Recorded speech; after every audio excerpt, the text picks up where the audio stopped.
the clicker.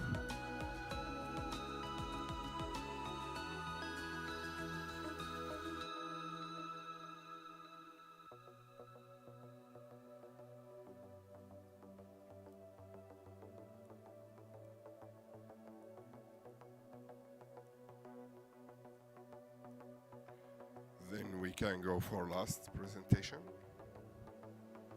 Third one.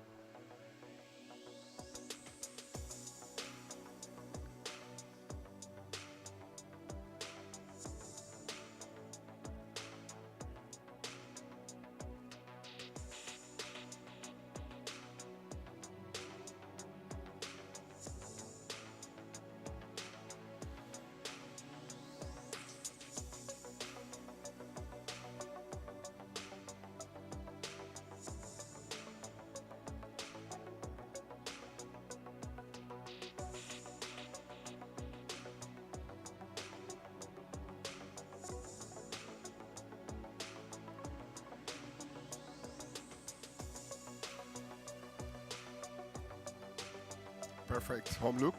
Go. Thank you.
everybody. So lovely to see you all here so bright and early in the morning. I'm going to get you to do a bit of morning exercise.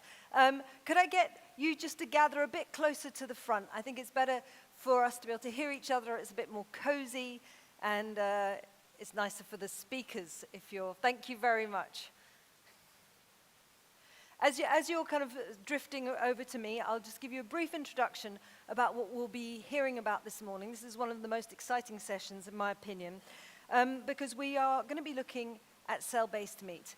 It is in its early days, but is really proving to be an efficient food source, which is also scalable, and we're at that stage now. Now, food scientists and technologists are really still sweating over their Petri dishes, working on issues of flavor, texture, and nutrition. They're really pushing the boundaries, I think, of what we thought was even possible. But we know, and we have experience of this already now, and live feedback, because diners are already eating cell-based meat in Singapore. It's been tested out in San Francisco. So these innovative products are being eaten by consumers today. So we are on the edge of a new food frontier. It really is a paradigm shift in terms of sustainability, resource management, animal welfare, of course, and health. So while we are progressing very fast in this area, we're not quite there yet. For those who are interested in this issue, there is the latest FAO guidelines on this and a review of novel foods and production systems. That was published in May this year, so it really does show how we're on the cutting edge of what's happening here today.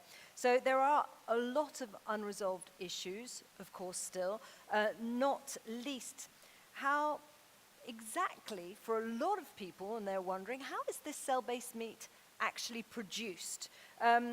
What are the potential safety risks, and what do the regulations entail? What should we be looking to in the future? So our aim this morning is to demystify a lot of the issues surrounding cell-based meat.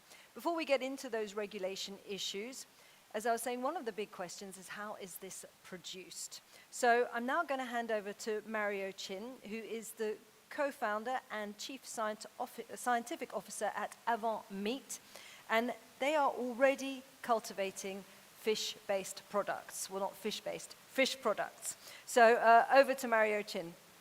Thank you very much.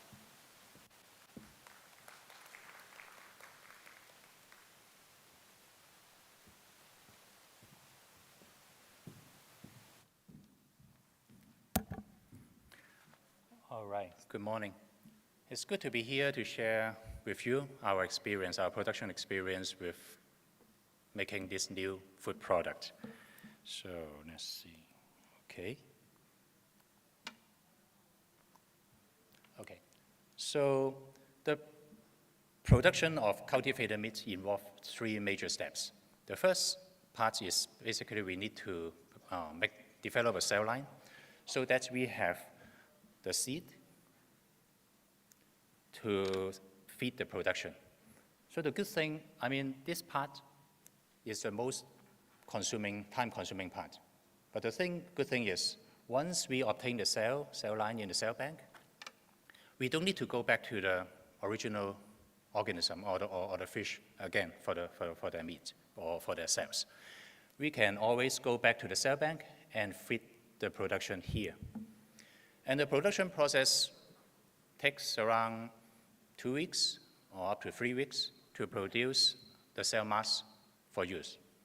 Basically, it involves a series of culturing the cells in a sequential larger and larger volume until we reach the final bioreactor. And once it reaches the desired density, desired amount, then we can harvest the cells and wash the cells and pack it. So it really depends, at this stage, it really depends on what our client needs. Sometimes they will only need the cells in a cell slavery form so that they can make into their own product. But in other case, we will continue to use the cell mass to produce the final food product, for example, the fish fillet or the fish maw or other fish meat. And here, it involves addition of some plant-based material, for example, things that you commonly use, for example, starch, food fibers. Sometimes we also need locust bean gum, santan gum to get the desired texture and also to bind the cells together and form into a meat product. And the rest of the production is very typical. That's what we are usually seeing in a food production plant. So the first part, the cell line development. This is what the cells look like once they are outside the animal body. Here I'm showing you two types of cells, one from the blue marble grouper and the other from Japanese eel. Both of them are quite popular in the wet market in Asia. So during this development phase, we just need to make sure the cells are grow properly. So we provide them with nutrients, we provide them with the right temperature, and also the right amount of space. So sometimes they will overgrow, and then we will need to continue them, the growth in a larger container. And from time to time, we will need to do certain characterization. For example, here we can see that the cells are producing muscle protein, myosin, which signifies that they are indeed muscle cells. And we also find that some of the cells are accumulating lipid, which is behaving like any other normal cells. So we continue to grow the cells outside the animal body. And actually, from each harvest, we will produce a lot of cell clones. And every one of these clones will continue to grow. And when it reaches a certain cell density, we will dilute it and allow it to continue to expand. And after a certain period of time, some of the clones, for example, this one, the purple one, it will have a very consistent growth rate. Here, when it reaches a certain cell density, we will dilute it, and then it will continue to grow again, and the process go on until it reaches a cell line that has a very consistent doubling time and growth rate. And at the same time, during the process, we are also adapting the cells to grow in suspension so that it can fit into a production process. In addition to the cell line, we also have to derive or design culture medium. The culture medium consists of two major parts, the basal part and also the supplement part. The basal part is pretty simple, things very similar to what we eat in order to obtain the nutrients. For example, the vitamins, minerals, glucose, amino acid. The supplement part is more complex. So usually they are protein-based. They contain growth factors, protein-based growth factor, for example, insulin. Traditionally, we use bovine serum to grow the cells. But in this case, since we would like to take animal out of the production equations, so from time to time, we are using plant hydrolysate or recombinant protein. In our case, we will focus more in our production plants, we are focusing more on recombinant protein, and I will explain to you why in a few minutes. The basal part is pretty simple, amino acid, essential amino acid mostly, and also some of the non-essential one, for example, glutamine, which is at a high demand during metabolism. Vitamins, a lot of them involved in energy generations as well as producing, for example, the raw material to produce phospholipid for the cells to grow. And also some salt, calcium, magnesium, they are used for transporting essential material in and out from the cells. And also sodium, basically they are using it to control the pH, control the osmolarity of the culture medium so that the cells can grow happily. And of course, glucose, the energy source. And the supplement part is more complex. So here, anything outside the animal component-free type of supplement is out of the question. We cannot use animal serum, we cannot use animal products. Of course, we cannot use any human products in the production. So we will consider the growth factors or the protein factors that are contained within the animal component-free part. In this case, we are usually using plant hydrolysate or the recombinant proteins. The good thing about producing cells as compared to, for example, producing antibody in the drug industry is that cells are basically solid. We can separate the cells very easily from the culture medium. So as compared to antibody, they are soluble proteins. So in the drug industry, they do focus on how to produce protein-free culture supplements. But in our case, anything related to plant hydrolysate or the chemically defined recombinant protein will be good. And in our case, we are focusing our production using recombinant protein because it is chemically defined. We know how much we put in, and we need to know how much in the residuals. And we also have specific tests to test for the amount of residuals. And also, it is heat liable, and we can also detect it. So now that we have the cells and the culture medium, we can then move on to the production. This is an example that we have production plants that we have in Singapore. On this side, you can see that there is a bioreactor. And on the other side, it's basically incubators to incubate the cells. And in the middle, there is some other smaller bioreactors. A closer look at the bioreactors. So basically, they provide the perfect condition for the cells to grow in suspension and in a large volume. Here is a smaller one, 6 liter. We also have a larger one, 50 liters, and also the 250 liters bioreactor. And the production bioreactor, we usually call them N. And the previous one, N-1, previous one, N-2. And all of this smaller bioreactor basically is the seed train bioreactor that produces the seed to seed the production bioreactor so that the production bioreactor can produce a large amount of cells. And this is an example of one of the bioreactor, shaking bioreactor, 50 liters. We also have the stainless steel one. That is a stir tank, stainless steel bioreactor. So here we are seeing that this is the typical production cell density during the production. So we are monitoring the cell viability, which is at least higher than 95%. And here we can see that we first seed the N-2 seed bioreactor with a smaller amount of cells until it grows to a certain cell density. And then we transfer the contents of the N-2 seed bioreactor to the N-1 and allow it, which is a larger volume, so that's why there's a dilution here, and allow it to grow to a certain density and then pass on to the final phase, the production bioreactor N, and allow it to grow to a certain amount before harvest. And this is an example of what we harvest from the bioreactor. A bag of cell mass, this one weighs around 500 grams.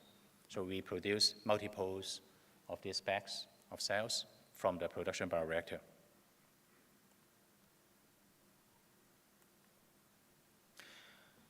Okay, so now that we have all the production here covered,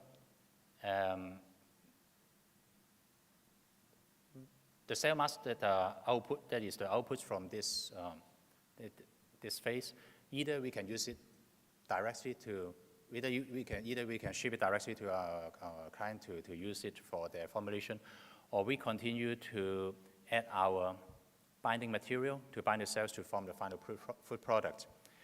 In our case, we have made multiples trials in private tasting and also in public tasting event. In this case, it is a fish fillet, deep fried, breaded in a fish sandwich format. We also did public tasting event back in 2 years ago, back in Singapore, in a charity event. And also, we did separate a private event just last year, the end of last year, and used the fish fillet to make 2 Chinese-style dish. The Guangdong-style type of ginger with fish with ginger and scallion, and also the Sichuan type of spicy boiled fish. So now that we understand the process of making cultivated meat, let's cover what we are doing to make sure the quality, the safety of the cultivated meat.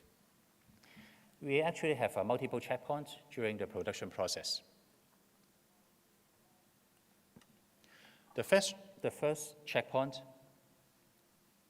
is when we obtain the cell line, we actually need to ensure that it is the original cells, the species, the cells is from the original species that we obtain the cells from, right?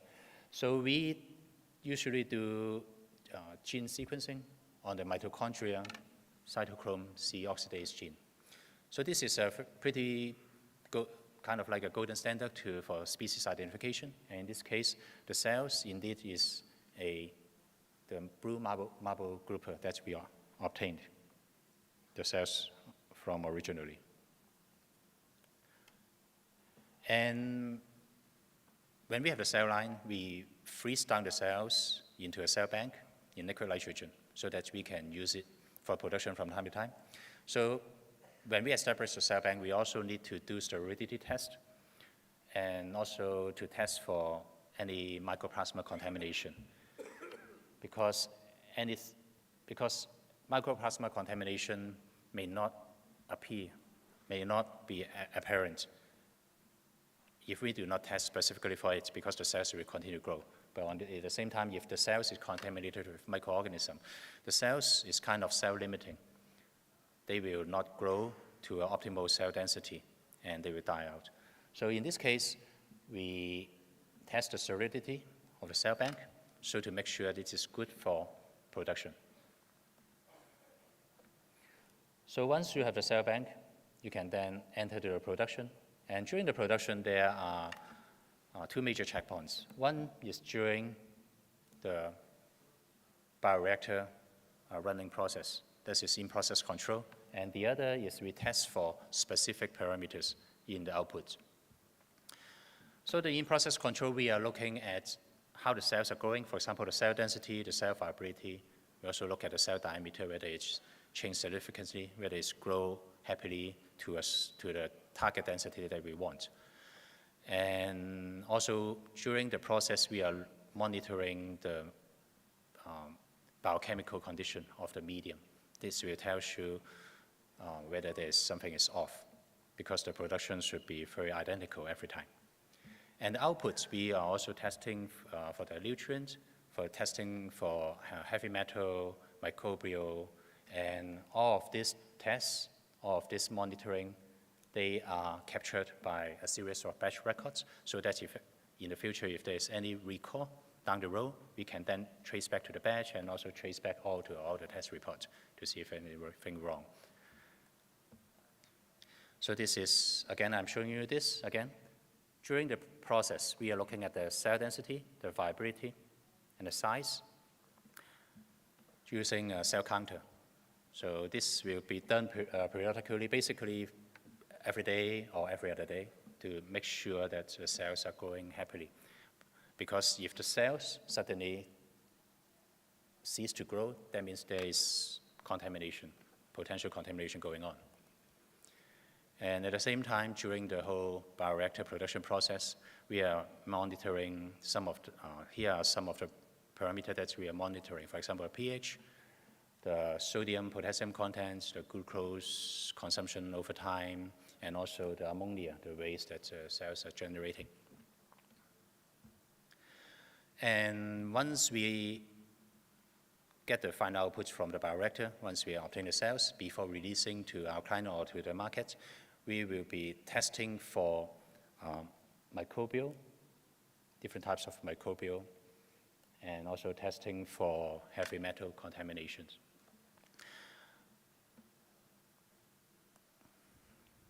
And in the end, based on all those tests, we will issue an COA together with the products that we release to the market. So this sums up the production of the cultivated meat, involving a series of bioreactor and also the subsequent QC process. Okay, thank you.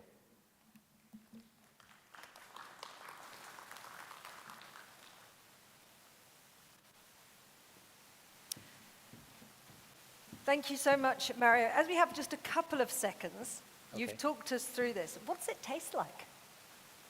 Tastes like the real thing.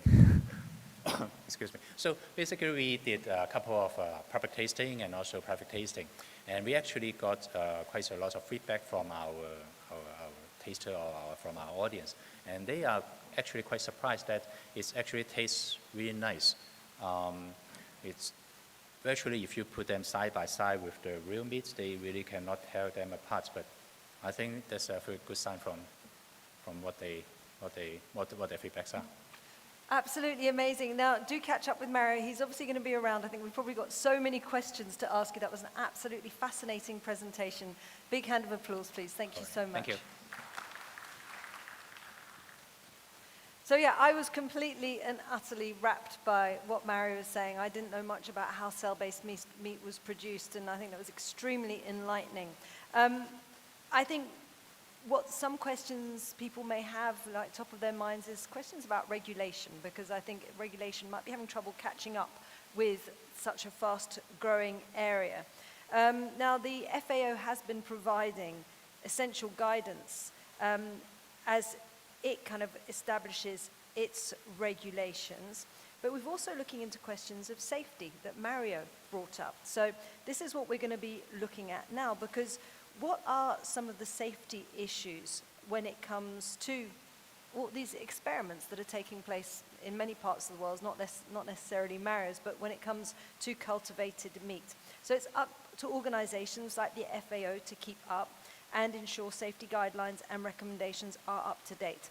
We're going to gain insight into that and into the science behind some of those guidelines with Masami Takeuchi, who is the Food Safety Officer at the FAO. Many thanks indeed, and I'm looking forward to this as well. Thank you.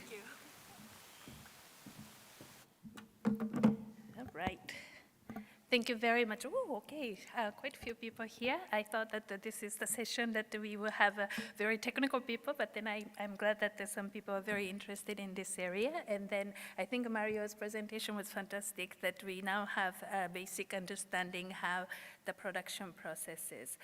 And I'm Masami Takeuchi. I am a food safety officer at FAO and based in Rome, Italy. And then I have been leading this safety aspect of the cell-based food, and then also putting together the publications. I thought that I would be able to contribute some to share some knowledge and experience that what I have been doing. So, but of course I have to start with my organization's introduction. My sister's organization, the WHO, is quite popular, that the people know what WHO is doing, but then sometimes people wonder what FAO is doing. So I always try to remind people that what we do. And then our mandate is 2 words: food security. So we are fighting against the world hunger. And then when it comes to the definition of the food security, sometimes people think that securing the enough amount of food is the first priority, and then nutrition, food safety can come secondary, but then it's not true, right? I think that this audience knows very well that food has to be safe to begin with. So food safety is part of the important pillar of the food security. And then I know that this is the little too tiny text, but then what I am trying to tell you that those kind of things, sorry that in the morning I don't want to depress you all, but then we do have some challenges ahead. For example, how many of you think that in the next 50 years that we have a radical population growth? Yes. And then we have more extreme weathers. and then we have more livestock endemic, and then maybe pandemic too. Okay, and then we have more geopolitical conflicts that could affect food and feed trade. Some, yes. And then we have increased adverse environmental impact because of the intensified agriculture production. Yep. And then maybe more food insecurity situations in the future? Yes. Okay. And then maybe poors and riches will have more gaps. Yes. Oh, okay. Some people are hopeful, so that's great. But then what challenges that I am showing you is that I'm trying to tell you that there is no single solution to solve everything magically. So what we have to do is that we have to come up with some sort of multiple combination of the solutions that can be taken by some different approaches from different regions, different people, different professions. So innovation is key. So this meeting in Dubai here is actually a very good example of the approach that we can take. And then because we can have various different background, food safety professional people here, talking about different approach, different ideas, different innovative technologies. So I think that this is the way forward. So that's what I wanted to just tell you, that the FAO is basically in line with what this organizer is doing. So I think that this is something that I wanted to explain before. And in terms of innovative approach, that we are talking about different new foods, and then we are talking about different new food production systems. And then I put only two. There are more, but then I am going to just focus on cell-based food today because that is the topic of this session today. But then I do work on this precision fermentation as a technology too. But before we go into new food production systems, I think that I want to remind everybody that no matter how food is produced, it has to be safe. So this is the fundamental baseline that we have to go with. So it is okay to explore a different food production system, of course, because we have some pressing issues coming up. I showed you the challenges. It's good to explore, good to have a science to advance, good to use the technologies, but then we always have to remember that it has to be safe, otherwise it doesn't fly. It doesn't go, and then we cannot continue. So that's why that we are trying to assure from the FAO point of view to see that what kind of good practices exist in the world to assure food safety of the foods produced through the technologies like this. And I am sure our audience knows about this, the food safety risk analysis paradigm. Yes, I see the notes. So usually I have to explain further what this risk analysis paradigm, but then this audience knows very well, so I will just go to the point that in the food safety risk analysis paradigm, in the food safety assessment component, the hazard identification is the very first step to do the risk assessment. So in the food production process, we understood from the previous speaker's presentation, we are now able to start looking into hazards. So that's exactly what FAO did. And Mario explained 3 phases, but then we have 4. It's actually very similar, but we just separated out this harvesting part from the bioreactor. So we have 4 phases, and then we try to understand what kind of hazards exist. And then the first upper cases of the boxes are explaining what are the hazards that are very common, already existing in many different conventional food production systems. And then we try to highlight some of the potentially new hazards and concerns in the second box. So I explain more. And then hazard identification was done in the rigorous process that FAO WHO conducts. This was done in collaboration with WHO. And then we did the literature synthesis about 3 topics. First one is the nomenclature issue. Second one is the production process. And then third one is the regulatory framework, more of the snapshot in the global situation. And then we had this hazard identification through this expert consultation. We had global experts come together, try to understand where potential hazards exist in the cell-based food production. And then we have had a country case studies. I think that the next, the speaker from Singapore, I think that we have captured at the time, 2022, that we captured the Singapore way of trying to put the regulatory framework in the systems. And then I'm sure that the Singapore has updated constantly. And then I think that the next speakers can talk about how the regulatory system is working in Singapore. And then we also talk about the communication issue too. First, what's in a name, right? And then I wonder, I would ask, you can answer inside of your head, that how do you call this product? I think that the industry likes to talk about it as a cultivated meat or cultivated fish or something like that.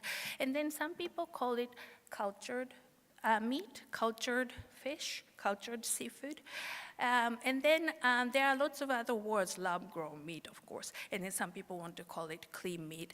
And then we just try to understand what kind of terminologies exist. And as you can imagine, we have found more than 50 different terminologies. And then, but then FAO and WHO decided temporarily, like very much the working terminology, to call it cell-based food. But then the problem is that I am writing here that some countries could not call it meat or fish as a commodity name because they have a commodity-related regulations. So if we call it meat, then they have to use the meat regulations applicable to this new food production system. So temporarily, we wanted to call it food somehow so that it is overarching. Then some language didn't allow us to use the word cultured because cultured could potentially mean completely different thing. And maybe you speak Spanish or Portuguese that you can understand what cultured food sound like in your language. And then also the cellular agriculture. I was told by some of the language speakers that agriculture in their language sound like crops, not the animal product. So this is very interesting insight. So that's why that we try to say, like, okay, we have to eliminate some of those things that could potentially confuse people, and then ended up with the cell-based food as a term. But then I warn you that cell-based food terminology itself is not super scientific, because as you can imagine, anything can be cell-based because most of the things have cells in it. So, but then good news is that nobody in the past has ever called it cell-based food products in the conventional food production. So that's why we started using cell-based food. But then we are trying to see how the world moves on with this technology to try to come up with some sort of harmonized way of calling it. And then as you can imagine, 6,500 languages exist in the world. So if we start translating, it will have more variety of terminology. So this is one of the difficult things that we dealt with. And then expert consultation, we did the results of the hazard identification, and what experts found out is that many hazards that have been identified was already something that were very well known and then already existing. For example, microbiological contamination was one of them. But then, as previous speaker said, that if it happens during the production process in the bioreactor, actually there wouldn't be any products because the cell growth stops. So it's not really an issue during the production process, but then of course it can occur after harvesting. So as any other food production would experience. So this is the situation that people are realizing that, okay, we have different food production systems and we have different hazards, but then in the end, the controls can be potentially very similar to the conventional food production systems. And existing control measure would work, that's what experts said, but then only thing that this food safety plan that the companies will put in place need to focus on something that is potentially new or unique to cell-based food production. So, like people didn't use the bioreactor before to use the food except for those beer brewing or, those kind of fermentation. So there could be potentially the elements and then also some sort of phases that people need to pay attention to so that food safety hazards can be potentially introduced in the system. And then, but then experts said, once again, even though those kind of inputs, equipment, those kind of elements could be potentially new, the control themselves for the process safety is probably the same. So that is what experts were concluding in terms of the hazard identification.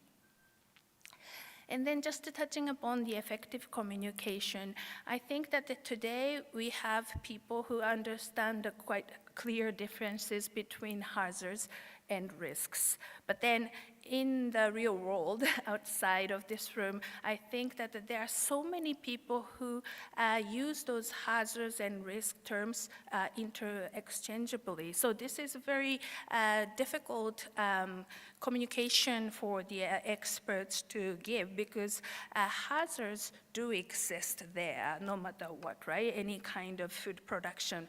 But then we try to minimize the risk of these hazards to become harmful, right? So this kind of communication is very difficult to give. So each one of us, from the industry, from academia, from regulators, we have to keep in mind to communicate about food safety issues here. And then also that the reality is that the regulators need to be very conscious about concerns of the public. And then public could have concerns.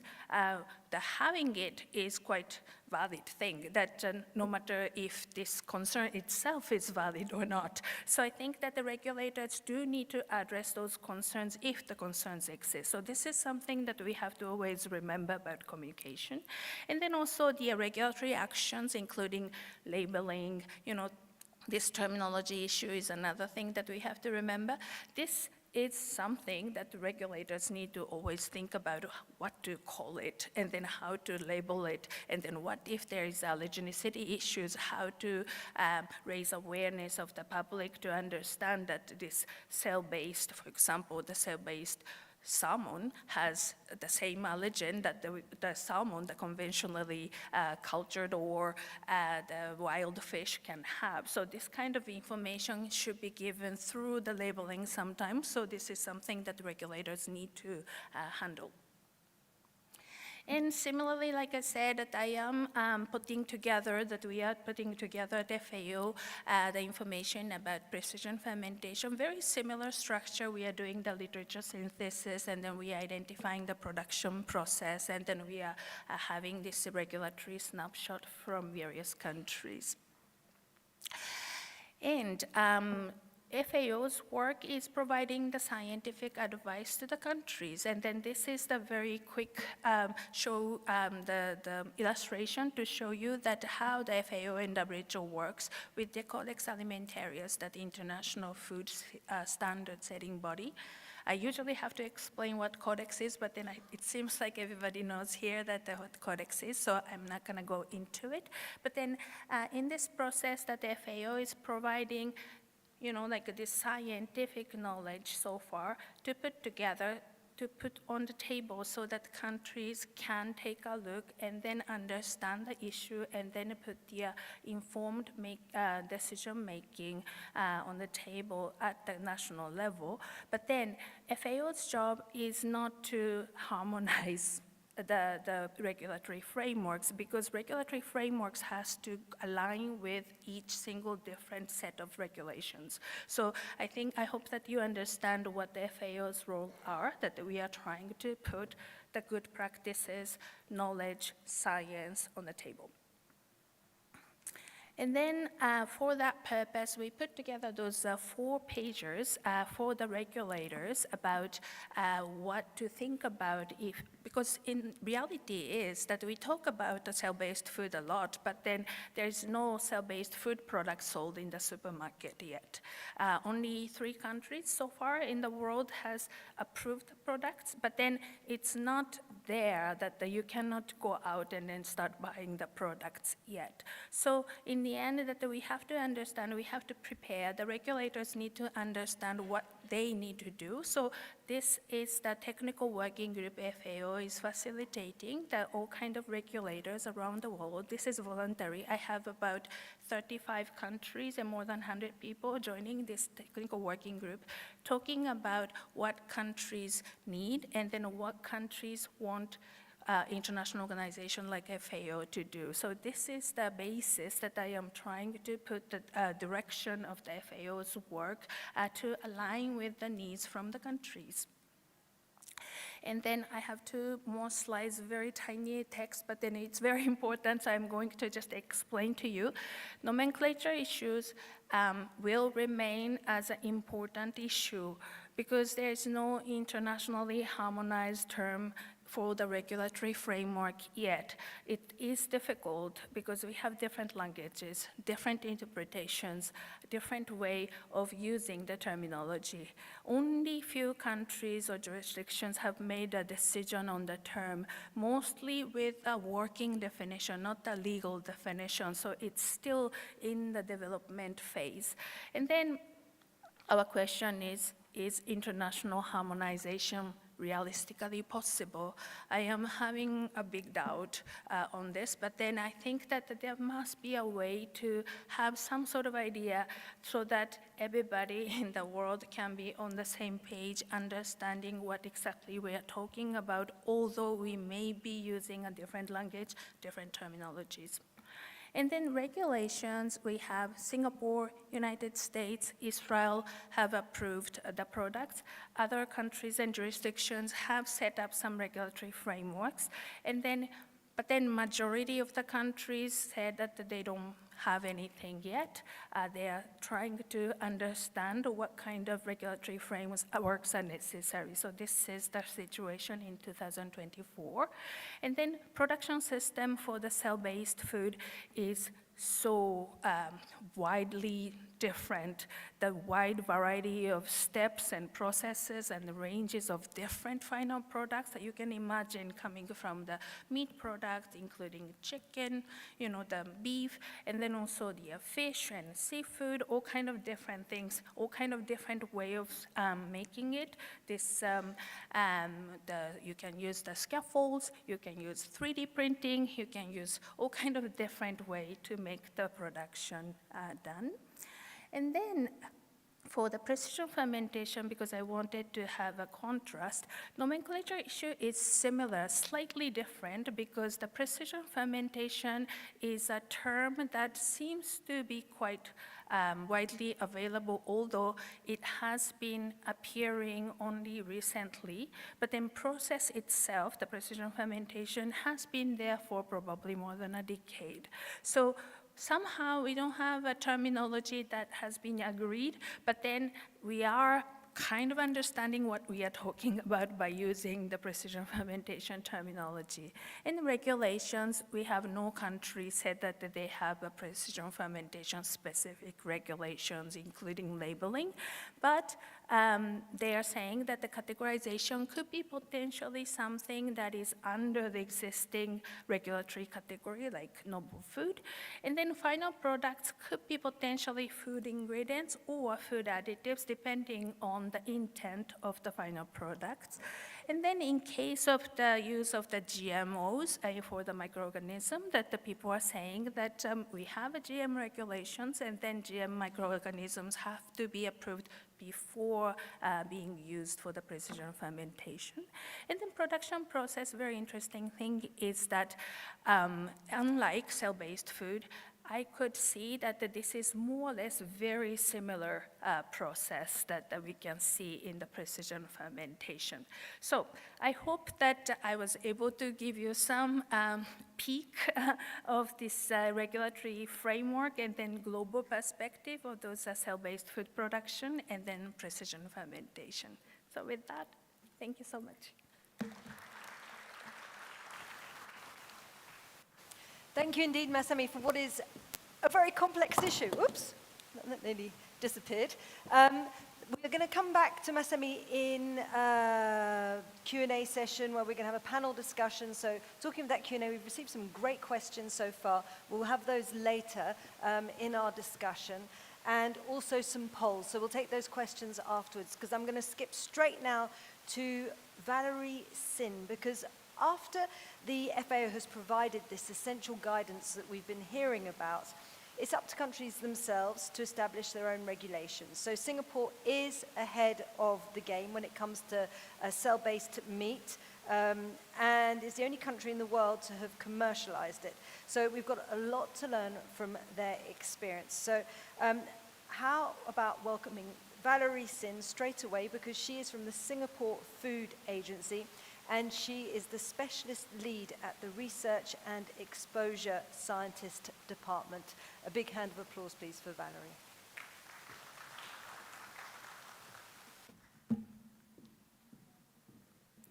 Good morning, everyone. I would first like to take this opportunity to thank the organizers for the kind invitation for me to share on Singapore's work in this area of novel foods or cell-based food. So my name is Valerie. I'm a specialist team lead at the National Center for Food Science in Singapore Food Agency. But apart from that, I'm also part of the Novel Foods team. And what we do at the Novel Foods is that we evaluate safety dossiers that are being submitted by companies such as Mario's company.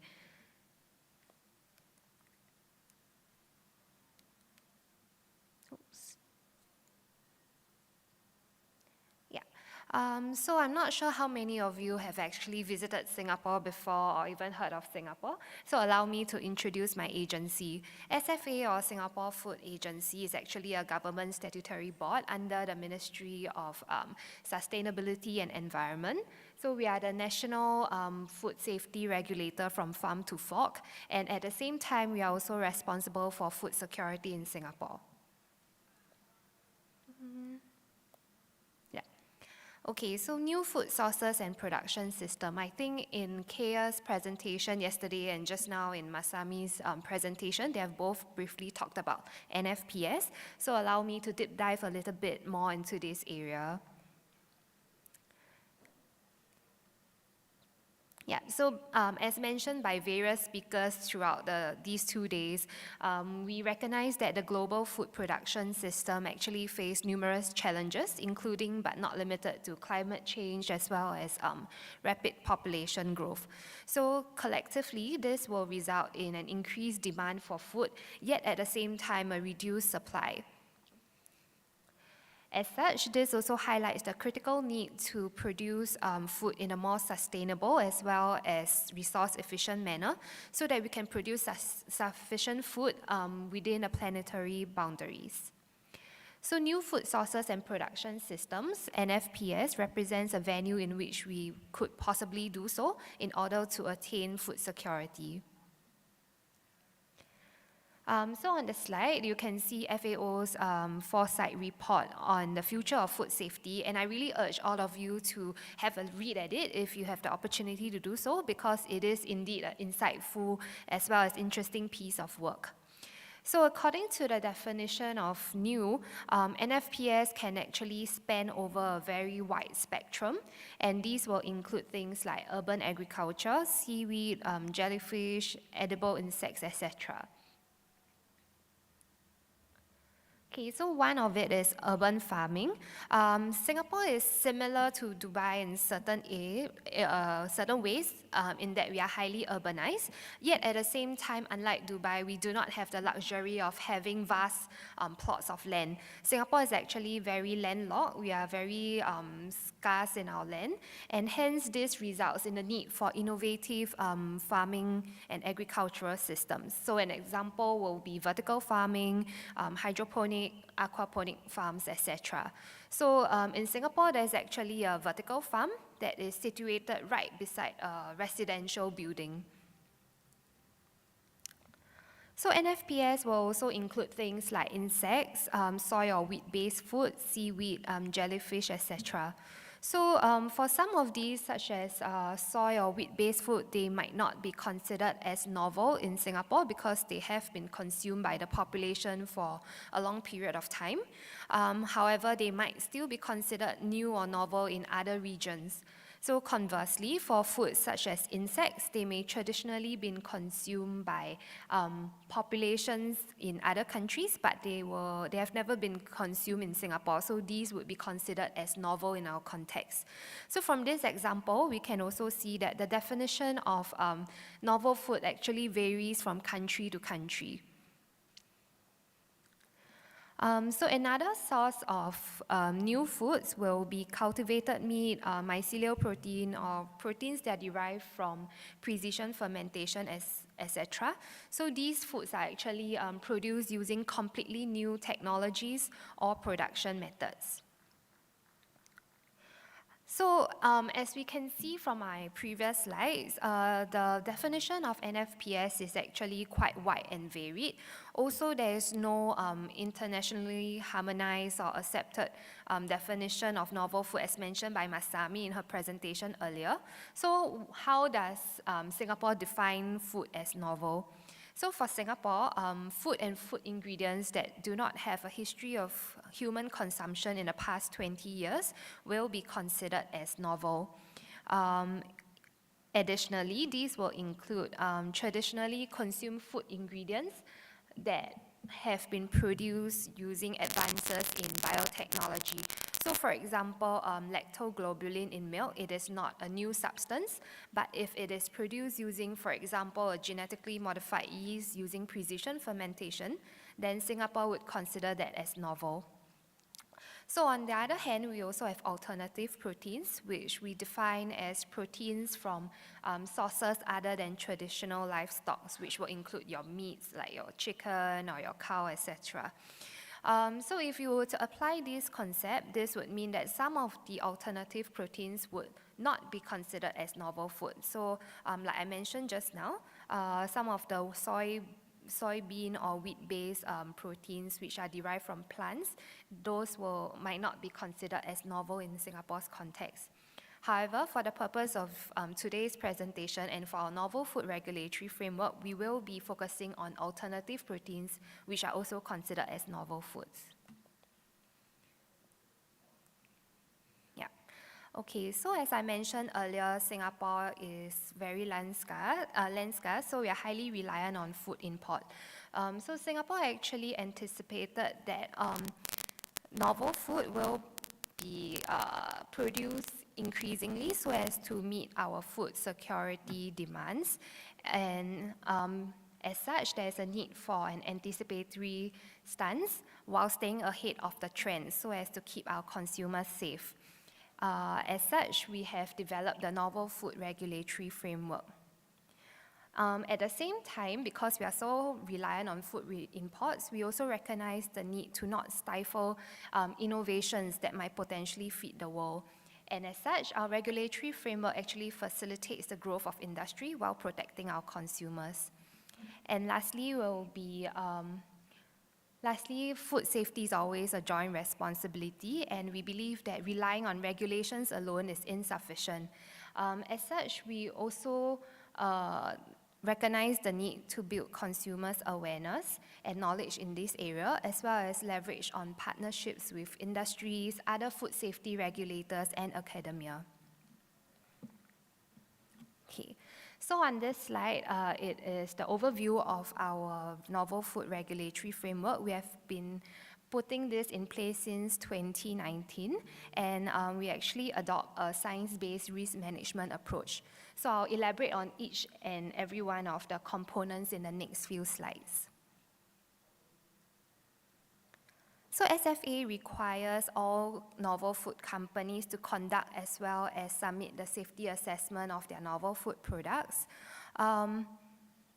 So to facilitate this process, we actually adopt an early engagement approach because we recognize that novel food is a very nascent and rapidly evolving area.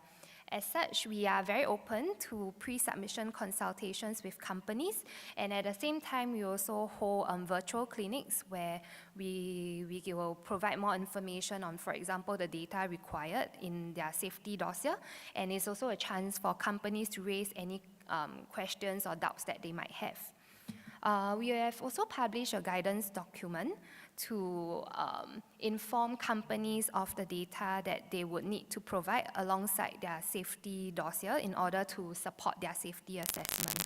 So it is actually publicly available online. Yeah, the next step, SFA will actually review this information that have been submitted by companies, and when reviewing these dossiers, what we look at is both the individual inputs that are being used in the production process as well as the manufacturing and production process themselves. So, for example, using the case of cell-based meat as an example, companies will need to demonstrate that each and every individual input used in the production of the cell-based meat does not pose any food safety concerns. At the same time, so these will include things like your cell lines and your cell culture media. So just now, Mario gave a very in-depth presentation on the various components that are required. So all these will need to be assessed for their safety before submission to SFA. So at the same time, companies will also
if the approved novel food product were to be manufactured in Singapore, then the production facility will have to comply with the manufacturing conditions and requirements that are stated in the Singapore food regulations as well.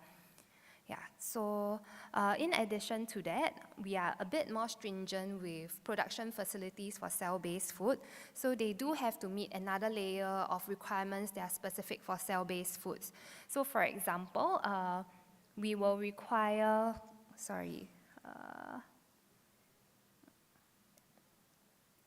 we will require physical segregation of rooms that are used for different processes. So for example, for the harvesting room, it needs to be completely separated from, for example, the product packaging room so as to ensure sterility.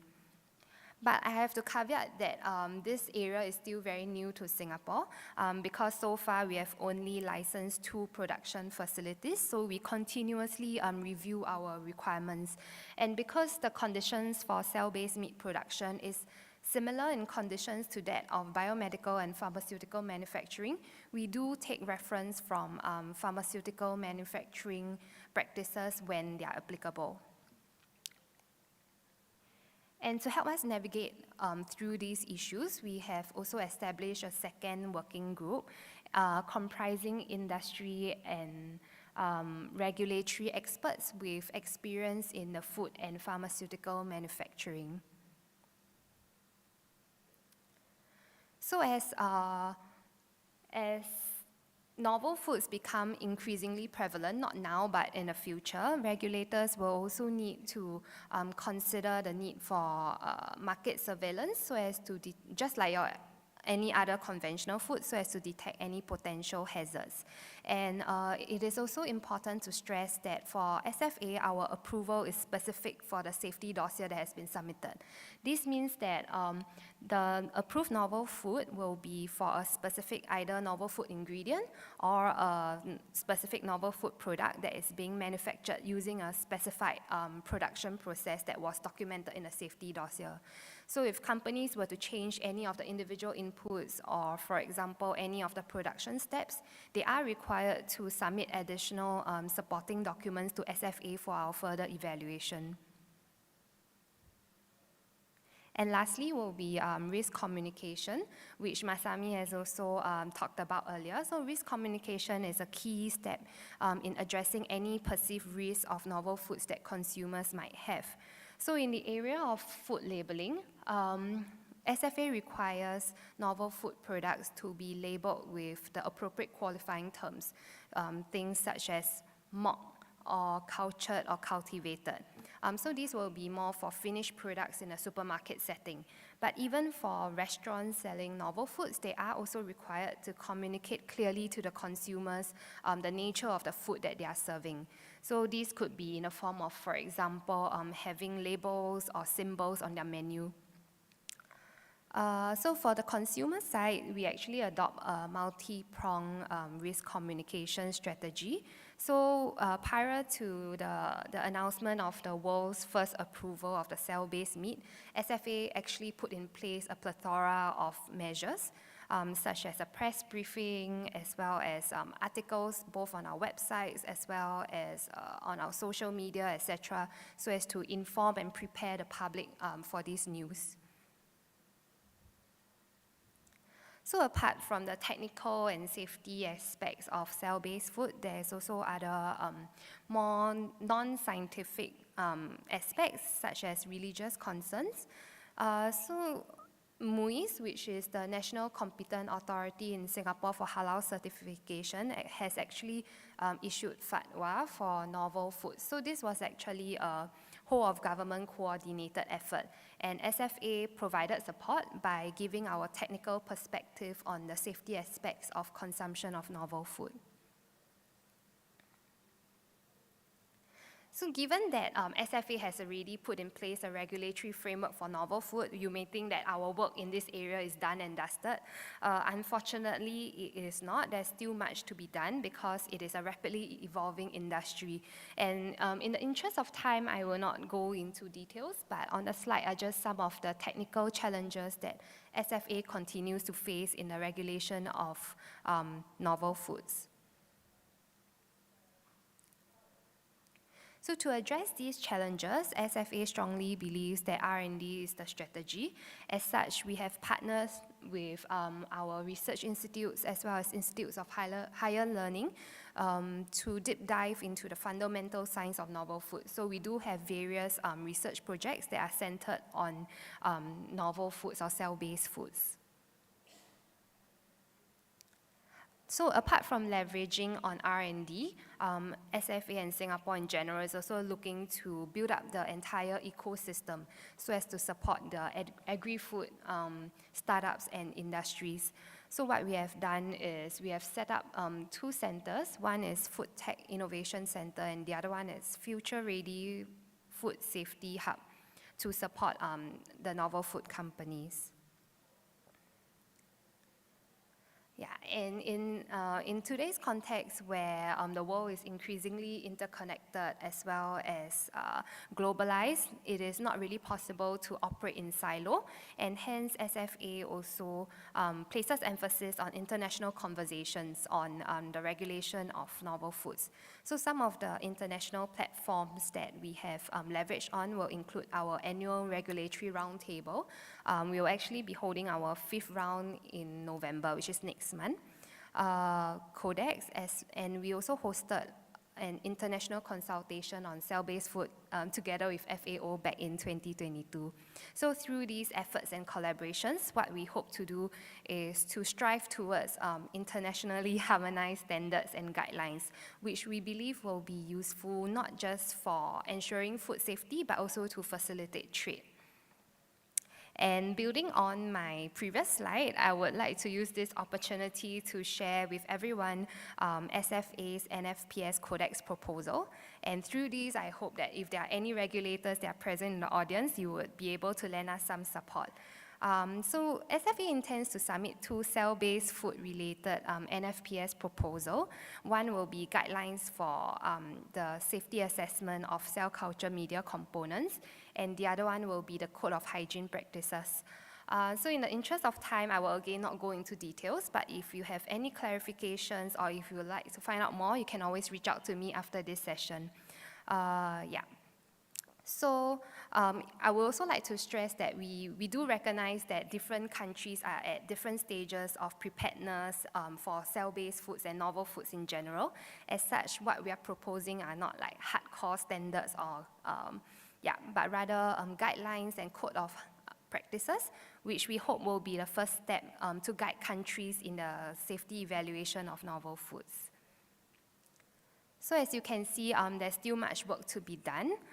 So for SFA, as mentioned earlier, we will be holding our annual regulatory roundtable in the coming weeks, where we hope to further discussion on the safety assessment of cell culture media components. At the same time, we will also be initiating new discussion topics, such as how companies can produce foods using fermentation techniques more safely due to increasing level of interest in this area. Next will be Codex. So at the plenary session, we intend to hold a side event. Yeah, and moving forward, we will be furthering our Codex work. So with that, I've come to the end of my presentation, and if you have any questions, you can approach me or feel free to drop the team an email message. Thank you. Thank you so much, Mario, and I think there's going to be a lot of questions. This is such a fascinating and fast-moving area. So I'd like to invite Mario and Massimi to join us back here on stage. Come and take a seat.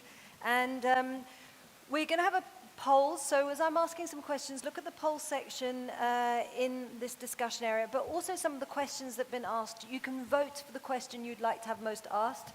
And do vote for those, because I'll try and take at least 3 questions if I possibly can, and add your questions to that. But I'll try and ask those that have had the most votes to make it as democratic as possible.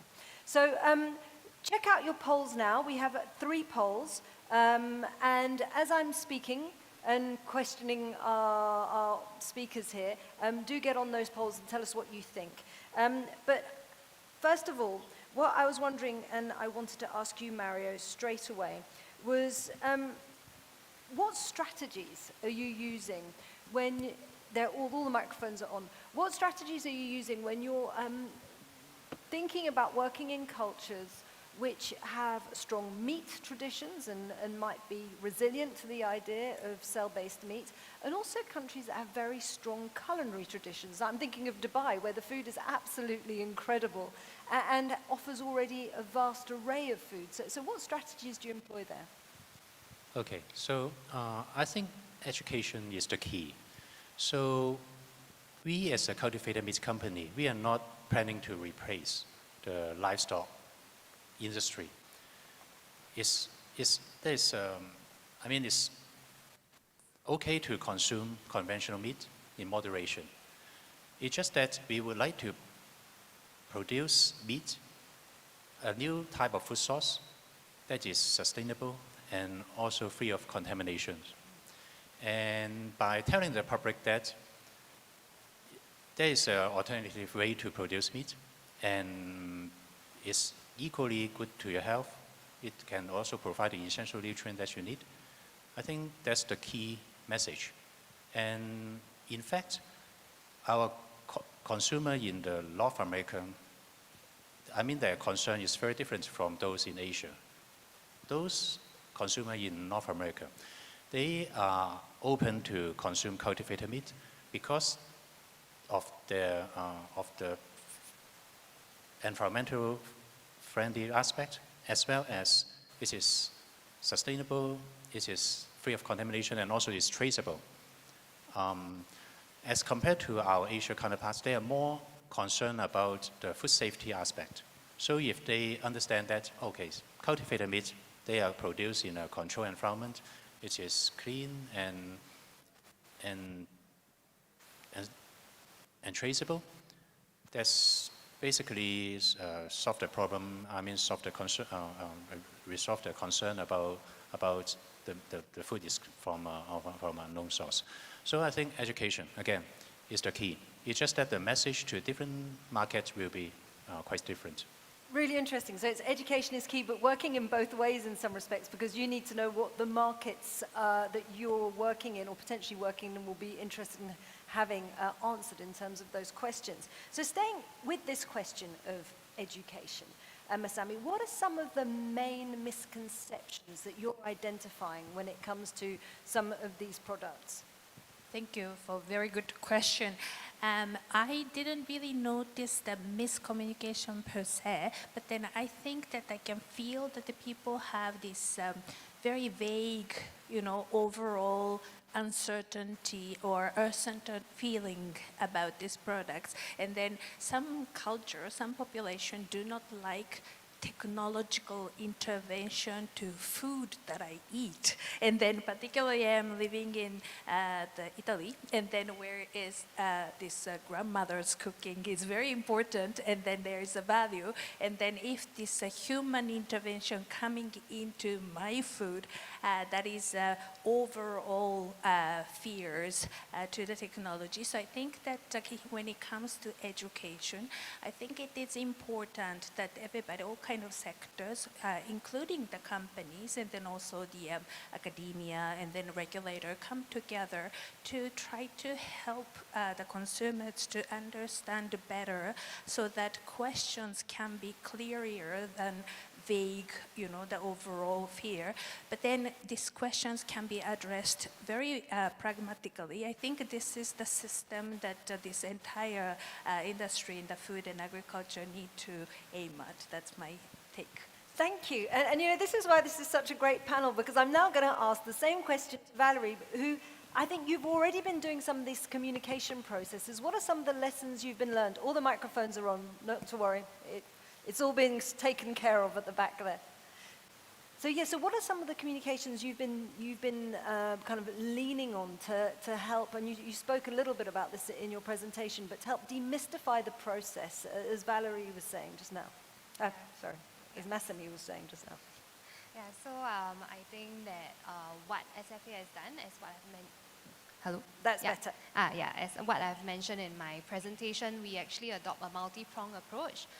So for example, what we did was to have a press briefing prior to the announcement of the first approval with our National Research Agency, ASTA, so as to explain the technology behind cell-based food, as well as to help not the consumers, but rather the media understand what it is about, so that when they push out the news, it will be factually correct, which will then mean that consumers are receiving the correct information. And also, of course, we have had risk-at-a-glance articles and other articles on cell-based foods that are being published on our website. From time to time, there are also articles being published on our mainstream media, such as newspapers, so that the population can familiarize themselves with the concept of cell-based food, so that it doesn't seem that alien and rocket science, which will hopefully help to allay their fears.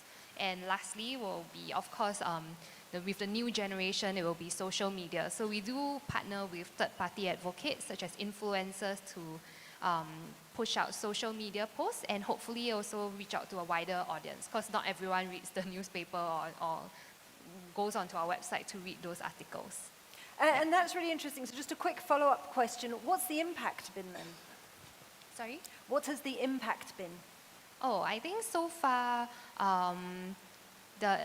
the population has not had strong negative sentiments towards cell-based food.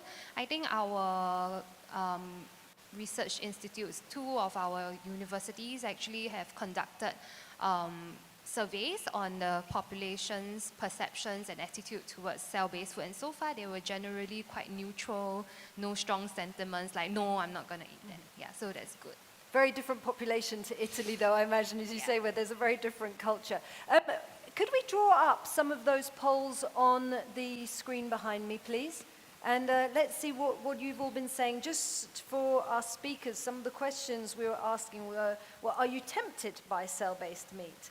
So a high proportion here are still unsure. Our second poll, if we could bring that up, because we'll just quickly whiz through them, is what are your main concerns when it comes to cell-based meat?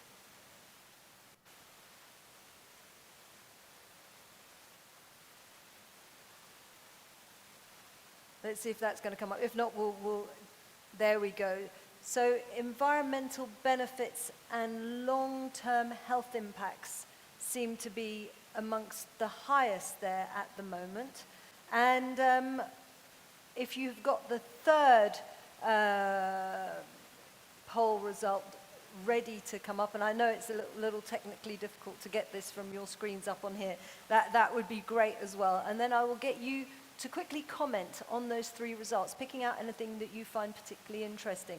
So somewhat transparent. And as you said, we are very much in the nascent kind of area when it comes to this, but it's interesting to have polls like this from experts who help indicate some of the grey areas that still need to be broached. So Masemi, what do you think in general terms? Is there anything that's interested you when it comes to these polls? Yes, I think that the second poll was very interesting because I can see that the people have this general overall feeling about what happens if I keep eating this for the long term. So this is a very common concerns that I see. But then, as I said, that people do not have a specific questions. For example, like this vague, what if this creates cancer? And then the expert says like, okay, what cancer are you talking about? And then this is the, I think that this is one of the misconception when it comes to food, that the people do not want any negative things happening. But then what I found interesting was the third one, that the second poll, this environmental impact can be the potential concerns, which I can actually relate, because I think that this is something that I always talk with the stakeholders, that industry and startup and companies like yours, Mario, that sometimes companies really do a bit of overdoing in the marketing to put this sustainability claims up front. And then, because, okay, that there is a potential, but then when it comes to this kind of claims, that you kind of need some long-term monitoring, long-term data collection before we try to claim it. And then somehow this is overshadowing this potential that products have. And then when it comes to, I go into the talking about food safety, people can people's focus going into that. But then what if you don't use the renewable energy? What if that you keep using the energy to make this bioreactor keep moving, that it doesn't make sense, and then they don't really focus on the food safety Okay. issues. So this is something that I always wonder It's that how. absolutely Yeah. fascinating. What are your takes on what Masami was saying, but also in terms of those polls? Mario, particularly about this environmental issue. Yes, following up with Masami comments, is basically we need to, well, we cannot lump all the different types of cultivated meats together. There are chicken, mutton, pork, beef, and fish. So chicken itself, actually chicken meat is very efficient protein. So if we are comparing our production method as compared to chicken rearing, perhaps, yeah, we may not have a lot of advantage. So that's why we are focusing on fish, especially fish that cannot be farm-raised. Farm-raised fish, well, so up to now, there's only a few species that can be farm-raised, especially in Asia. So I think farm-raised fish has solved some of the problem, but at the same time, there are tons of species of wild-caught fish that the market are very interested in, especially, for example, cod, halibut. Then the fishing boat need to travel far from the shore in order to catch those fish. So that creates a lot of greenhouse gases. And if we focus on those, difficult to get fish, then cultivated meat is a very good solution as compared to travel far to catch those. It's interesting what Mario says, because this morning I was just reading an article in the newspaper about farmed salmon, and 1 million farmed salmon dying in Scotland for a number of reasons. And so you've got to ask yourself a lot of questions when you're seeing articles and realities like that, and some of the solutions that cell-based meat can provide. But Valerie, over to you now. So we had a lot of issues raised in that poll, not least people feeling that communication is a bit opaque still. So you're telling us how you have broached that. But what about on some of the other issues, like the environmental concerns? So because SFA is the National Competent Authority for Food Safety, we actually unfortunately do not deal with things like environmental concerns. Food safety is always of paramount consideration to our organization. So that's the area that we really focus on. Yeah. Okay, and so what about some of the other questions that were posed in that poll? When we see that people are still unsure, that they think that the transparency of the cell-based meat production process is still quite opaque. So we're talking about communication. Can you pinpoint for me the best way that you think you have been communicating with people about what cell-based meat is about? I think there's no single best way, unfortunately, because we are all different. For example, the older generation would prefer more mainstream media, the younger generation would prefer more short articles or like social media posts because their attention span is unfortunately shorter. Yeah, so I think a combination of approaches would still be the best approach to risk communication. Brilliant. Okay, well, look, as you can see, I'm a journalist and I always want that single answer, and generally I find it's never possible. Now, I've been going on the app, and thank you so much for your fantastic questions. So I'm going to go and take a couple of questions from the app, but if anybody has any questions and want to raise their hand, I'll do that afterwards as well, because I think it's really worth making the most of our experts here. So one question we've received that's received the most votes is, how can we ensure that cell culture environments remain free of contamination throughout the production process? So I don't know who wants to take that answer. Maybe, Mario is probably the best placed. I will do that first. So first of all, cell culture is a self-control process. As we have mentioned before, that if there is any contamination, especially microbial contamination, the cell will not grow. It will not follow the same trend that we usually see when a successful culture is done. So that's why the in-process control is important. So we monitor the cell growth day to day until the end of the production. At the same time, as previously, our presentation has mentioned that the risk factor is not during the production. It's more after the production when you harvest the cells.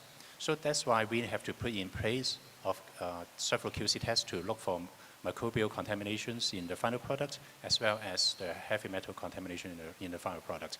This is to ensure that our product is free from heavy metal contamination, free from microplastic contamination and microbial contamination, and safe for human consumption. Would you say, oh sorry, just a quick follow-up, because I find everything everybody's saying here just brilliant. Would you say that your testing for pathogens is going to have to be more rigorous, I suppose, than in traditional meats, because you're a novel food? Oh, this is actually very similar to conventional meats. We can test it because we follow the same protocol. It's just that the raw material, the input, and also the output is relatively easier to control because it is grown in a controlled environment. It's not necessarily in a clean room, but in a contained environment. All the bioreactors, they are self-contained, so they are free from contamination. They are designed for that. Fascinating. Massimi? Yeah, I was going to say that for the safety assurance, there are two elements, let's say. The one is the product safety, and then another is the process safety. So what Mario is talking about is the process safety. During the production process, you need to assure the safety is keeping, the going until the end of the process. But then product safety, for example, like a very common example in the conventional product is like some products, for example, cassava or potatoes or whatever that the conventional product do have like a natural toxins in it, but then somehow by making sure that the things are eliminated or things are handled, and then we can have a safe product at the end. So it's the similar situation that we have to assure the product safety first, and then also the process safety second. So I think there are two separate safety assurance happening. So I think that is important to say, because safety assessment dossier that the government is reviewing is the product safety, and then a company assuring the safety is the process safety. Yeah, so just to add on, for our novel regulatory framework, we do focus on the product as well as the process. So for product, they actually need to do end product testing. So if they were to use some of these components in the production process, they will have to ensure that there's no residues in the final product, or if there are, they should be within a specified limit. Similarly, they will have to do microbiological testing and even like allergens testing on the final product. And for the production-wise, they will have to produce a HACCP plan, which is quite common for conventional meat. So the safety aspect is actually quite well covered. Thank you very much for that very comprehensive answer. Let's grab one more question, which is, what challenges would cell-based mass production or large-scale production face in the future? That's an absolutely brilliant question. I'll get just one person to answer that, or two. So Mario, yeah, back to you. You've been voted. Okay, so yeah, I think it's the scalability. So at this point, if you look at the 250 liters bioreactor, the production yield is about 20-30 kilograms of cell mass. So if we have to think of a larger scale of things in order to produce enough protein of the cells to feed the general public. This actually needs us to think of other use of the cells. For example, it may not be directly contribute to the whole product. This can be contribute to part of the product as a flavoring agent or as a nutrient supply agent to some other non-conventional, for example, vegan or vegetarian food. Thank you very much. Okay, so do we have any questions in the audience? Oh my Lord, we've got so many. We've only got 6 minutes left. Robert in the front there. And then we'll take the gentleman behind if we can take 2 questions at once, and then we might have to wrap up. Yes, thank you. This has been an excellent panel. I have a question about the price of cell-grown meats. Will the price ever be competitive with animal-grown meats, or will cell-grown meats remain mostly a novelty item on menus of high-end restaurants? Great question. Let's take, Robert, could you pass the microphone to the gentleman behind you? There we go, and we'll take 2 questions then. Yes. How's the shelf life of the cultured fish product in particular compared to regular fish or other cultivated meats? Okay, so the price. So at this point, we are continuously reducing the price of production. We start with a lot of the technology that are borrowing from the medical industry, so that's why it's expensive. But now, for the last couple few years, we have significantly reduced the price of production to be in par with premium seafood. Fantastic. And then, Massimo, do you want to take the... Well, I cannot answer those questions appropriately. It's all for Mario still. Yeah. What's the second one again? Could you repeat the second question? Sorry, I've lost... Yes, the shelf life of the products, right. exactly, sorry. The shelf life of a product, it depends on which final product you're talking about. So for example, if this is a cell mass, it is kept frozen. So it has the shelf life of, it is cooked and frozen. So it is in par with the shelf life of a frozen product. And also, if it is a final product, it really depends on which type of final product. It can be heat treated, UHT treated, so that it can have extended shelf life, or it can be over the chill shelf. So it very resembles to the conventional product. I mean, if it is okay, that I would really like to understand from 2 panelists about this this UAE context. You know, like what is the relevance to Dubai? And then I think that from Singapore that you do have this Muslim population in the country, and then I think that this learning is quite a bit. And then I wonder that what is the experience from your side of you to balance this the religious considerations and then also the food safety considerations together? Yeah, so because like I've been repeating, SFA mainly focuses on food safety because we are the national competent authority for that. So we try not to go into other areas like environment or even religious. So for that, we defer it to MUIS, which is the competent authority for halal certification in Singapore. But of course, we do provide our support in terms of the technical aspects like the safety of consumption of these novel foods. It is more of a coordinated effort, but SFA will not decide on behalf of MUIS whether the novel food is halal or not. Yes. Brilliant. I love panels like this when everyone starts chipping in. Let's take another question from the audience. Do we have one more question? Okay, oh, yes. Okay, just there. I can't see you from the back, but do we have a microphone? We have 3 minutes left, so I think it's great to get everybody's as many questions as we can in.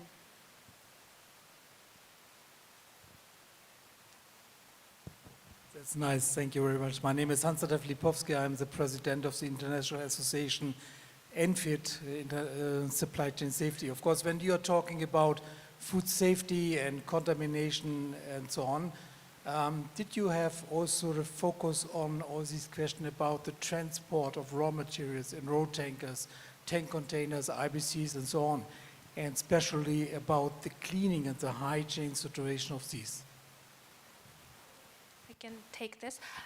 We have been talking about this, how do you call it, like a compartmentalized industry in the input materials that for the cell-based food. For example, Mario talked about cell line development. In his company that they do this cell line development, but in some other countries that they do outsource the cell line development and have the cell line transport to their company. And then this kind of considerations are really important, particularly when it comes to the international trade is involved. So I think that that's where international collaboration becomes super necessary, and then some sort of a documentation certification may require in the future when it comes to this kind of issues. So I think that it is not only about technical food safety issues to assure, which is very important, but then also to start thinking about what kind of framework is necessary to assure the safety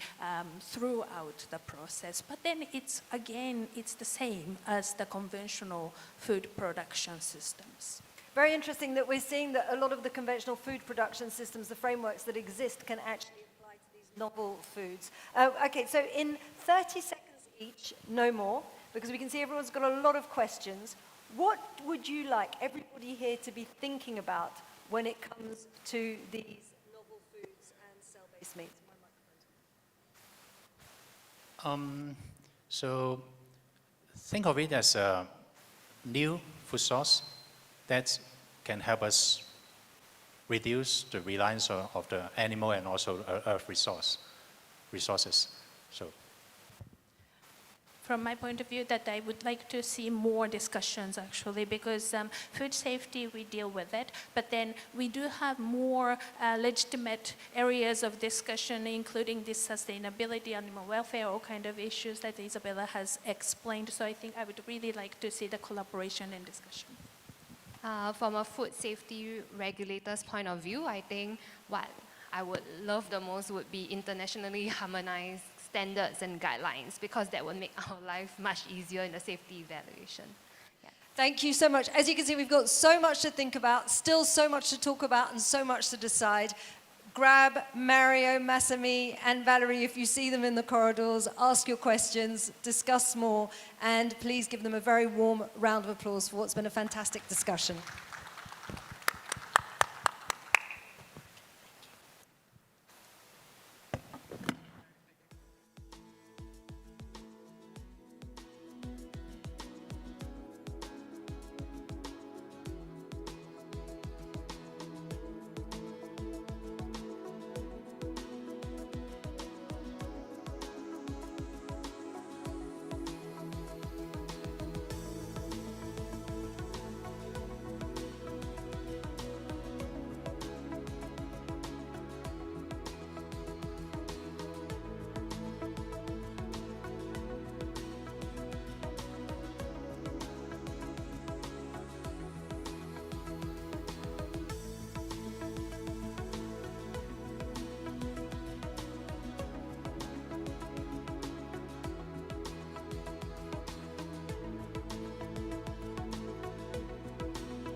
presentation 1.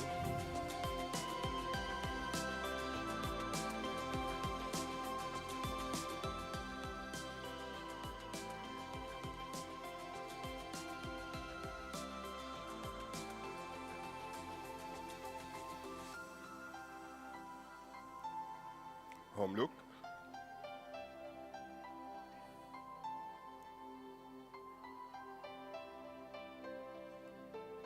Two.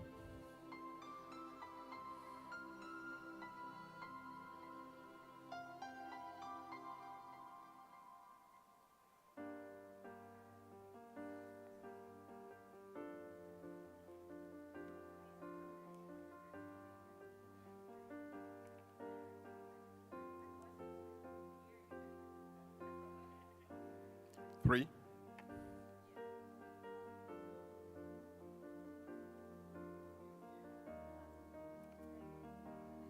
Three. Number 3. Yes, presentation 3.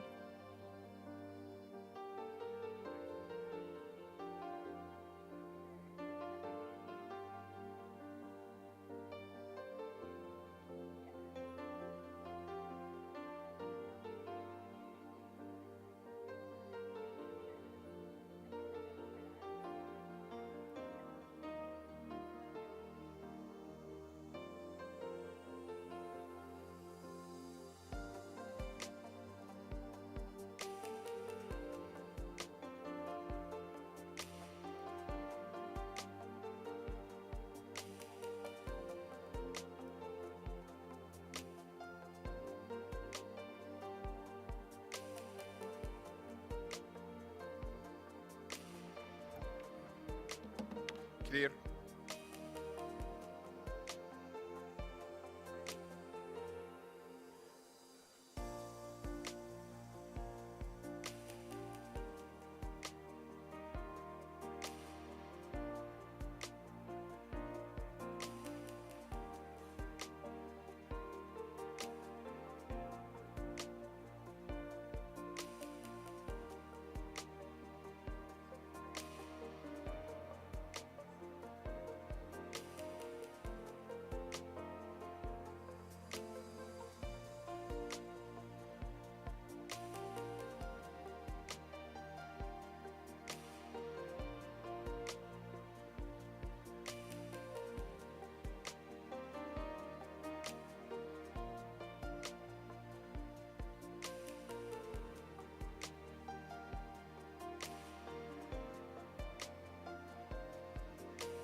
Okay, I'm just going to give 1 minute for people to find their seats, and then we'll go ahead and get started.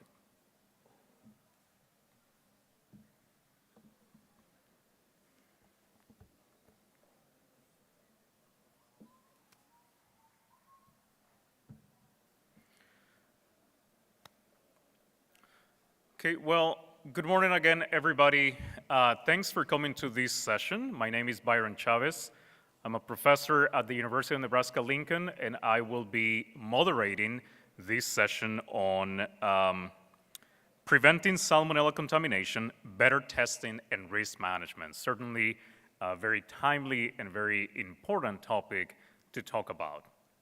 So our first speaker this morning, so basically how this is going to work is that each one of our speakers will have roughly 30 minutes to give us their talk, and then we'll have a Q&A session at the end. When they finish their talks, their individual talks, there may be a couple of times or a couple of minutes for questions, but we rather would ask you to save all of your questions for when the panel comes to the front. And so for now, we'll have our first speaker of this morning, Dr. Julian Cox, who is going to tell us a little bit about food safety, a testing prospect. And I will ask Julian and the rest of the speakers first give us a brief introduction of themselves before diving into their sessions. Thanks.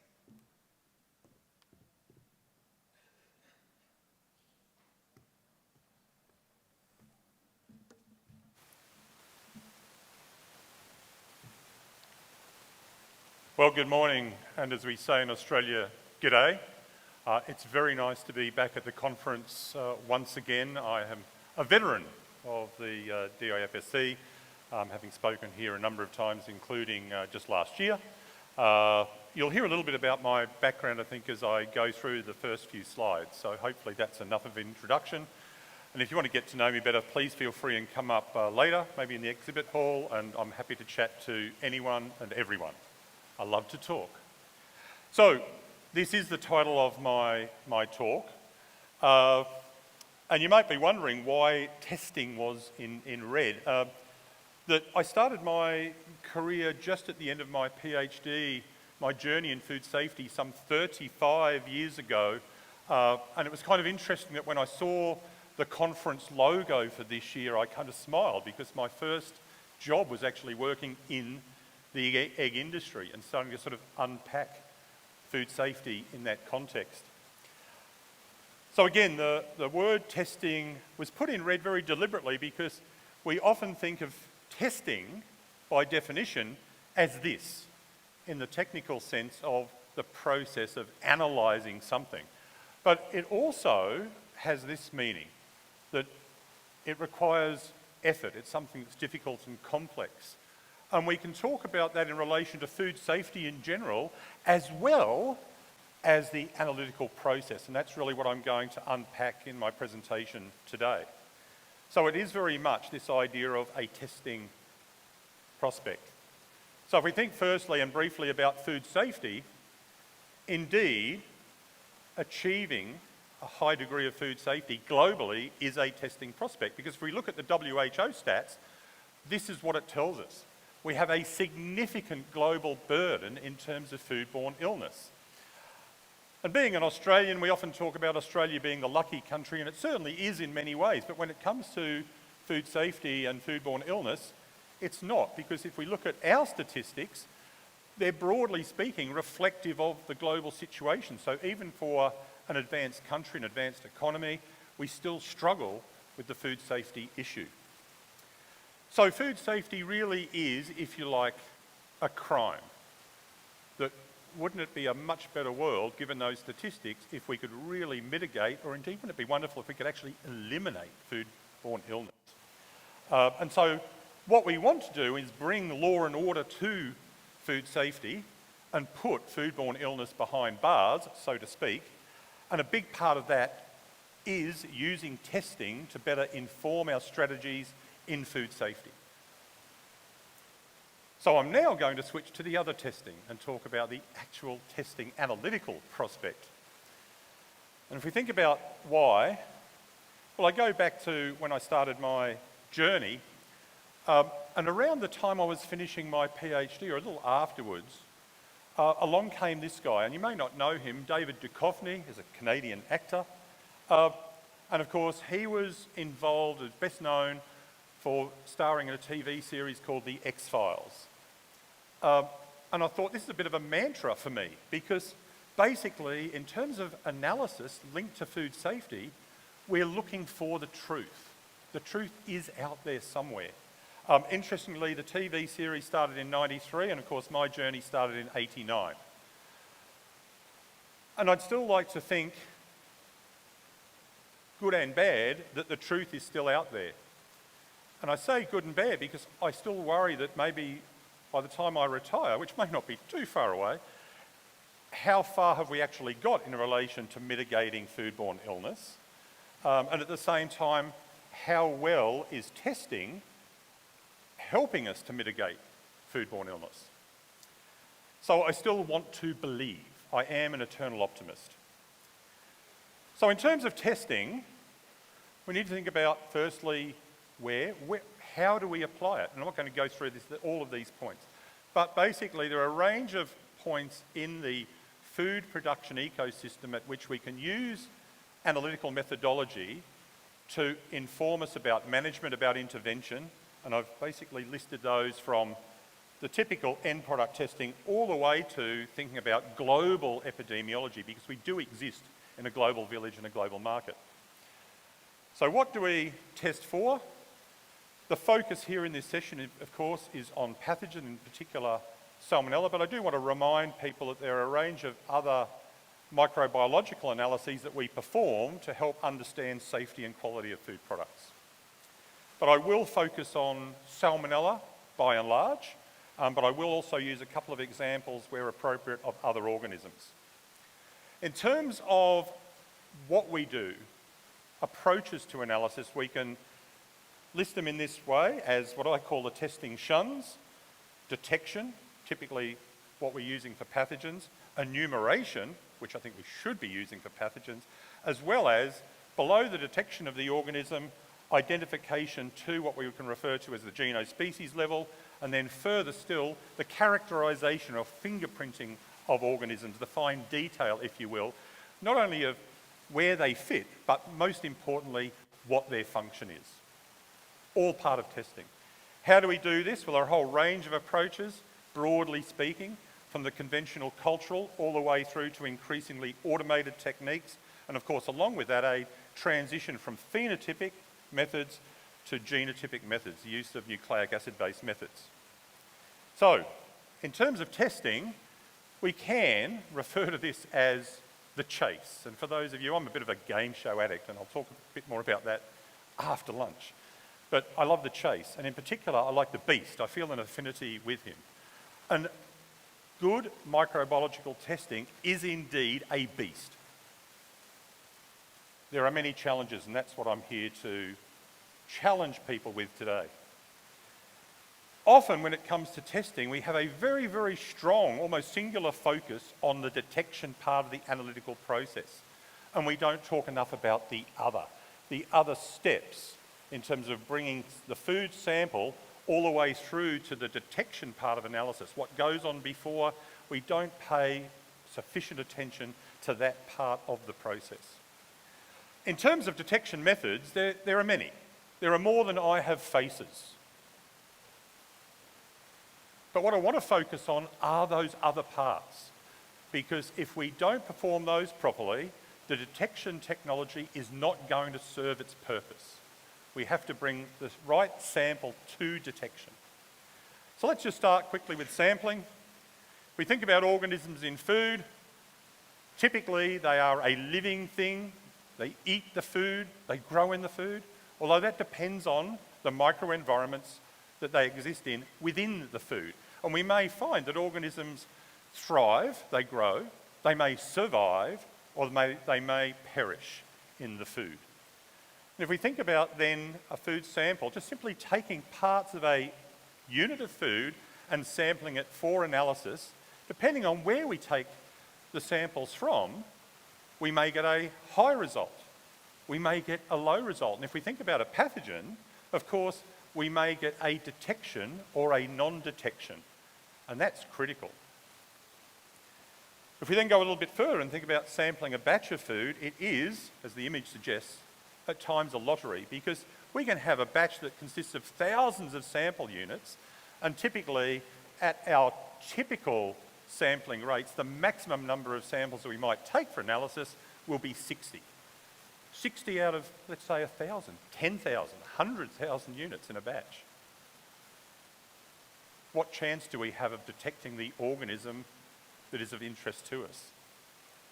If we then think about the bug in the food, and this is an English adage which I hope translates, but we often talk about the needle in the haystack. That's what we're looking for. It means that we're looking for something very small in a large mass, and I'll come back to that point.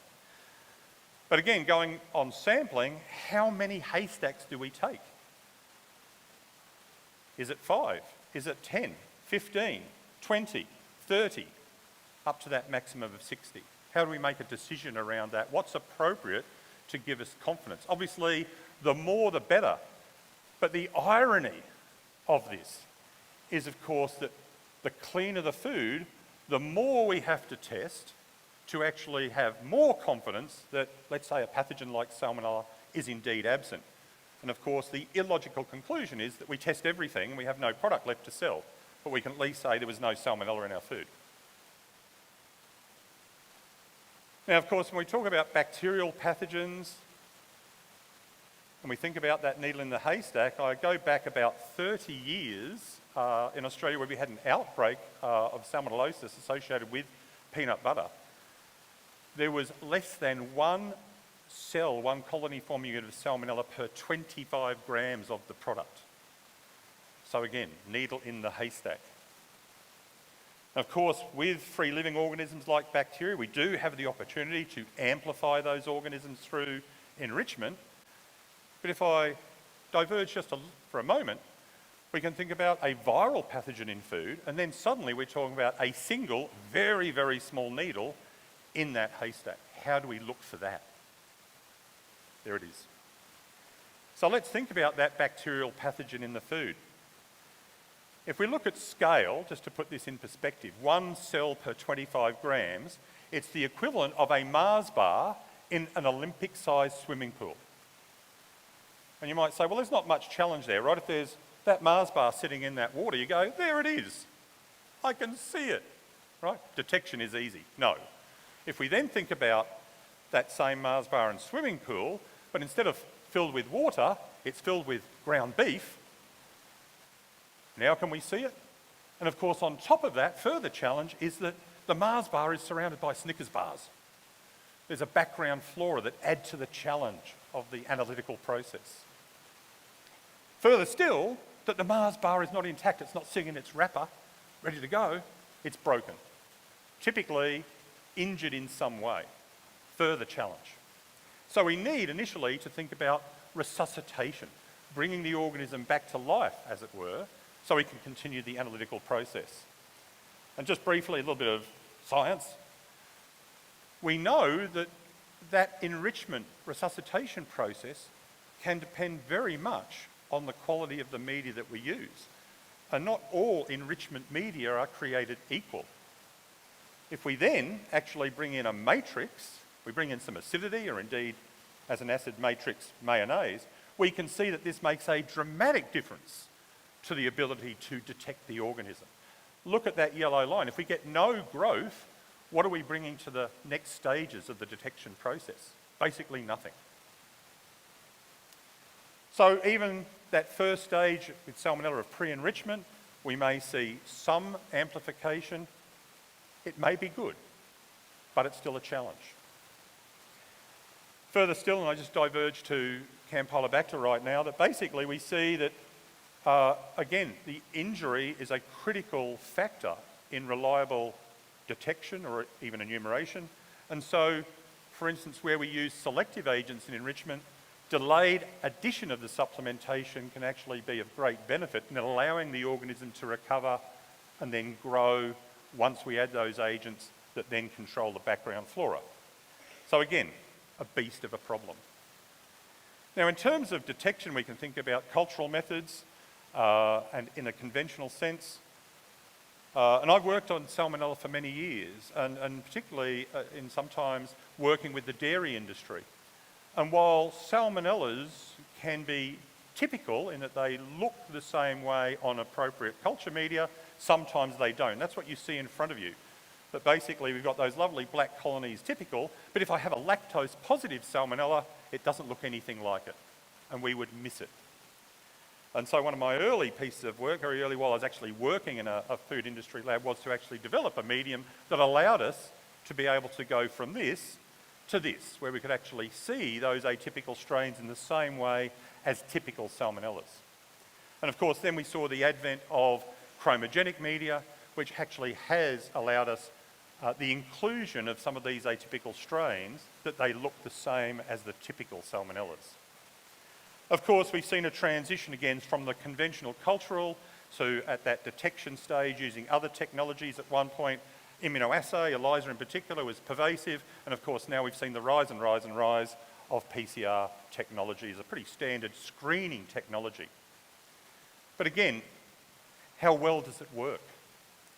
I'm not going to go into the detail of this, but I just want you to sort of look at the bottom couple of lines.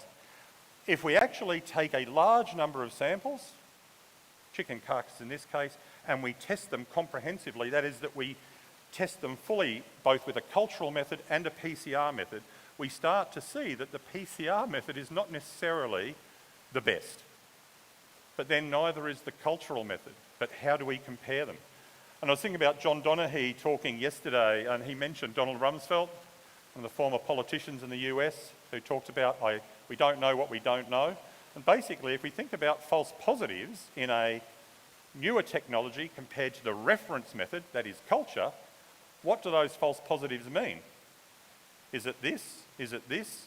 Is it this? Is it this? Are they real positives and the cultural method was wrong? Or are they genuine false positives on the PCR? And the point is, by trying to do that comparison, we actually don't know. That's a significant challenge. Again, a beast of a problem. Further then, we recognise that if we're in the age of wanting to use quantitative risk assessment, that detection of pathogens is not enough, that we really need to look at enumeration. And something that we've played with a range of pathogens, and particularly in the poultry industry, is to use very simple, the most probable number, or MPN technique, to actually explore this. And that's proven very effective in being able to use a semi-quantitative method to actually look at through-chain levels of pathogens like Salmonella as well as Campylobacter, to be able to get a sense again of how our management or our intervention strategies are working. Are they effective or not? We then go beyond simple detection to characterisation. We recognise, again, if I take poultry and Salmonella as an example, that it's not typically a single Salmonella strain, if I use that term, that dominates commercial poultry production. Often we can find a whole range of serotypes, serovars, in poultry. So we not only ask how many are there, but what is there? What is the mix? And which strains are important and which are of little concern? It's better. We then start to characterise organisms even further, and of course we are absolutely in the age of whole genome sequencing, so we can actually get a fingerprint of the entire body, if you will, to understand what an organism is at a very fine detail level. And of course we can then say, oh, this organism is Salmonella enteritidis, and this one's enteritidis, and this one's enteritidis, but they're all the same rows by any other name. But what is actually important in their genes? And there we need to think about what is actually switched on when that organism is in a particular environment, whether we're talking about the general environment within a host animal like the chicken, within us ultimately in terms of causation of foodborne illness. And if I just take Salmonella enteritidis, it has been problematic. I know you've had problems here in Dubai, as well as in the past, certainly globally, and it's still an issue in a number of countries, that this organism has a very long history now of being egg-borne. But if we look at two strains of Salmonella enteritidis, that's what you see on the screen there. Not only Salmonella enteritidis, but they are both Salmonella enteritidis phage type 4. They are very, very close cousins, siblings. But you can already see how different they are. And that difference what I'll call the smooth and rough colonies, is significant in terms of their ability to colonise chickens and also to cause more significant disease in humans. So, I'm going to say more about that in the session after lunch. I'll talk a bit more about that biology and what it means in relation to outbreak strains of Salmonella. So that story will continue. What I'm going to do now is just finish with a few thoughts in terms of the operation of testing technology. That often, in one of my roles that I still carry on with, is to have been an auditor, a lab assessor for now 30 years. And typically when we go into a lab, we worry about the quality of the people performing the test. And that's still very, very important, right? So we want to think about the competency of the technicians, of the analyst. But again, to kind of wrap up those various pieces that I've talked about, we actually want to think about the competency of the test. And I made this comment earlier that as we get the new technology, the new method, the shiny new thing, that we often think it's going to be better than the last technology for detection. But there's no such thing, I think we recognise, as 100% reliability in a test. And again, that's talking about the detection technology in itself. But I want to reiterate that what I've talked about is the fact there are these multiple stages of testing that bring the organism in the right way to the detection technology. And without those, the detection technology is nothing. And ideally, what we want is this, not just competency, but if we think then about a method that is highly effective, then similarly, we want to talk about proficiency. And again, we can think about the proficiency of an analyst. When I was running a lab, I wanted really good people to be performing the tests. But we also had to think about the proficiency of the test. How close to that 100% mark can we get?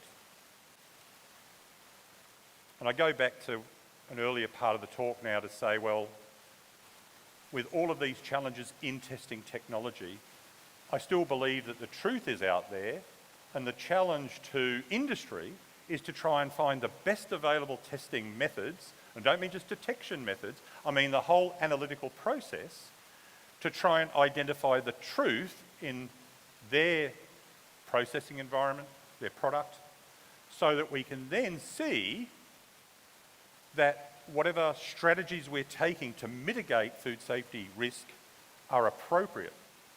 Because without good analysis, we have no real indication of just how effective our management strategies are. So yes, I still want to believe that we can reach almost the truth in testing, and through that, hopefully, as a support mechanism and through our management intervention strategies, that we can indeed put food poisoning behind bars. With that, I thank you for your attention, and as Byron indicated, we'll take questions at the end, but I do thank you for your attention.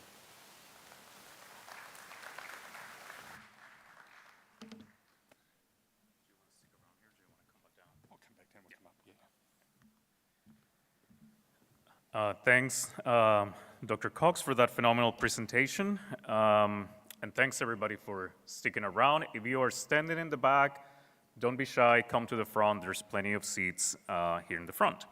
For now, I'm going to invite Michelle Clemens to the stage. Michelle is a professional service associate at Neogen based in the UK, and she's going to talk to us about Salmonella as an adulterant. Thank you.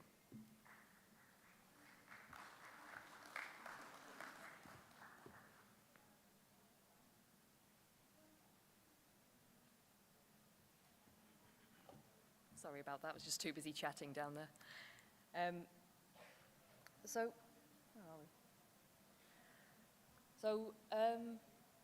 Today's topic is one that I'm going to apologize in advance if you do have any questions at the end. It's not necessarily a subject that I've been working on. This is a new subject for the Middle East team for Neogen. So a lot of the information and the data that I'm going to be presenting today is very US-based, but it could become relevant in the future, certainly for certain product types. So, as I said, it's new for us. Our US team have been... Sorry, can you come close or take her? No, sure, I'll stay here. Okay. Sorry, I'm just naturally loud, so I assume that people can hear me no matter what. Okay. So the bit that we're all familiar with, currently regulations in the EU, the US, South Africa, the UK, all classify Salmonella as a pathogen. And our criteria is currently no detection in 25 grams or per test portion. Do I need a clicker somewhere? That one? Oh no, wrong way.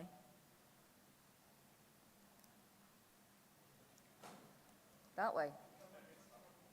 Apologies, you could tell I've come late to this and I'm not prepared. So, thanks everyone. So, as we know, globally, Salmonella bacteria are a leading cause of foodborne illness. So if we look at estimates from the Center of Disease Control, the CDC, over in the US, they estimate that Salmonella bacteria is responsible for 1.35 million infections, about 26,500 hospitalizations, and 420 deaths per year. And that's just in the US. Globally, obviously, it's far more. The estimates also say that about 24-ish% of foodborne salmonellosis is attributed to poultry products. So, in 2022, the USDA FSIS announced that they were going to propose a new regulatory framework. This was followed by an announcement in 2023 that said that they were considering reclassifying Salmonella as an adulterant. So what we got in August this year is the proposed regulatory framework. So the intention is to try and lower the amount of Salmonella getting into poultry products and therefore making people ill. There's three main components to this. Component one is focused on the non-regulatory approach.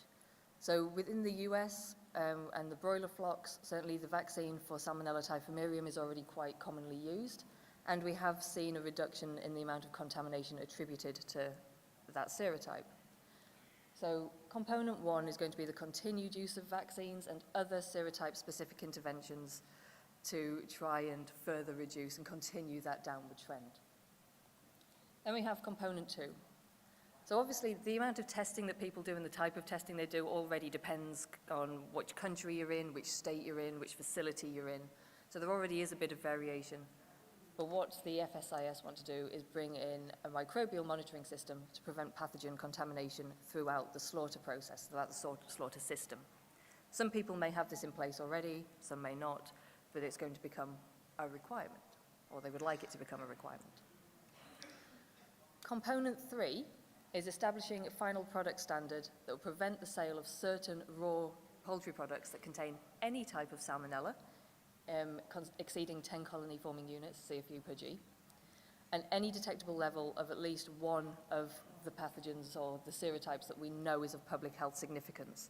So typically this is going to be the typhimurium and the enteritis that you've already heard about, but in some countries it can include things like infantis as well, but in the US, at the moment just enteritis and typhimurium. So what this proposal will do is essentially put more emphasis on or more onus on the manufacturers and the processors to bring down the amount of Salmonella that's in their products already.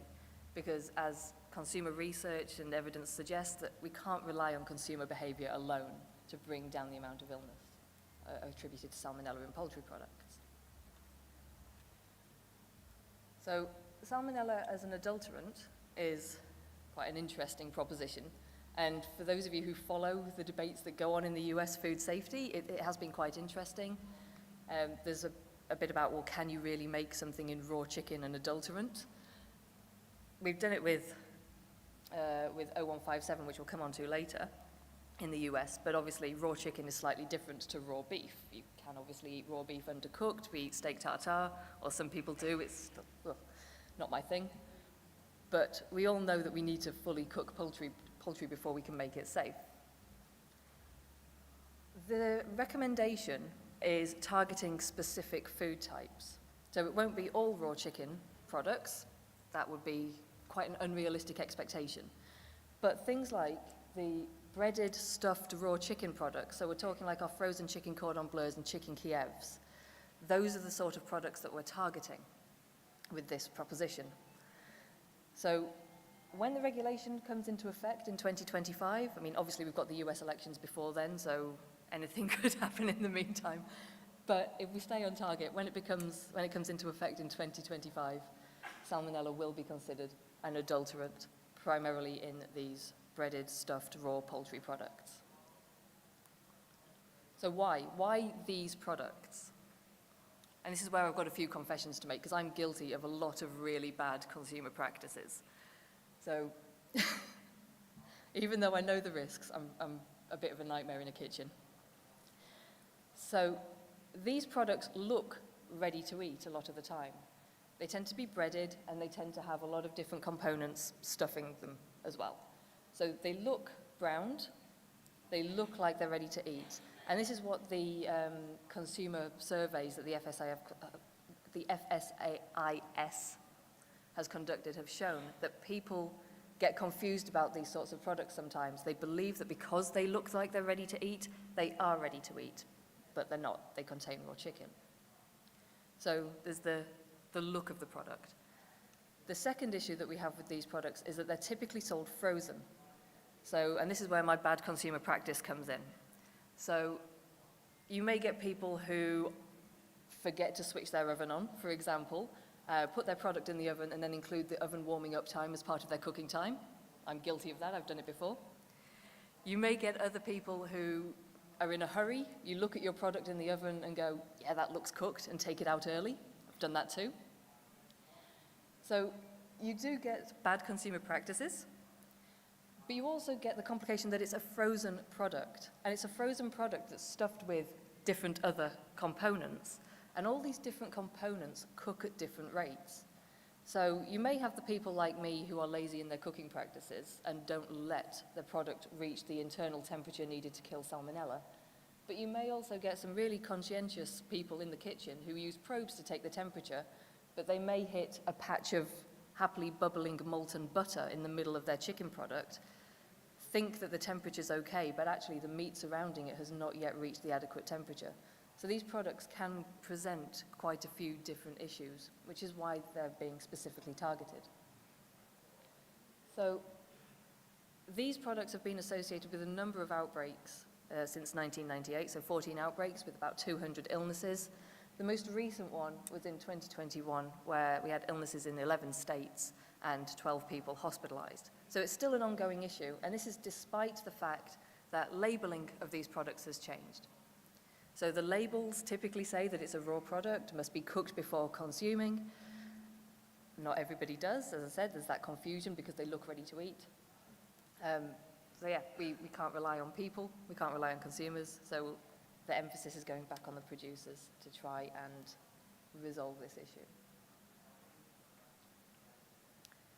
So this is the first time that the USDA has declared salmonella an adulterant in raw poultry. As I said, there's a lot of debates going on about whether you can really classify something as an adulterant in raw poultry. And the precedent that gets quoted is what happened with 0157. So in the mid-90s, there were some deadly E. coli 0157 outbreaks tied to ground beef. So at the time, 0157 in ground beef was declared an adulterant. All the associated actions, mitigating actions, went into place. And as a result, the number of foodborne related illnesses associated with E. coli 0157 in the US has fallen by more than 50%. So the intention is that by doing the same with salmonella, we can get the same level of success, or a similar level of success. Anything would be better than nothing. What's interesting with salmonella, or the bit that I find interesting with salmonella, is about, must be a couple of decades ago, some, what are they called, like testing standards went into place for raw chicken carcasses and what they call like poultry bits, if you like, so wings, legs, and breast. And when all of these requirements, all of these new testing standards went into place, over an 8-year period from 2012 to 2020, the amount of salmonella prevalence in these products dropped by about 75%, which is fantastic. The problem is we haven't seen the same drop-off in the number of people getting ill. So we've got less salmonella in our chicken or in our poultry products, but the same number of people getting ill.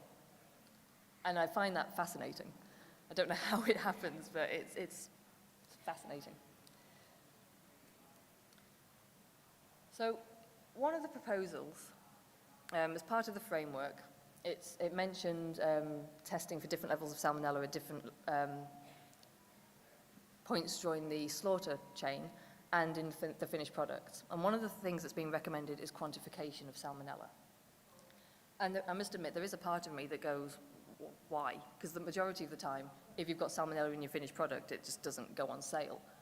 But the belief is that salmonella quantification is essential for assessing those contamination risks. And it gives us a better overview of what's happening at each stage of the chain. So if you're just looking for salmonella presence absence, but it's earlier on in the chain, then you're probably never going to get any chicken that makes it into a final product, ever. But the quantification at different stages will help us see where those contaminations are coming in. They'll help us make more informed decisions and more targeted interventions so that we can stop salmonella getting into, say, the risky products like our breaded stuffed chickens, where we know people can make those errors. So with the quantification, we should be able to make more rapid decisions.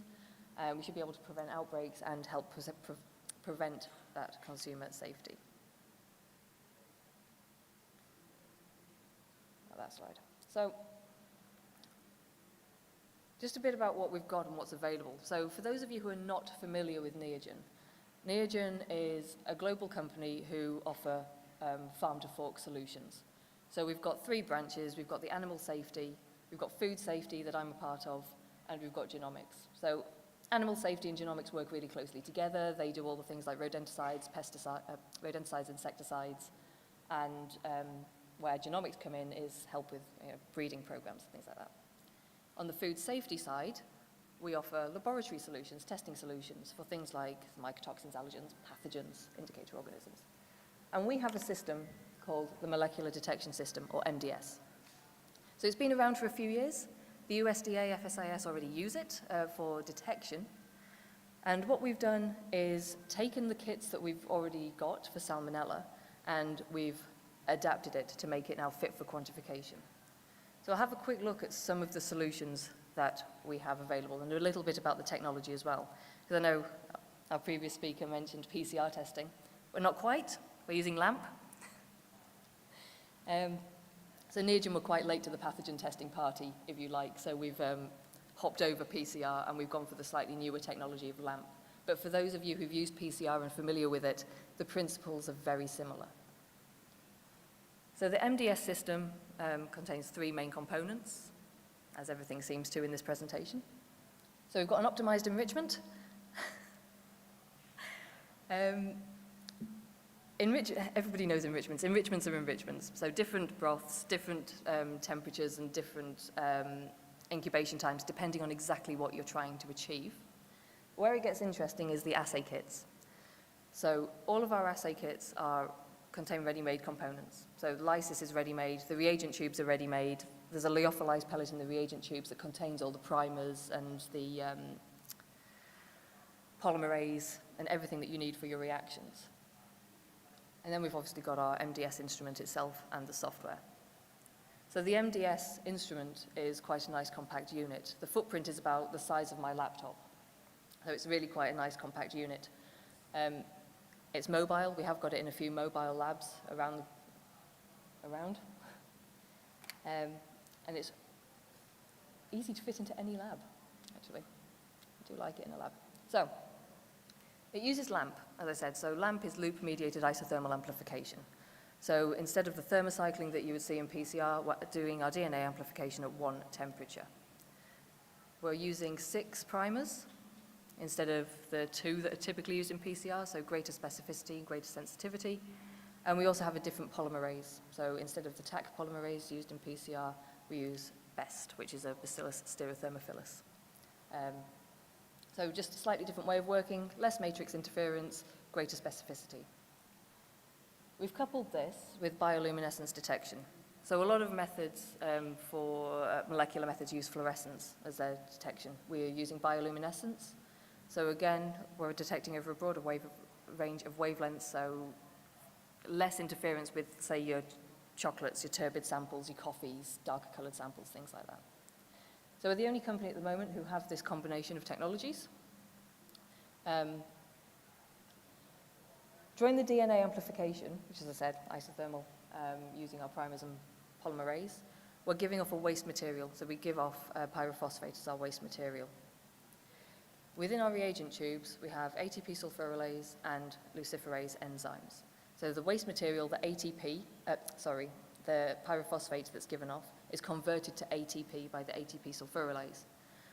Then when this ATP comes into contact with the luciferase, it generates light, and it's that light that we are detecting in the MDS unit. So if there's no DNA amplification, there's no light generation. So if our target organism isn't there, we don't get any light given off. That's a basic guide to the technology.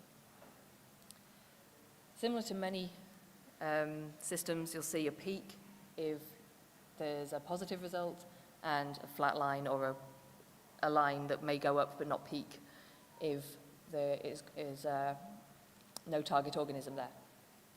The run times are all 60 minutes for all of our assay kits, with the exception of Listeria and Listeria monocytogenes, which are 75 minutes. So that's the brief how it works. As I said, we've got detection kits out in the marketplace already. They've been out for a number of years.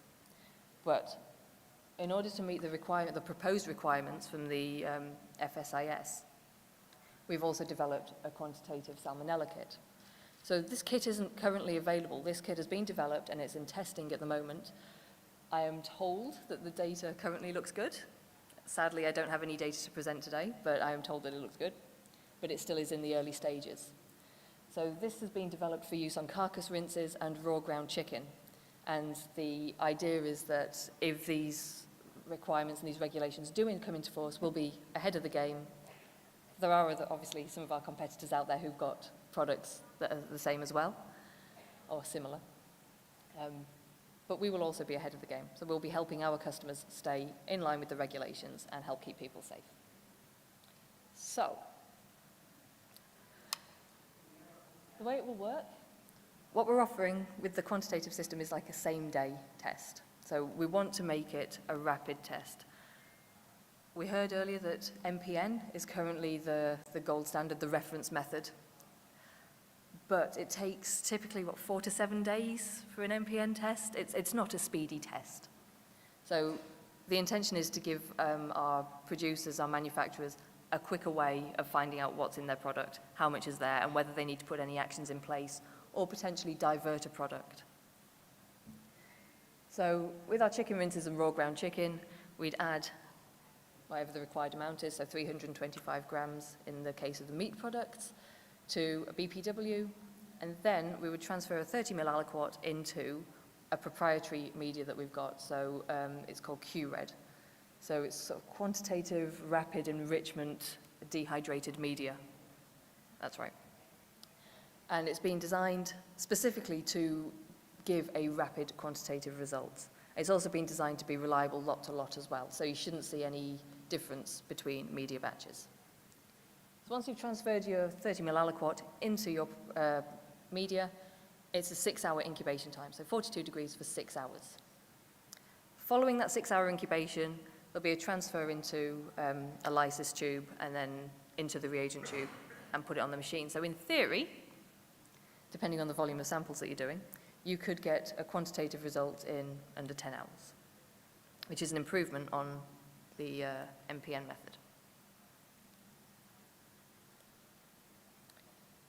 It has been compared to the MPN method.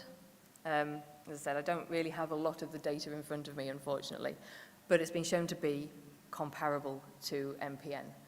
As I said, it is still under testing. Don't have all the data, but if you do have questions, I can find out the answers for you and I can get some information over to you.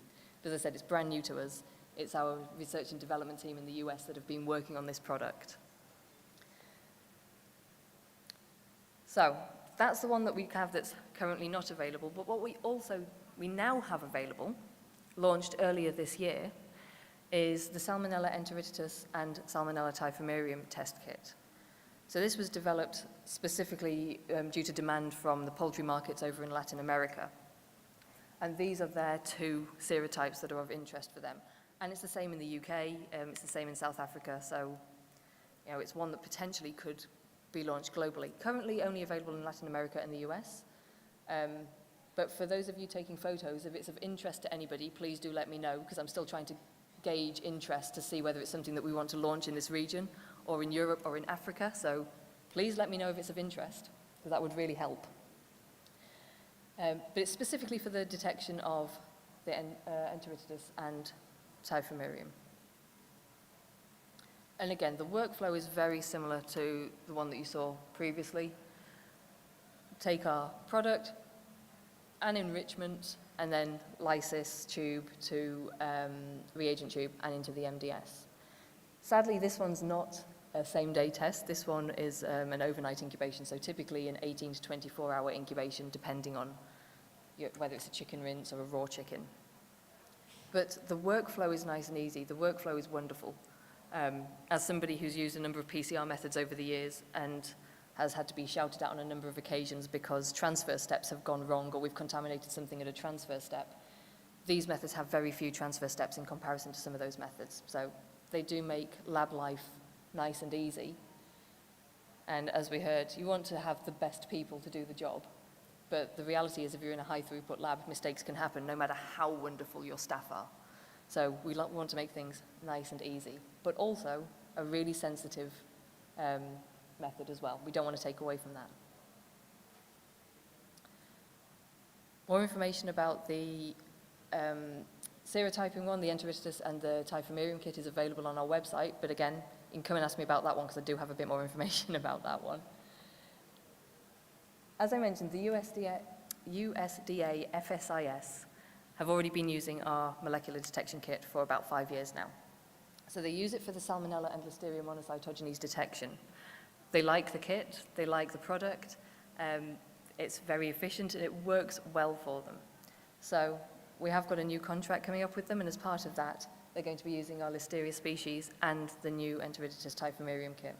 So I get asked a lot in this region for reference labs that are using particular kits, particular assay kits. USDA FSIS are happy to be our reference lab for the MDS kits. So just to circle back, can Salmonella be an adulterant? Yes. In proposing to classify Salmonella as an adulterant, it is an important step to getting the manufacturers and producers to essentially take more responsibility for the products that they're releasing. As I said, we know consumer behavior will not reduce Salmonella foodborne illness. And this isn't just because people are uneducated. There is an element to that, but as I said, I myself do it, and I know the risks. You cannot rely on consumer behavior. So the move towards making an adulterant could really reduce the amount of illness that we get as a result of Salmonella in poultry products. So the enumeration, the detection, and the serotyping used together is an approach that could help us more effectively control the risk of salmonellosis. So, and that is pretty much it. As I said, if you've got any questions, I might not be able to answer all of them, but I will try my best.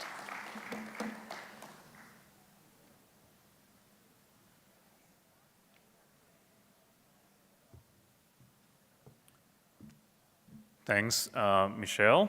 And so we are a little bit ahead of schedule, but if our next presenters, Mathilde and Victor, are around, I will invite them to come to the stage and talk to us about decoding Salmonella enteritidis and typhimurium in the egg industry, risk management, and strategies.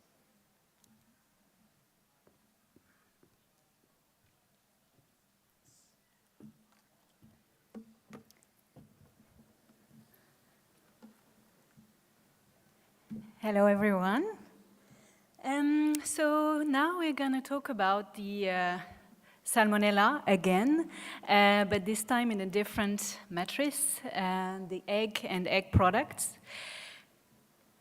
So just to start with, what is the category? What are the different types included in the egg and egg products? Well, there are 6 types.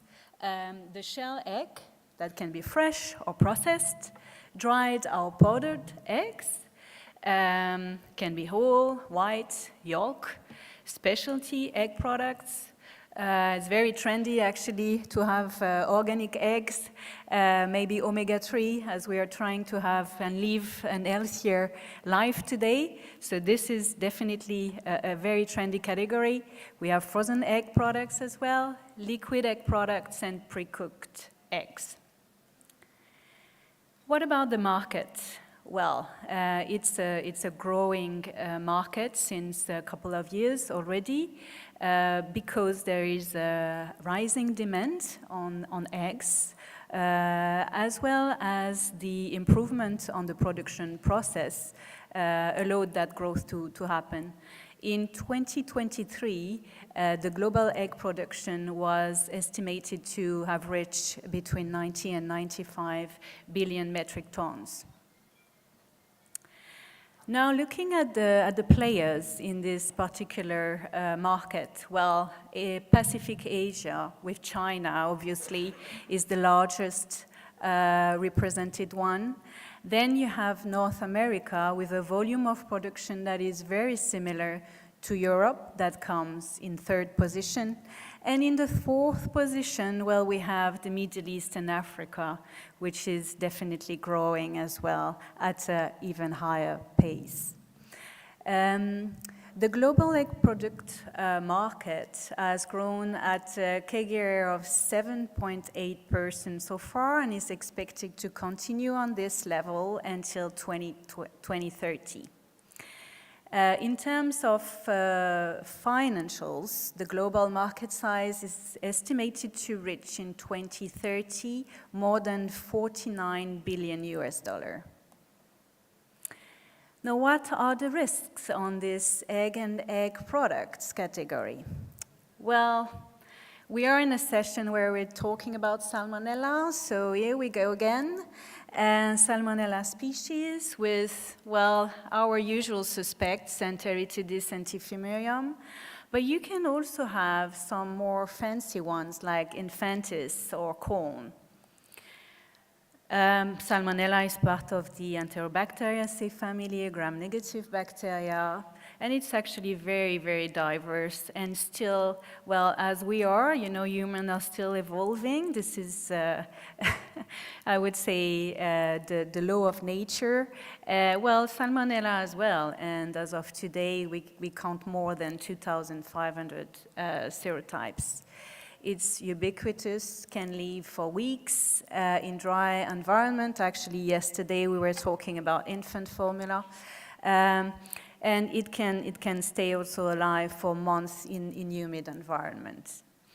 Typhimurium and Enteritidis are very characteristic of the poultry matrices, as the previous speaker was talking about. Well, it does create in very young chickens severe disease and can actually lead to death. The mechanisms of egg contamination by salmonella, well, the hen would eat some feed that is contaminated, and we have a first type of transmission, which is the horizontal transmission. It will contaminate another hen part of the farm. It can also do the transmission through a vertical way, and actually the hen contaminated would have fecus contaminated, and from there the shell egg will be contaminated. So this is an external type of contamination. And finally, the internal type of contamination, the hen, which has eaten the feeds contaminated, might have at some point the contamination into our organs, and of course then the yolk of the egg would be contaminated. So this slide is very busy, but I just wanted to show you from data from the past 2 years. This is coming from the European RASFF, so this is Rapid Alert System for Food and Feed. You have here 21 notifications on egg and egg products for the past 2 years. And out of those, 14 are actually linked to enteritidis, which makes us come to more than 65% related to that particular serovar. This data is actually coming from the FDA, from the US side. It's about an outbreak that really recently happened. It's from September 2024. Total of people infected were 65. The outbreak concerned 9 states. 24 people have been hospitalized, and no death reported.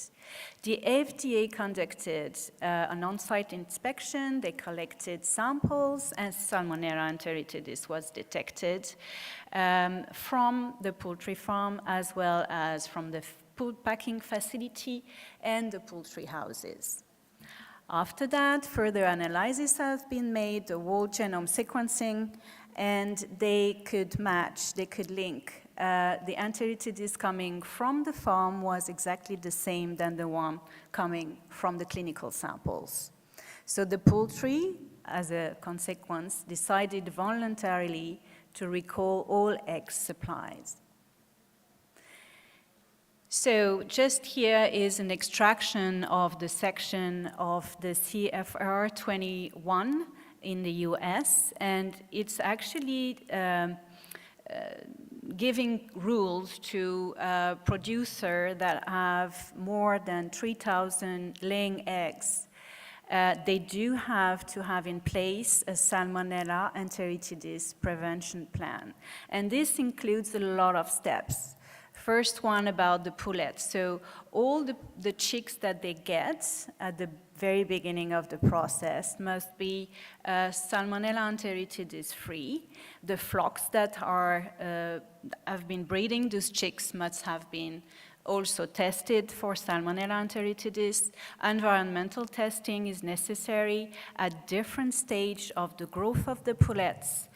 Cleaning and disinfection and monitoring of those cleaning efficiency is also necessary. Biosecurity has also has to be done to ensure there is no introduction or transfer of Salmonella enteritidis into or among poultry houses.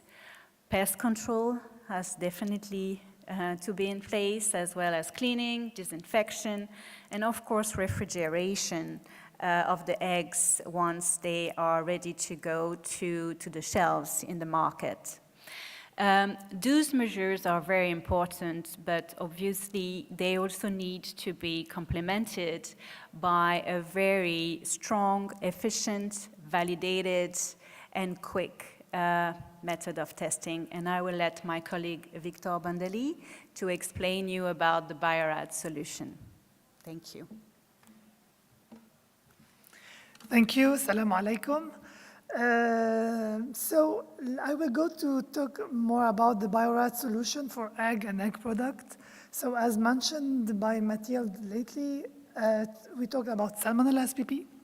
So Biorad has different technology. So we have the rapid chromogenic media, which is based on enzymatic activity for Salmonella, and we have also the real-time PCR for Salmonella, as well for Salmonella enteritidis and Typhimurium. We have the serotyping, and also, I didn't mention it here, we have also the ddPCR, which is a droplet digital PCR, where we are able to go for the enumeration of the Salmonella for the absolute enumeration. It means that we will take the sample, we will divide it in small droplets, and we will do the PCR on each droplet for the enumeration step. Our solution are validated AFNOR and AOAC. It's based on the 3 steps, which are the workflow of the food testing. So the enrichment, which is very important because we know that when we go for the detection, we should go to multiply the bacteria. So it means that we know that our food, if it's containing Salmonella, it will be maybe stressed. So in this case, we should choose a very good enrichment to multiply the bacteria and give them the good condition for the multiplication. And then we go for the detection steps. So in this case, we can go for the chromogenic media or the PCR, where they are very rapid and sensitive. And if you have any positive, as usually, we should to go for a confirmation steps, which also can be fast and easy. So time to result, if we compare with the reference methods, so reference method, we go to up to 4 to 7 days, and when you go for chromogenic media, it's 48 hours, and when you go for the PCR, it's 24 hours. So here we can show the different time to result, which is very important for some producer and manufacturer for the positive release. So if I'm going here to talk about the testing Salmonella SPP, so we have the BPW in a dilution 1 to 10 with a simple, which is egg or egg product. We have one of the two. It depends on the laboratory and what he chooses as a detection step. So for the PCR, we have 24-hour, 37 degrees of enrichment. And we will go for the IQ check Salmonella, for the Salmonella SPP. We can go for an enrichment for 22 hours, 41.5 degrees with a rapid capsule, and we will do the rapid Salmonella agar. And after we go for if you have any positive, we are obliged to go to the confirmation step, which can be latex and also the rapid media if we go for the PCR. And in the regulation, we should go to the serotyping to know what is the serotype of our Salmonella detected. And when you go for serotyping, we know that it's a long serotyping steps because we are here to detect the antigen of the Salmonella. So, and then we will do for the O and then for the H, and then we will go for follow the Kaufman-White scheme. And we will have the serotyping. So we should select an isolate colony, and then we do different tests on antibodies for the O and the H. And here, for example, for enteritidis, it will be O1, 9, 12, and HGM. So if I go for the testing for Salmonella enteritidis diffimurium, so here we have a solution where we have BPW sample, and then we go for enrichment, and then we do the detection with the kit, which is specific. So it's a real-time PCR where we are targeting a gene very specific for enteritidis diffimurium. So it's very sensitive. And then we go for the confirmation of the latex. We know that sometimes also our product, and we know the egg, it can have a high quantity of Salmonella, and sometimes the product can be lyophilized or treated or heated. In this case, we can have some dead cells.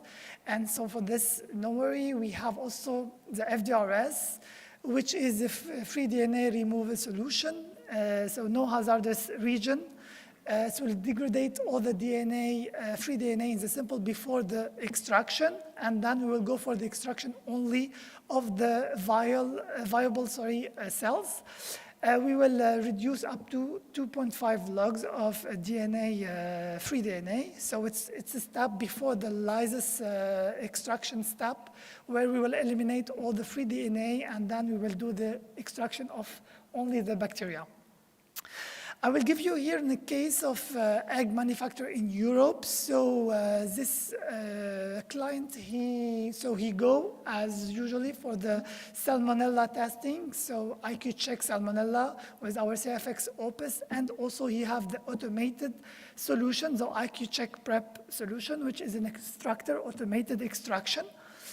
And then he go obligatory for the latex confirmation and serotyping. But sometimes he can go also for the PCR of Salmonella enteritidis diffimurium to have rapid action for the positive release or chicken treatment, etc.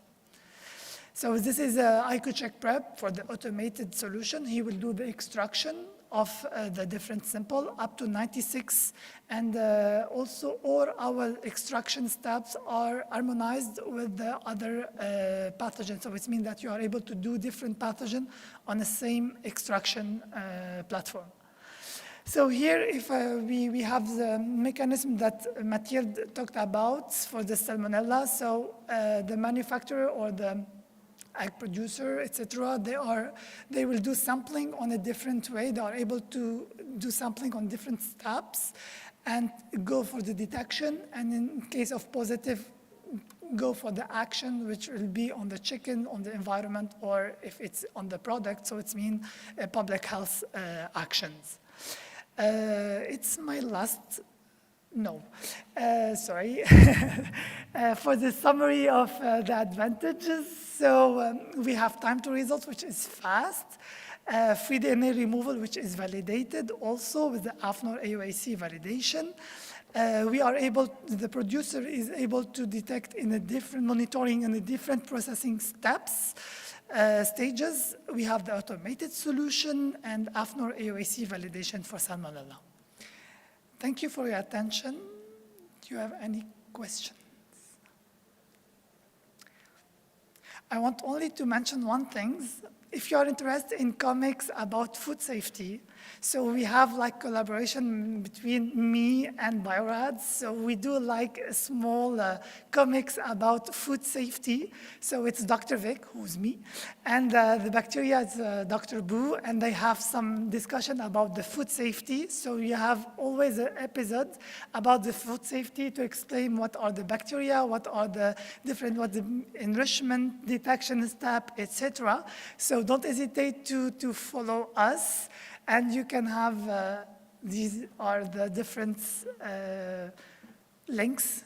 If you want to follow us for more, we will have an episode soon about the PCR. Thank you for your attention.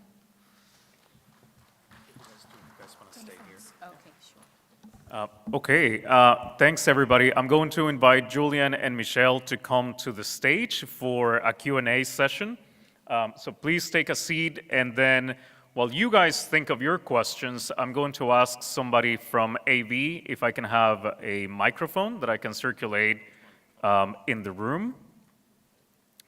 Okay, so, oh yeah, see.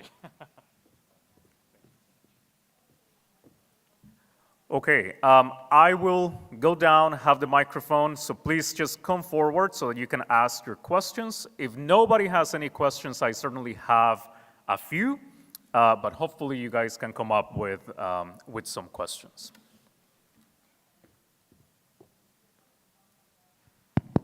Okay, anybody? You can raise your hand, you can come to the front. Okay, well, don't, okay, I'm going to approach people that I know so that they can ask questions. I see Dr. Singh here. Okay, he has a question, great. I'll go, put me to shame. Well, thank you for the wonderful presentations. This may be for the entire panel, just thoughts on. I hear the term salmonella as an adulterant in poultry.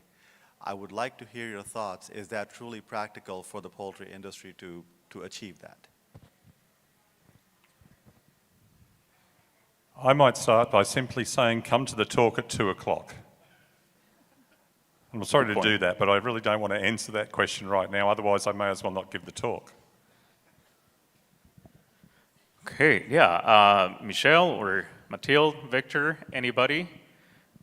But that is a good point, right? And we do have a session at 2 p.m. Where Julian and Melanie over there and myself will be talking about salmonella. So everybody's, of course, welcome to join us. Okay, in the meantime, while you guys think of other questions, I'm going to ask maybe the Biorad speakers. You know, you guys have all of these validated methods, of course, for salmonella in eggs. Can you tell us a little bit about where are we with processed eggs? Right? What about egg powders? What about liquid pasteurized eggs, right? Is there any science out there for detection of salmonella? We know that it's very difficult to eliminate salmonella from those types of products, right? So what is out there in terms of testing for those sorts of processed egg products?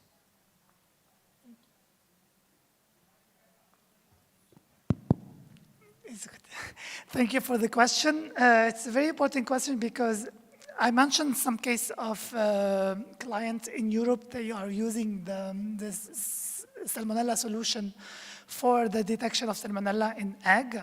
So this manufacturer, it's a big manufacturer that he's processing different kind of product. So it can be the raw as well, cooked and preheat or other lyophilized powder, different kind of egg product. And our solution is validated for this kind of egg products. And when you say about processed food, what I mentioned also that it means that we can find some dead cells.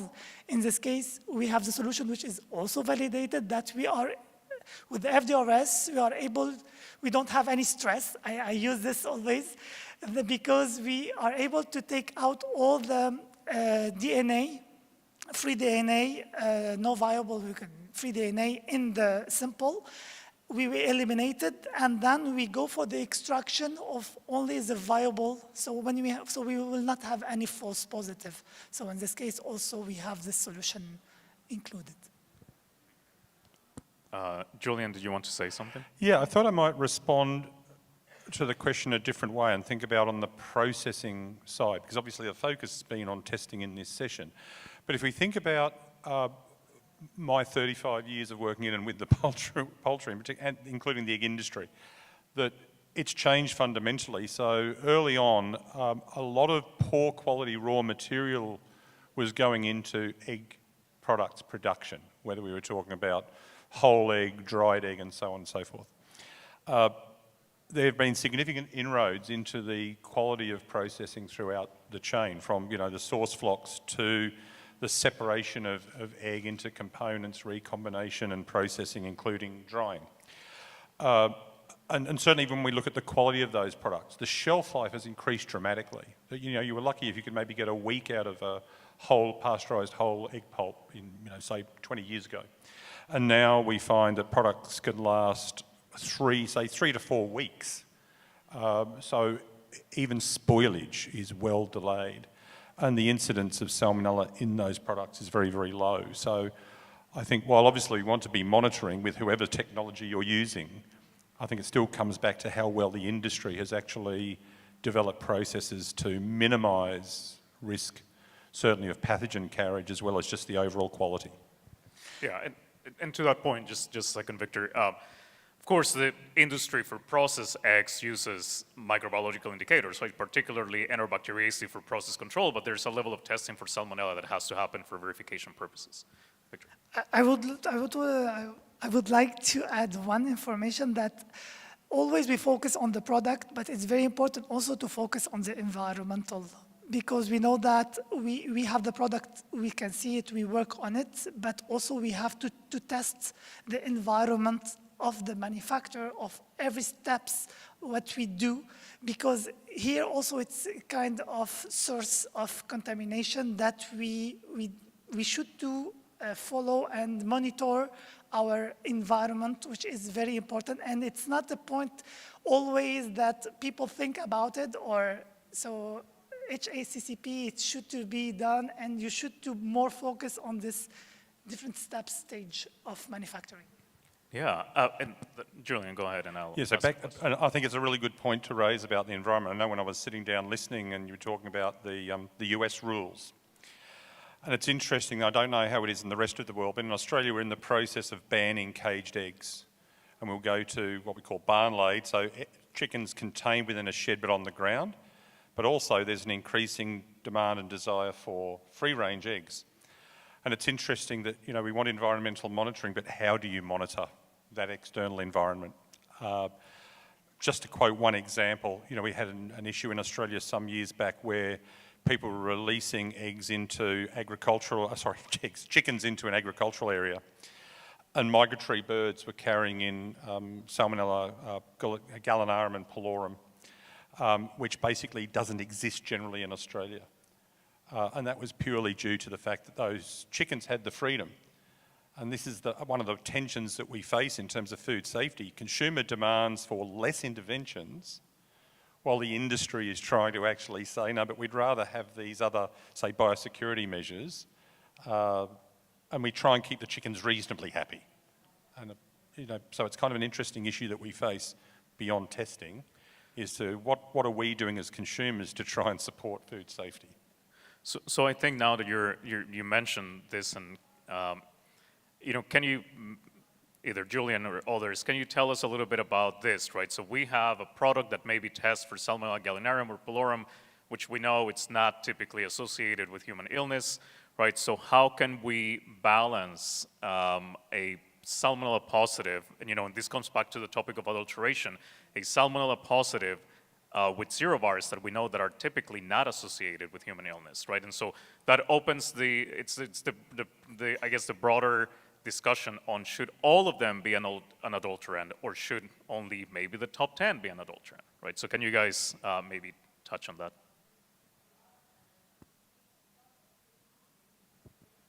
So I know for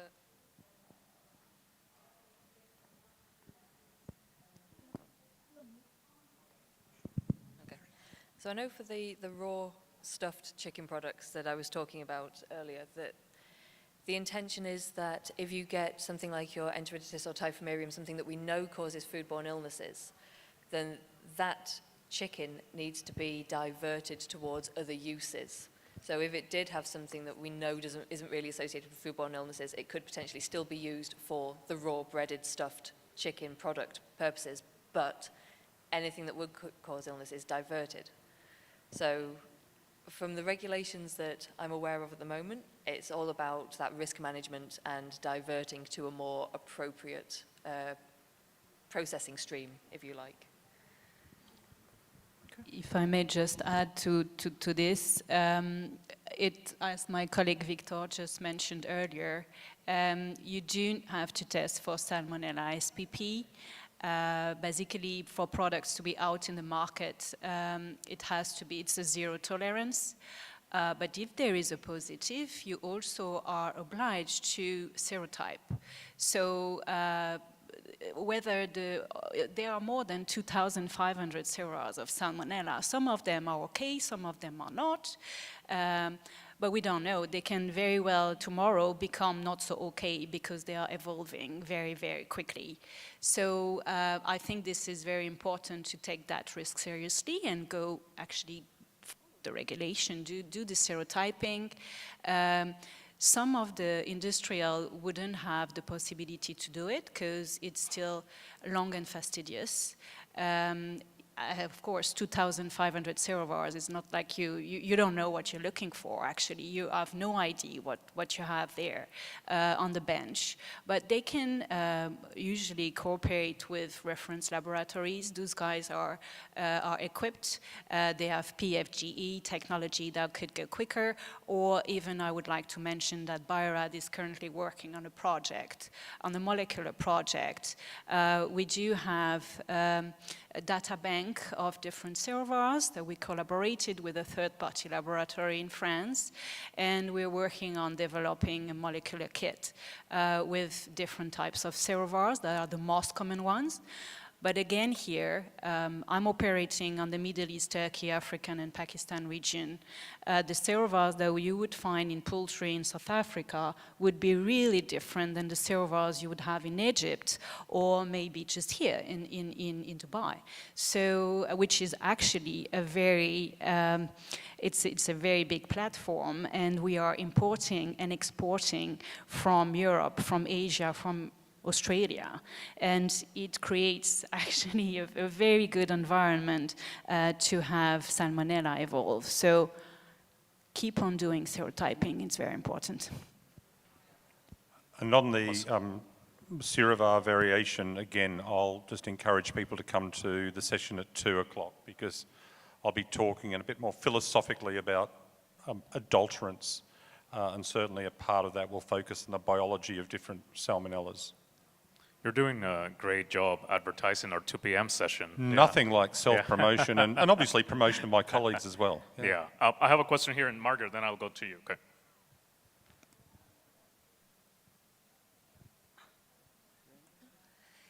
Thank you for this presentation. I have a question about the US updated rule, and it mentions that Salmonella shouldn't exceed 10 CFU per milliliter or per gram.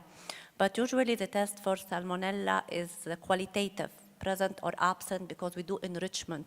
So how shall we do this?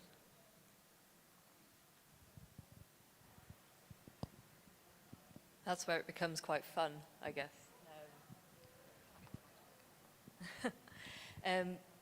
Yeah, at the moment, the majority of people do just do the presence-absence testing because that's currently all that's expected, which is why people like Neogen and I believe it's Intertech have currently got a quantitative kit that they're developing as well. That's why the teams like us, we need to stay ahead of the game. We need to be in constant contact with the regulators because we need to know what's coming. We need to have things available for people because it wouldn't be a reasonable expectation to say, right, we've updated the regulations, you now need to do all this quantification. We don't know how you're going to do it, just do it. So, you know, which is not unknown. Yeah, and I think if I can add to that, I think, I mean, we are competitors in a way, Bio-Rad and Neogen, but I believe your company is also sitting at AFNOR committee and AOAC. Industrial suppliers of kits actually are working alongside with the manufacturer just to go and you know, provide a better public health globally. So, yeah, we're all in the same boat there, fighting against pathogen world. We need to know what's achievable as well, because if the regulations come out and say we want you to hit this target and everybody who's developing test kits goes, that's not possible. So it is really important that we carry on sitting on those committees and carry on working with the regulators to make sure that we can help people achieve the targets that are going to be released. And my sense, I guess, as an academic sitting on the outside of this, but thinking about this conceptually, is I imagine it's going to be sort of an endpoint based on the protocol that's established, that it might be almost a test to extinction. So what's the boundary? And given the vagaries of, you know, the variation in enrichment, what's the sort of window that might represent a positive and negative that equates to, let's say, that 10 CFU per gram? And therefore, if at a certain incubation point you test and it's negative, you can then say that's equivalent. And that's probably, I imagine, how it's going to work, because other methodologies in the past have sort of taken that approach.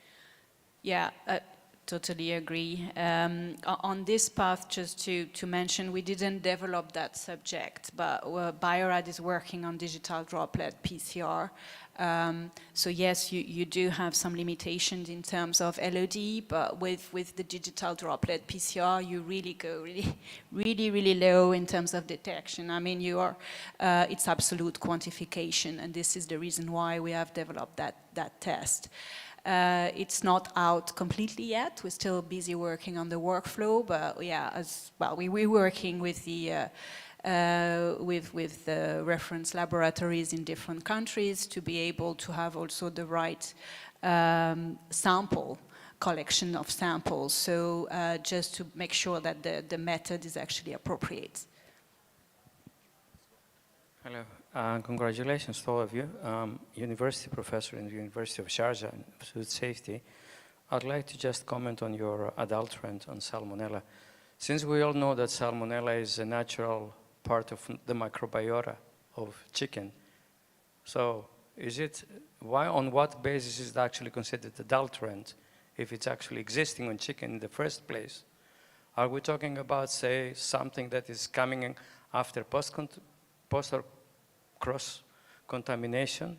And my second question is more or less, what is the EU EFSA view on that?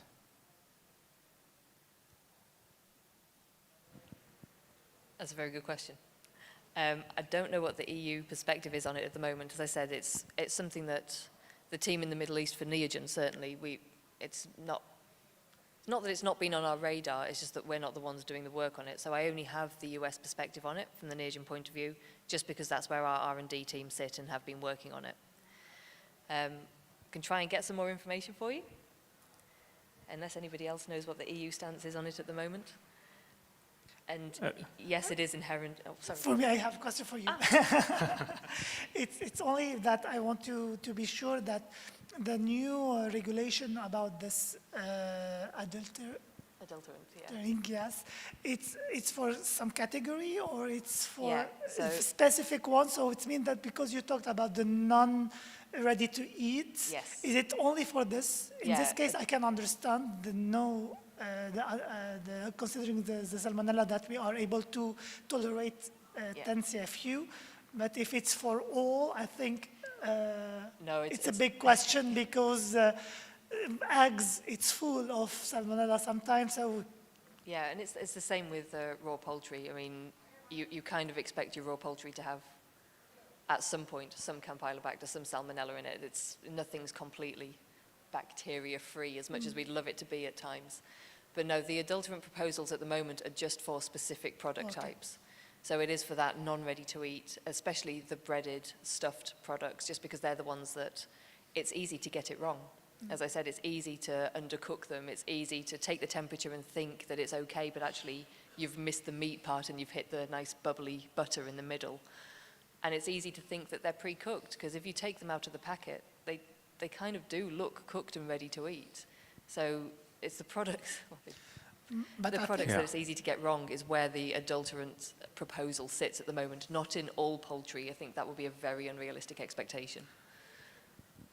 Victor. I think it will be a big question after about education of the people, because in the mind we have that no salmonella in our food, so I will take it, I will cook it and I eat it. But if it's for specific category like no ready to eat, in this case, should to be mentioned in a way, or I don't know, I'm opening a question for the future, because we should to think about this kind of things, because people, they don't know if it's no ready to eat or ready to eat or et cetera, et cetera. So, Yeah, so that's a great point, right? And at 2 p.m., we're going to be talking a lot about risk communication. So please come to our session. Julian, to respond to the previous question, can you tell us a little bit about, I know that I don't want to ruin your afternoon talk, but philosophically and fundamentally, right, should salmonella be an adulterant knowing that it's a commensal in poultry?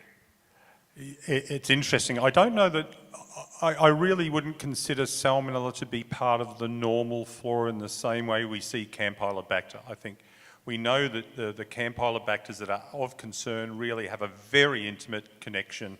And in fact, if we look at where Campylobacter resides in the gut, it's much more closely associated. Whereas salmonellas typically are relatively transient, with some exceptions like, say, the egg-borne SE. So I wouldn't say normal flora, but what I would say, and this is again, I think this is slides maybe 3 to 5 at the 2 o'clock session, is that we need to think about the definition and the gap between adulterants and contaminants. And certainly I'll make that point. And really, I guess the aim of this afternoon's talk, being quite philosophical, is to throw it back to the audience as scientists, technologists, and ultimately consumers. But yeah, I think your point for me is well taken. I'll be sort of exploring that as well. Yeah, great point on the difference between adulteration and contamination, right? Because in the US we see adulteration is a much bigger word for us than contamination. Margaret, do you? I actually have two. So I'll start with the first one, which was actually the last one. But anyway, your comment about salmonella and the comment that you made earlier, Julian, in Australia, because of the activity we've had in the egg industry and the work I've done in the last 12 years in that industry, we have had this exponential shift to barn-raised, pasture-raised and free-range birds. And so I see a shift now from saying that salmonella is an adulterant and not a commensal organism. But with that shift in production systems, would you agree that now it's not just going to be an adulterant, it is probably going to be a base flora for that environment? Yeah, I mean, I've never considered salmonella in all my connection with the industry as an adulterant in any sense. And if you look at kind of definitions of adulterants, I mean, outside of the USDA, FDA kind of definitions, then contaminant to me is still the correct terminology. if I look at best practice, and I know you've been involved with the industry as well, that salmonella control is excellent in all respects. And I worry that all of the good work done through the integration, you know, of salmonella-free feed, everything, right? That can easily be undone by basically allowing the birds free rein, because that's when they start to encounter all kind of vehicles and vectors of transmission. I mentioned migratory birds earlier, but you know, we saw mention in the reg of flies and rodents and things like this. That reg really is still predicated on the birds being inside where we can control. If we suddenly say, let the birds run free, it's everything. It's all sorts of insects, migratory, predatory birds, all sorts of wild animals that may carry salmonella into the environment, including even pooled water. So, you know, the ability to control is suddenly lost to me.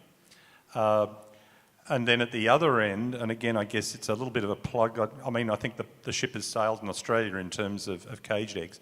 But if I look at the very best practice of the largest producers, you know, vets, nutritionists on staff, etc., the chickens are very well maintained. They have what were, you know, world standard practice in terms of cage space and things like that. Birds always looked healthy. And the ultimate measure of that is the fact that the chickens would produce at a rate above nature because they're so well maintained, that the lay rate was actually greater than natural. And so I sort of look at that and think, you know, as a scientist, technologist, and also as a consumer of eggs, they're kind of, I'm happy with that because I feel the eggs are going to be safest.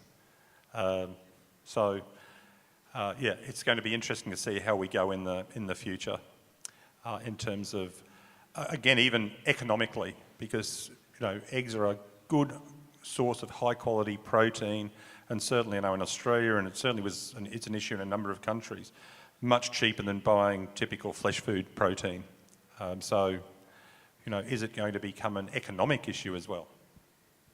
Well, I think to that point, we've already seen that in Australia because we've had various outbreaks that have caused massive culling of flocks, not related to salmonella, but the other question I had that's kind of a little bit sideways from there is around AOAV and biosecurity risks, because the issues we're having in the egg chicken flocks at the moment in Australia has resulted in significant shortages of eggs, to the point where the cost of eggs per unit has now more than doubled. And that's quite a significant rise, because we saw a 100% rise when cage-free was started to phase out. Now we've had another 100% rise on top of that because of this massive shortage. So the import of egg, particularly for manufacturing, has become quite a focus, and there's a lot of pressure on that. But the issue we're having is the pasteurisation, the AOAV, and validation of pasteurisation for AOAV is not accepted by our regulator. And there's very little scientific information out there that we can use to justify for the importers to say, well, this egg is safe from a biosecurity perspective.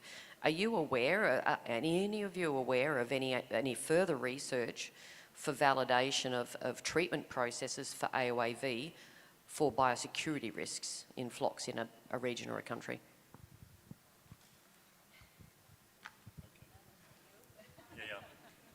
Funny you should ask that. I think you're aware, but you know, for the audience. So another hat I wore going back some years was actually working with the federal government, Biosecurity Australia, to look at impact of the potential importation of both egg products and also chicken meat from international sources, and its likely impact initially on really biosecurity as flora and fauna, forget humans and food, but it ultimately extends. In terms of pasteurisation, I think, you know, the concern typically has been the foodborne, and obviously seeing salmonella as the benchmark organism. I know there's some good work done. In fact, one of the local producers here, Arabian Farms, is actually producing quite a good range of in-shell pasteurised eggs, and I think the validation they have say that it works. In terms of other, shall we say, more exotic organisms, obviously there's not the validation data, and we had the same issue when we were looking at that biosecurity issue, looking at the risk analysis there. And in those cases, the work just had to be done to be shown. At the moment, it's simply been that if we don't have that, then sort of you can have a certain level of proportion in terms of, acceptable level of protection based on EOI, sanitary and phytosanitary regs. So basically, if there's an organism that's of concern and we don't have enough data, then if it's endemic in a country, then simply it's a no. The challenge comes when we feel, okay, you're free from it. And of course, this is hitting Australia at the moment because we've had the outbreak of highly pathogenic avian influenza. And where does that leave Australia as an isolated continent? But we've had the organism. Where does that leave the importation from other countries that have also had HPAI? Yeah. Thank you. We have another question here. Thank you. Assistant Professor Marwa Hamid from Baghdad University. Thank you for your presentations. I'm asking about the source of external DNA. The biorad detection, okay, the external DNA. So what's the source of it? What do you mean about external DNA? You said the free DNA, yeah. Okay. You know that some products, eggs, for example, and pasteurization, it can be pasteurized on 60 degree. And sometimes, some bacteria will be dead on 60 degree. And in this case, the bacteria is dead, so we have like a free DNA in the sample. So for this, we have the FDRS to take out this, because if we test without the FDRS, for example, we will detect the DNA because the dead cell is here in the sample, but it's not pathogen for the person because it's dead. So in this case, we remove this DNA, and then we will test only the product if it's contained viable cells. So this is here an example of pasteurization, but it can be also for cooked eggs, cooked product, etc. Yeah, the external DNA can also come from a contamination, as we were saying, it can come from the water, can come from the fecus of the hands, even, unfortunately, from the hands of the operator. So, yeah. Sorry, and also we have, as we said, that we clean sometimes also the environment. So in this case, we use detergent, we use a lot of products to kill the bacteria, and then we test after. So if we test after and we have these dead cells, it will be false positive. So for this, we use the FDRS to eliminate this kind of free DNA from the sample. Thank you so much. You're The threat of this free DNA is transfer, horizontal transfer, gene transfer? No, it's like an enzyme. So it will came to the DNA and degrade the DNA, and it will not attack the cells. So it's attacking only the DNA. It's like an enzyme degradation of the DNA. Thank you so much. You're welcome. Thanks. Anybody else with any questions? It's getting close to lunchtime, and I'm sure that everybody's hungry. Well, I'm hungry. I'm just speaking for myself. I'm sure that the speakers are going to be around, right, the rest of the conference, so feel free to approach them with questions. Let's help me thank the speakers for their participation today, and thanks everybody for joining.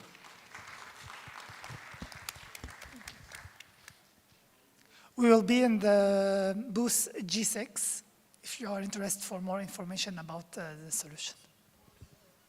Thanks, everybody. Like a G6?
Hey guys, today we're going to learn how to add the scrolling animation.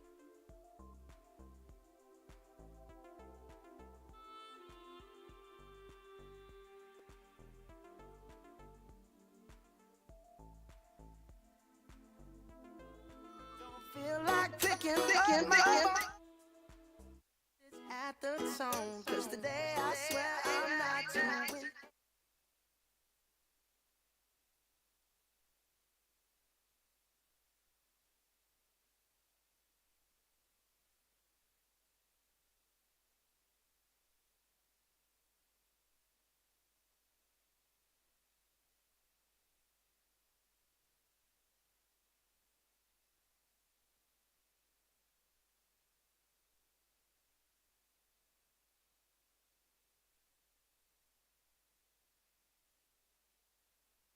Anything.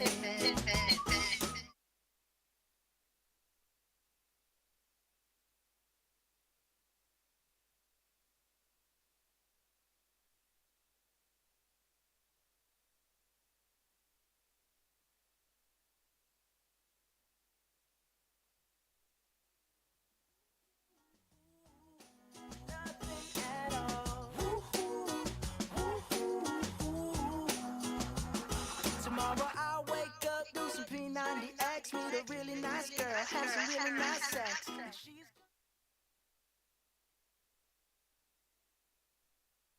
I might mess around and get my college degree. I bet my old man will be so proud of me.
Summer days, winter nights, ride or die, right by your side.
Okay, good afternoon, ladies and gentlemen. We will start in 5 minutes.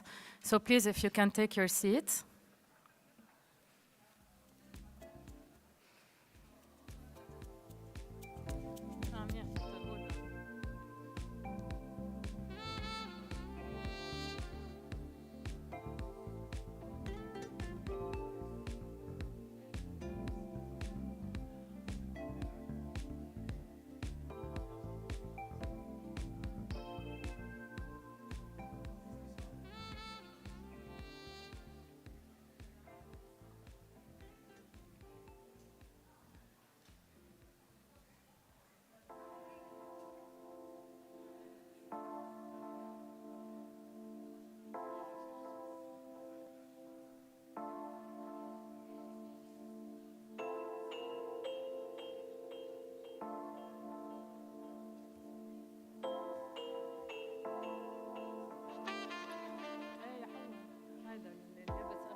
لا بس لو بيقعدوا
Okay.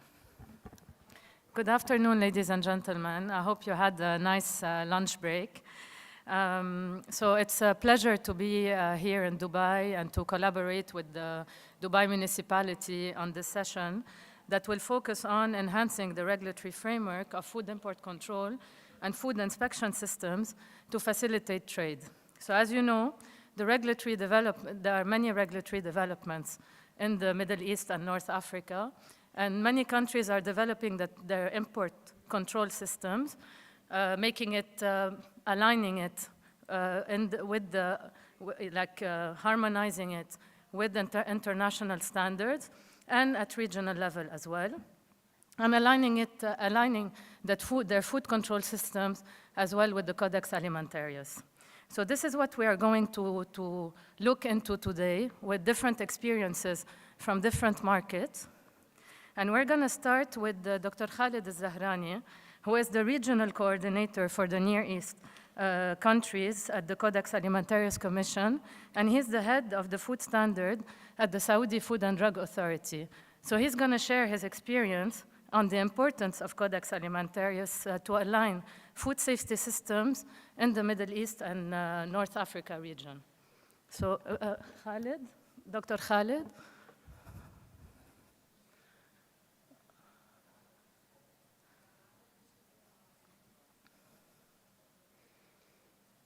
Okay. Dr. Khalid, can you hear us?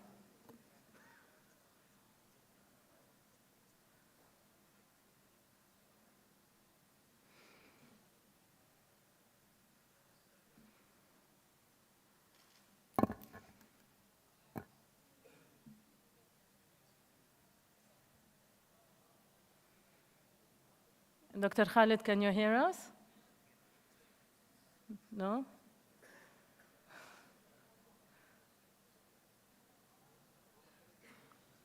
No? I think you need to unmute as well yourself.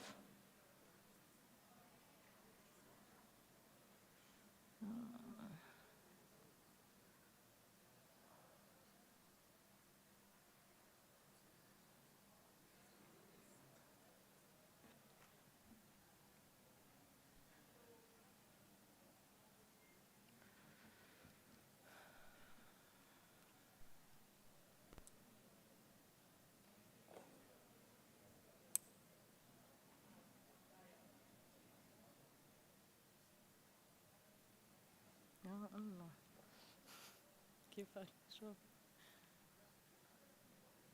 مين تبعيتك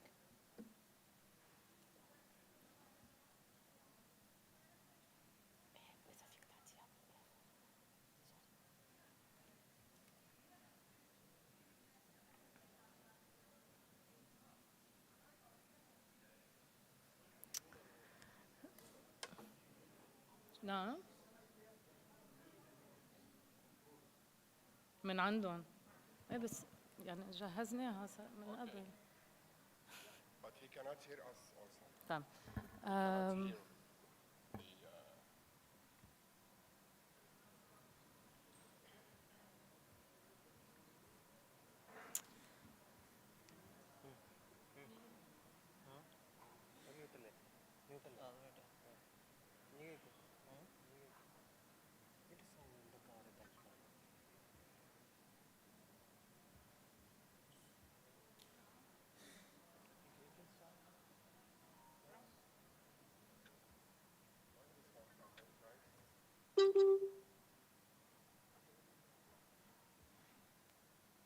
Why this won't happen?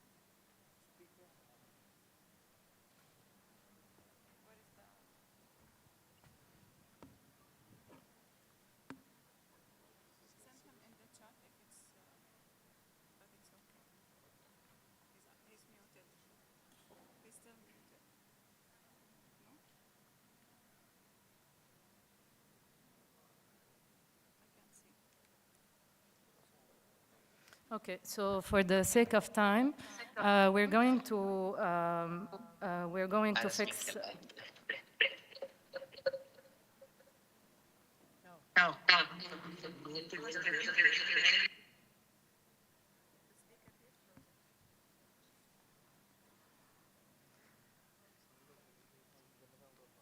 So I think for the sake of time, we are going to move to our second speaker, and then we're going to fix the problem, the technical problem.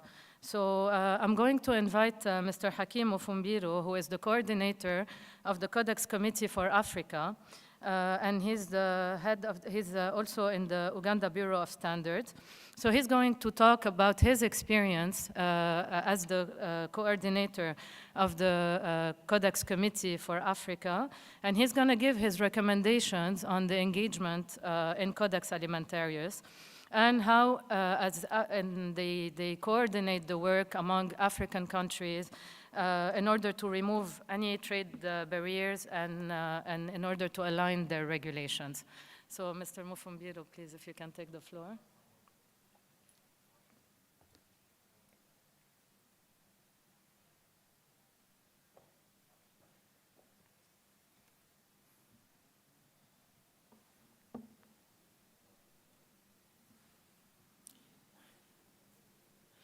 Okay, thank you very much. Good afternoon, everyone. Glad to be in this conference for the first time. I note that it's the 18th session that I'm joining for the first time. I'm glad to have joined this session representing the 49 members of the FAO-WHO Coordinating Committee for Africa. As introduced, I'm from the Codex Contact Point for Uganda, Uganda being currently the coordinators for Codex in Africa. So I will share some of the perspectives from the African region, which might relate with the perspectives that have been shared since yesterday in this conference. highlighting majorly the role of CC Africa, what we do in terms of engagement of the members, the collaboration we have built with the private sector as well as the other international organizations. And I will end with some of the messages that I would wish to leave in this particular forum. So in terms of context, because I'm representing Codex in a way, I will start with, on the one side, the dual mandate of Codex, which essentially is protection of health as well as facilitation of trade in food. And on the other side, the many deliverables which have been developed through the Codex system for now over 60 years. And it will be of critical importance to note that Codex has the authority of food safety, at least within the WTO SPS agreement. It has developed several standards which are universally accepted as the benchmark for determining trade in food globally. And if members, in this case Africa and all the other global members, are able to adopt and implement the standards, we'll be able to actually remove as many of the trade barriers that might be expected. This is the desire. However, whereas we have close to 189 members in Codex, probably not all of them have adopted and used the standards as expected. We still have cases where some of the standards which are either regional or national are still being applied in the presence of international standards. And if you like, this is the widespread representation. Close to 99% of the world actually participates in Codex. Those who have participated in Codex sessions will attest to this. If you participate in the commission, you will literally find all the countries there, close to 188 countries. And Africa is one of the biggest regions in Codex, at least in terms of numbers. It may not be the case in terms of proposing work or participating effectively in the ongoing activities, but it's one of the biggest regions, close to Europe, which has the highest numbers. And it's important that Africa as a region effectively participate in Codex activities to ensure that we are able to get the benefits of participation. And these are the current members of CC Africa. You will note that the representation in Codex is not exactly the same representation as the African Union, whereas we have 54 member states within the African Union. Some of them are part of the Middle East in terms of the Codex grouping, but they participate as observers within the Codex activities. So, and we collaborate effectively, we share all the information because we're all part of the African Union framework. But for CC Africa, the total number of members is 49 at present. CC Africa has been in establishment for over 50 years now. In fact, this year, we're celebrating 50 years since our first meeting in 1974, and it has been a long way in terms of encouraging members to be able to contribute to Codex, as well as develop regional standards where they are required, and most of these have been developed in commodities which are traded within the continent, as well as probably globally. But of most importance, regional standards are developed to enhance a trade of commodities that are particularly traded within the continent. And as I indicated earlier, Uganda is currently the coordinator, having been the coordinators probably almost 20 years ago. So we have come back for another round.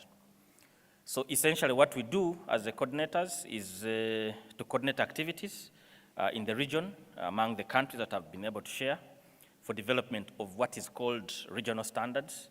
However, probably I'll put a caveat that whereas there is that opportunity to actually develop regional standards, it's not exactly now very possible to justify a development of a regional standard because trade has become extensively global and connected.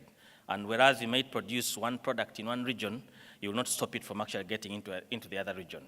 That explains why we have actually now toned down on the development of regional standards to contribute to the global development of international standards. Because at the end of the day, even if you actually have a regional standard, at some point it will actually get into other markets because standards are not the ones that determine how products move. People are moved with the products, and they're not limited in terms of movement. When they move, they should probably find the same measures or requirements in the different markets where they could actually be able to go. The other aspect that we do as coordinators is, of course, capacity development. We train a number of members to be able to understand, appreciate food safety concepts, apply standards, use them in their own processes, given the diverse nature of the countries at different levels of development for all the 49 countries. So our role has been trying to bridge the gap between the countries that already have established systems, already have functional infrastructure, to those that probably are a little bit weak, for lack of a better word.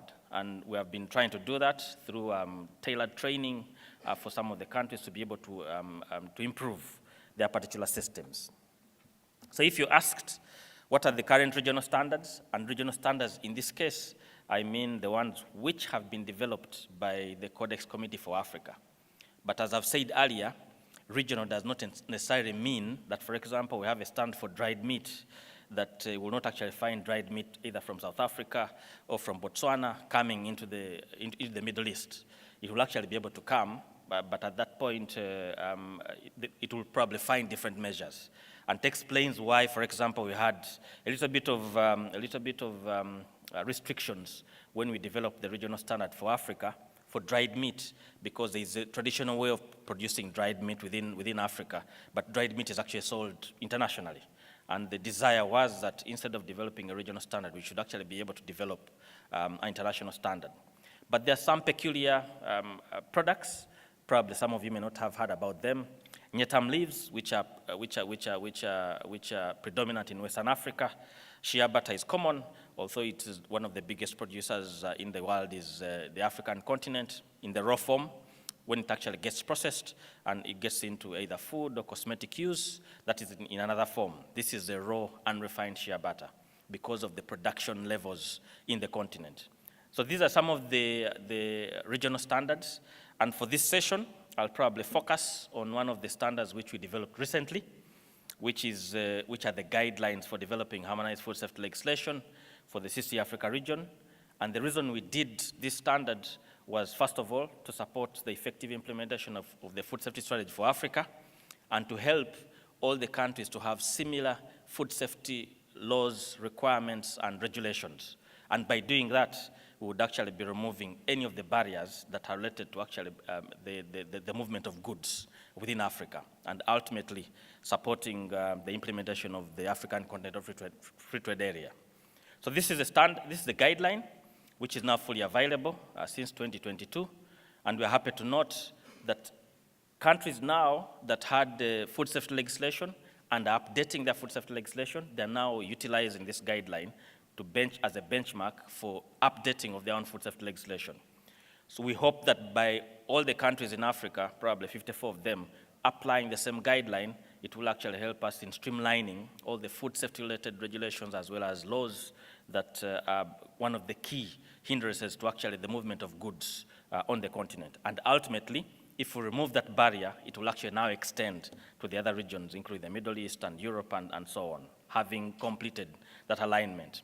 And the reason that is possible is because the guideline is based on an international requirements for food safety legislation. So the principles are the ones which are universally known. So by the members in Africa applying the same principles, it will actually mean that we're actually applying the same measures across the world. In terms of the AFCTA, you might have heard that Africa has been progressively trying to improve intra-Africa trade, whereas we have over 54 countries in Africa. Intra-Africa trade probably is close to now getting maybe 20%. It used to be around 15%, which means that Africans actually do not trade amongst themselves as expected. And one of the barriers for the movement of the goods from one country to another have been related to SPS measures, which could be standards or which could be related aspects. And by doing so, if we're actually able to harmonize and have similar standards and apply the same requirements, we will actually be able to open up the intra-Africa trade. The good thing is that by doing so, we will actually be able now to trade as predictable and as freer as possible with all the other global trading partners. So the emphasis for the AFCTA is actually a catalyst for even improving international trade out of Africa. So it may not be looked at as just trade within the continent, but by trading by one another between Uganda and Morocco, between Uganda and Egypt, between Uganda and South Africa, we're actually now producing products that can trade anywhere, not only in the continent, but globally. Additionally, this is what we do as the coordinators. So this slide shows all the 54 countries in Africa and how they actually participate in Codex activities. So we have been doing this for the last 3 years in trying to monitor how a country is actually engaging in the Codex activities. And the reason we're interested in this is because if we don't know how countries are actually engaging, then we cannot actually be able to design tailor-made support for this particular country. So we're very much interested in understanding what are the barriers for the countries in terms of engagement in Codex. And as you can see, many of the countries in Africa are not very active in Codex activities. So, and it goes without saying that for most of the part, the region has been looked at as standards takers other than standards setters. So whereas we don't participate in Codex activities, the moment the standards are developed, it's obliged on us to actually apply them. But by the time we're actually applying them, that's when you realize that the standards are not favorable to probably our conditions, but because we actually didn't participate. So as the coordinators, we have been encouraging all the countries in Africa to be able to get on the table and contribute and participate and ensure that we're able to input our own interests. And for the last 5 years, we have seen a lot of growth in terms of the countries ensuring that the harmonization of standards at the global level is contributed to by Africa. So we continue to do this, and this has been one of the monitoring tools for seeking for capacity development for the countries that are really not doing very well in terms of engagement. This is another perspective. For this year alone, we have seen several countries growing. One of the mechanisms of growth that we have seen is, for example, having some of the Codex meetings hosted in Africa. And on the left side, you will see that the reason there is a high bar, for example, for the Codex Committee on Food Hygiene, is because the meeting was actually held in Nairobi in Kenya. And the reason that we had very many members from Africa participating is because the meeting was closer in Kenya than being in San Diego or being in California or being in Chicago, where it is naturally hosted. So by doing so, we're actually providing the platform to all the members in Africa to contribute to the global system of standards. And ultimately, if we apply and implement the standards, we'll actually be aligning ourselves to the basic requirements in trade. Additionally, in 2017-18, we asked questions to all the countries in Africa on what were the pressing food safety issues. I think from yesterday, some of the issues have been listed, but those were the top 4 food safety issues that were listed by the members of Africa as the top priority food safety areas: aflatoxins in food, pesticide residues in food, antimicrobial resistance, and food fraud. These stood out as the main food safety issues of interest to Africa. And what we have done is that as a continent, we are very much interested in the discussions where this is actually happening. A case in point, we have just completed discussions on food fraud in a Codex Committee meeting in Australia not so long ago, almost a month ago. And we had a very big delegation from Africa because we're interested in understanding the subject of food fraud because it actually affects everyone.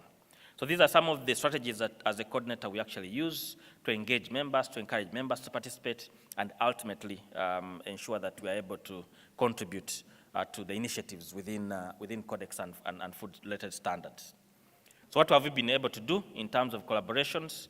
We have been building mostly collaborations with the FAO, WHO, International Atomic Energy Agency, the African Commission, and many other partners on specifically capacity development, because we know that some of the members in Africa require the support to actually be able to participate effectively in Codex activities. We also support members to obtain additional resources for enhancing food control systems, and we did this with the FAO by starting to do a pilot of understanding what are the current frameworks of food control systems in some of the countries, and ultimately they are now being supported to implement some of the priority areas that relate to the strengthening of food control systems. We believe that by strengthening the food control systems of all the countries in Africa is one of the steps in ensuring that we'll actually have much more freer and predictable trade amongst ourselves in the continent, but as well with other international partners. And that's one of the most foundational aspects that we're interested in. Advocacy, as well as related aspects, are encouraged within the continent, and wherever, for example, we have the World Food Safety Day every year in June, we have very many advocacy and awareness events that relate with Codex and food safety, and this has grown substantially in the continent in terms of engagement. In terms of the private sector, we have very strong collaborations with the private sector as regards to CC Africa, most especially on the question of data to support the science in Codex.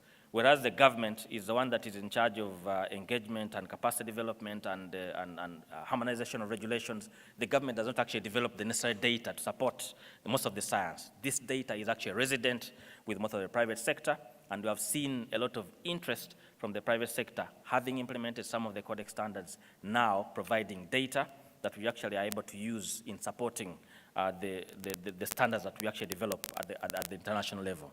And most of these are important for aligning in terms of the perspectives which are required.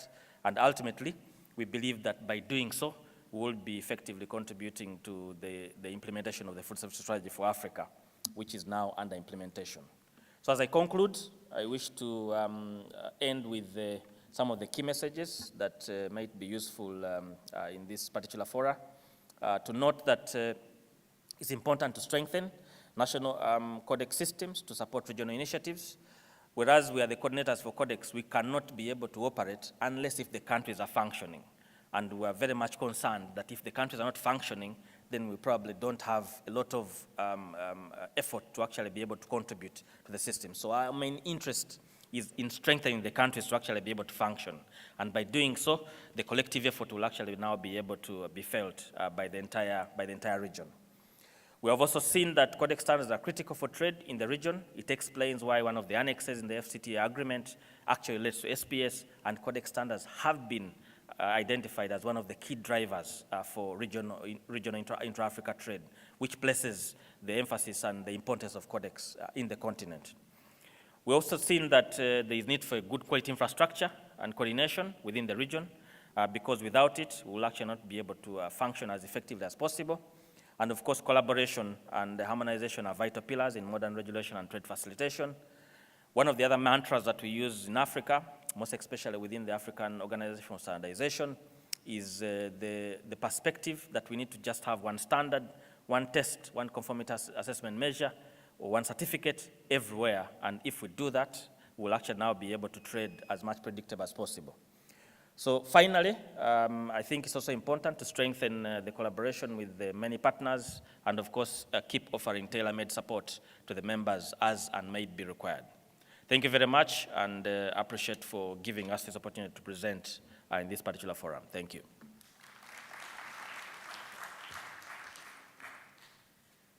Thank you very much, Mr. Mufumbiru. You mentioned, you highlighted very important points to facilitate trade. Like one of your key messages was very important as well, like one test, one certificate, which will surely facilitate the trade among your region. And of course, the alignment with Codex Alimentarius and the strong engagement of African countries in Codex Alimentarius makes it even more important. Hopefully we have fixed the technical issue. So we're going to move to our next speaker, who is Dr. Khalid Al-Zahrani, who is the regional coordinator for the Codex Committee for the Near East. And he's going to also share his experiences in the coordination among member states of the Near East region in Codex engagement, and also aligning the regulations with Codex, and any recommendations also he can give. There was a big meeting recently in Saudi Arabia led by the CC Near East coordinator, and there were very important takeouts that he's also going to share with us. So,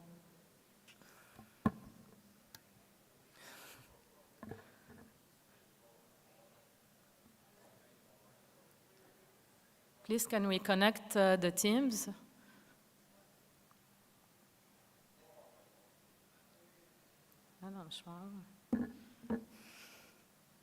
Okay.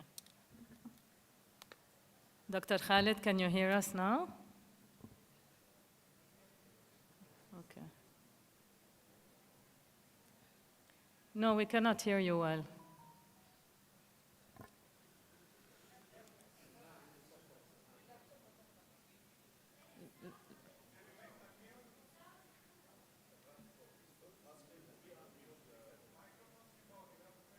Speaking now. Okay. I'm wondering if you can hear me.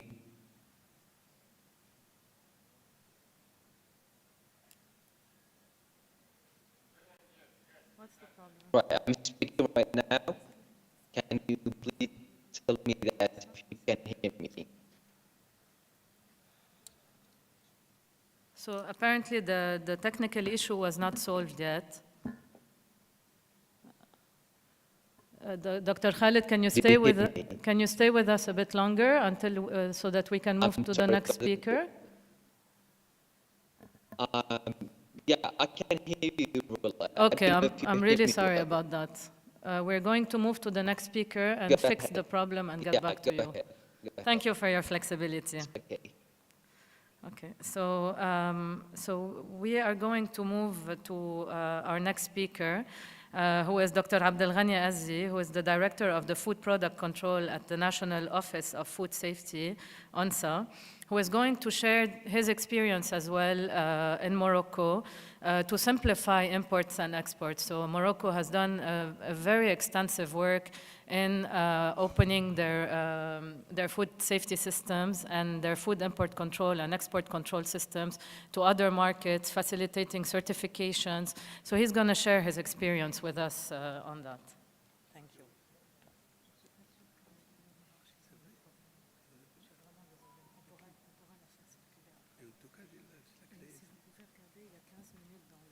Okay.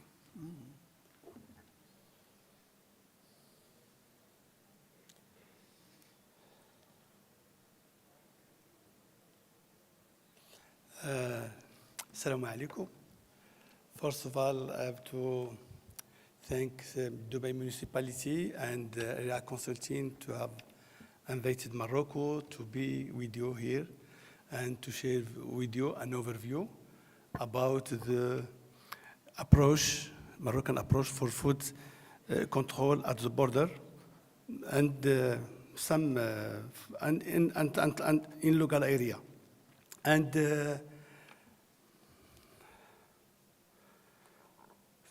first of all, I must present myself to the attendees. I am Abdelghani Azzi. I am Moroccan by profession. I am veterinarian by profession, and I am the Director of Food Controls at the central level in Rabat. I try to share with you a short movie of ONSA, about ONSA, but maybe it not work, doesn't work. So I prepared this short presentation with different topics to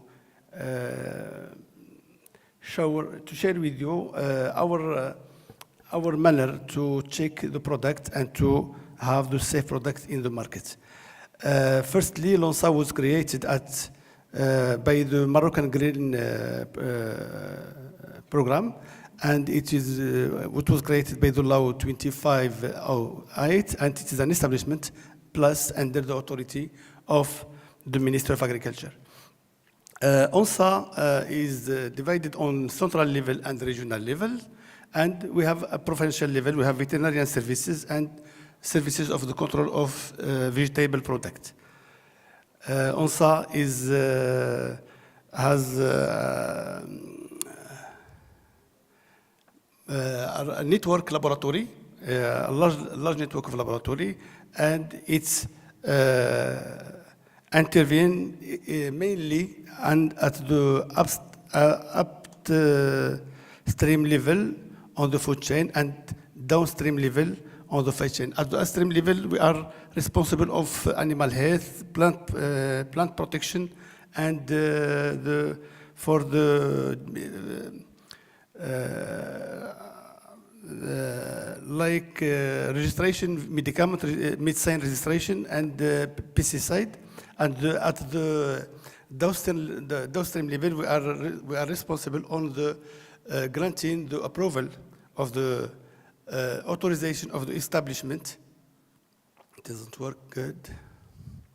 The authorization of the establishment, and we on the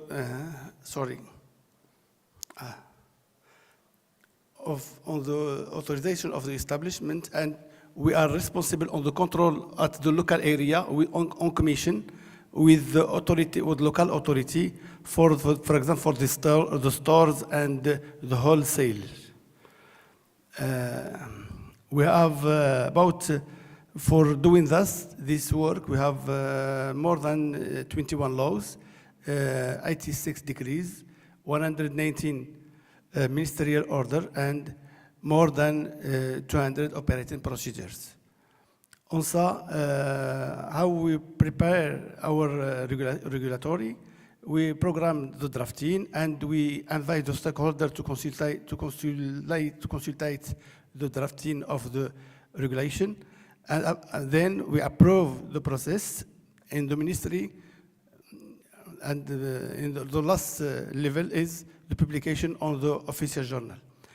ANSA is also responsible for 13 national standards commission established at ANSA, like for example for fertilizer, vegetable and fruit, coffee, etc. The main law for food safety in Morocco is the law 2807 on food safety, and it requires principles must be applied in the area by the facilities and the importation and exportation of the products, like for example to protect consumers, to surrendering, suspending and withdrawing the approval of the establishment, the labeling of the product, the self-control and the traceability. The approach of the control of ANSA is make our director to make four. It doesn't work, Rola. It doesn't work the slide. The next. This one does it not. It must move. Ça marche pas.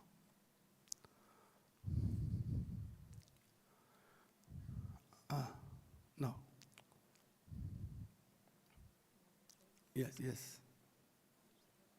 Yes, we have a roadmap 2021-25, and this is more back. The main objective is to minimize the risk, to protect consumers, and to enhance the control at the border. All the roadmap are translated on 22 strategic objectives, which them are translated to 100, more than 100 projects. What we do at import and export control, all the goals must be checked by documentary control, identity and physical control, and laboratory control. And before to be imported, we have the prerequisite for import and export of the product. And our inspectors must respect the transit time that must not be more than 7 days. For example, for the control of the import, in the import control, at the export control, the export control is based on risk analysis, and the export control is based on the establishment. And before to export, all establishments in Morocco must be in accordance with the requirement of the country of destination, must have a safe control, must be authorized by ANSA, and then we do the certification. When all the establishments in Morocco are classified on A, B, C, D, are categorized into 4 categories A, B, C, D, depending on the seriousness of non-conformity noted during the follow-up of this establishment. And for example, the establishment class A is checked just by the documentary check, and we can certify the product. The establishment class B, it's necessary to have a documentary and identity and physical check, and possible the analytical control. The establishment class C must be checked for all the different levels: documentary, identity, physical, and analytical control. And establishment class D must be with cessation of activity. For the import control, all the establishments who export to Morocco must be registered at the platform Atlas, Moroccan platform Atlas. Mainly the products, when the product is a dairy product or fish or meat and juices and some vegetable product treated, heated, treated. For the registration, for example, all the exporter can be registered in the platform Atlas, importer or foreign establishment or competent authority. If any issues, they can contact ONSA by the number on call center call, or by email to the address below. What we do at the control import, before all the products must come in from country or area or region without restriction. The products must be imported from establishments that apply hygiene and sanitation requirements, and the documentation of the importation must be validated by Moroccan authority and the authority of the establishment. And the establishment must apply the HACCP. What we do in order to relieve the procedure of the control at the border. Firstly, all the establishments must be registered at the Atlas platform, like mainly for meat products, fishery and fishery products, dairy products, juices and nectar, and heat-treated vegetable conserve.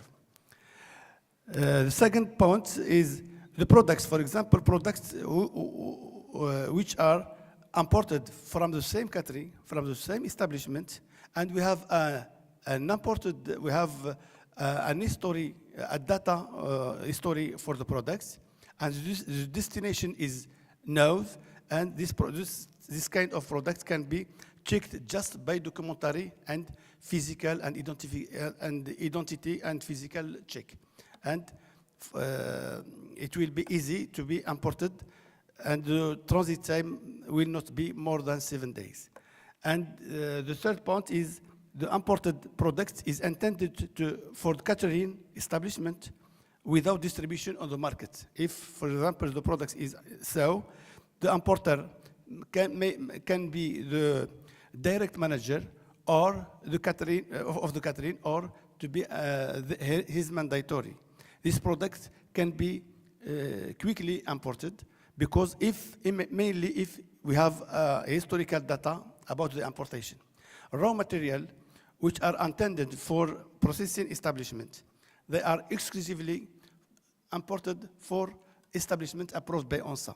This kind of products are quickly checked at the border, and maybe 1 day is enough for to be checked and to be delivered.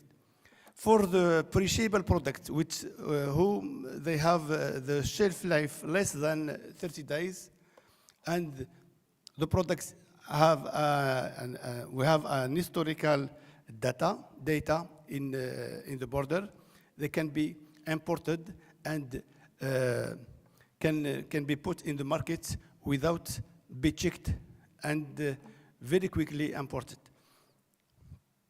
ONSA work a lot and communicate a lot with stakeholders, importers, and administration in order to respond to different and to have a solution for different issues in order to facilitate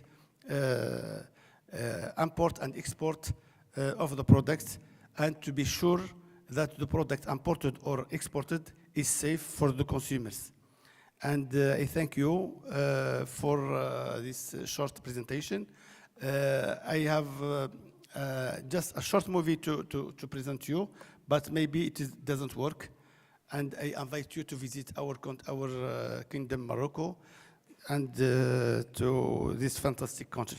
Thank you very much.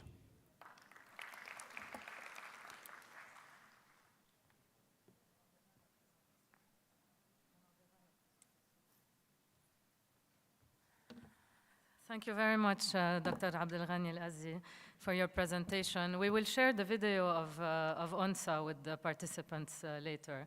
Sorry it didn't work.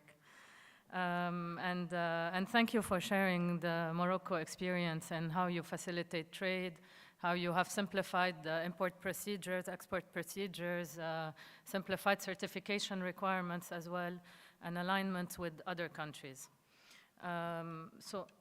It seems that the problem has not been fixed yet. So we're going to move as well with our next speaker, who is Dr. Fadi Natour. He's a biosecurity risk assessment expert at the Abu Dhabi Agriculture and Food Safety Authority. And also, in the case of Abu Dhabi, they have simplified a lot the procedures for import and export. And this is a system that is based on risk assessment and science and evidence-based approaches. And Dr. Fadi will share with us more about the system and how they facilitate trade as well. Thank you, Rola. Thanks. Ladies and gents, welcome on board. Thank you for joining us today. First of all, I would like to thank Dubai Municipality for giving us all this opportunity to share experience and knowledge and learn from each other. Thanks, Dubai Municipality, for regular, continuous good work. We will go into importance of risk-based and related to the imported food. We have developed, first of all, I will speak about my organization. I'm from Abu Dhabi Agriculture and Food Safety Authority. We have a vision of being a global leadership in food security. In fact, we are trying to be one of the best 5, and already we are in. And we are covering a big scope related to food safety, animal health, plant health, as well biosecurity in general for the Emirate of Abu Dhabi. And as Infosan ambassador and WHO expert, I always promote the Food Safety Day, 7th of June of every year. We, for regulatory framework in United Arab Emirates in general, we are subjected for 3 levels in Abu Dhabi of regulations. The first one, which is the big umbrella of GCC, and this is represented by more than one organization. One of them is really the GCC standardization and organization. Then we go to the federal level, where we have more than one ministry covering the federal level regulation, such as Ministry of Climate Change and Ministry of Health and so on. And then we go to the local level of regulation, where we, ADAFSA, as ADAFSA, issue different regulations covering the whole sectors. Of course, we ensure that there is no conflict between federal, GCC, and local regulation. This is very important risk management task. One of the regulations that I'll speak today about it is this decree number 2 for year 2020. This decree has been, the first round was 2008. And after that, this regulation subjected for regulatory impact assessment. We've done massive workshops until we reached for this degree, around 5 years of regulatory impact assessment for a huge data analysis until we get to this decree. We aim with this decree to facilitate the trade and keep the consumers safe at the same time. This is very important regulation, and for the import, you know, always we are speaking about import is very important for the United Arab Emirates. We are importing 95% of our food. So it's really the major risk is coming from food in terms of food safety because the major quantity is really imported. So the main articles here is really we ensure conformity of a product. When the product is imported for the first time, it will be subjected for label assessment, and this conducted by QCC, authority in Abu Dhabi related to conformity. So they ensure that the label is fine with all standards and technical regulation, and then you can test your product so that you can submit the documents in Arabic or English, so the product will be subjected for the next step. The article number 7, which is related to the degree of risk. When we initiated the system earlier, the risk has been classified into 3 categories. And then we start more exercise to communicate with our stakeholders, especially Dubai Municipality. So we decided to make these 3 categories into 6 categories, saying the low can be ignored or very low, and the high can be high and very high, and so on. So now it is 6 categories, and we defined 6 risk factors into that. So the system will classify the food based on risk factors. These risk factors is very universal, and you will find it anyway, everywhere in the system, and based on the guidelines such as food and export of the inspection. And the appropriate level of inspection based on food registers and can be based on country profile or based on a factory. So the organization has the flexibility to develop the risk profile based on the data available, taking the legal base from this regulation. Based on that, we had the first step, classifying the food into these 6 categories. Every importer, he can now check where is his food commodity has been classified. So these food subjected to different rounds before really classifying it in which category. And this has been issued not in the same degree number 2, but in the degree number 17. In 17, this is annex, and this is subjected for approval from our Director General, not from the Board of Director, which means we can update this more frequently because the procedure will be shorter. So this is the main categories of food, and every importer, he can check where he is located. And for the ignored, normally we receive some questions, what you will do with the food additives. This will be verified in the market. If I'm importing specific food, let's say stains or additives, then the market will follow up on that based on local surveillance. The same thing with the very high group. This is very important as well. This is the, we call it incentive scheme, but at the same time, we look to the inspection frequency. This decree number 17 is already published. We tried to match the whole system in United Arab Emirates. So we can't sing alone. So we harmonize these percentages with what is going on with Dubai Municipality. And this is really very important because this can have an impact sized on the economic part and at the same time could have impact on the human health related to the food safety. So we started from 100% and going on to up to 0 for the ignored.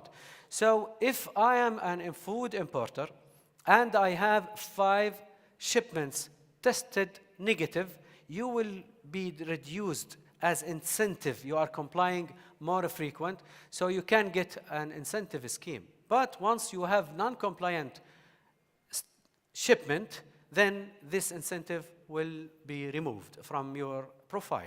And we have a golden list once you really have a very long profile in that. This one of the incentives that really can be very useful because you can jump to the lower inspection frequency. This means easier shipments in the borders.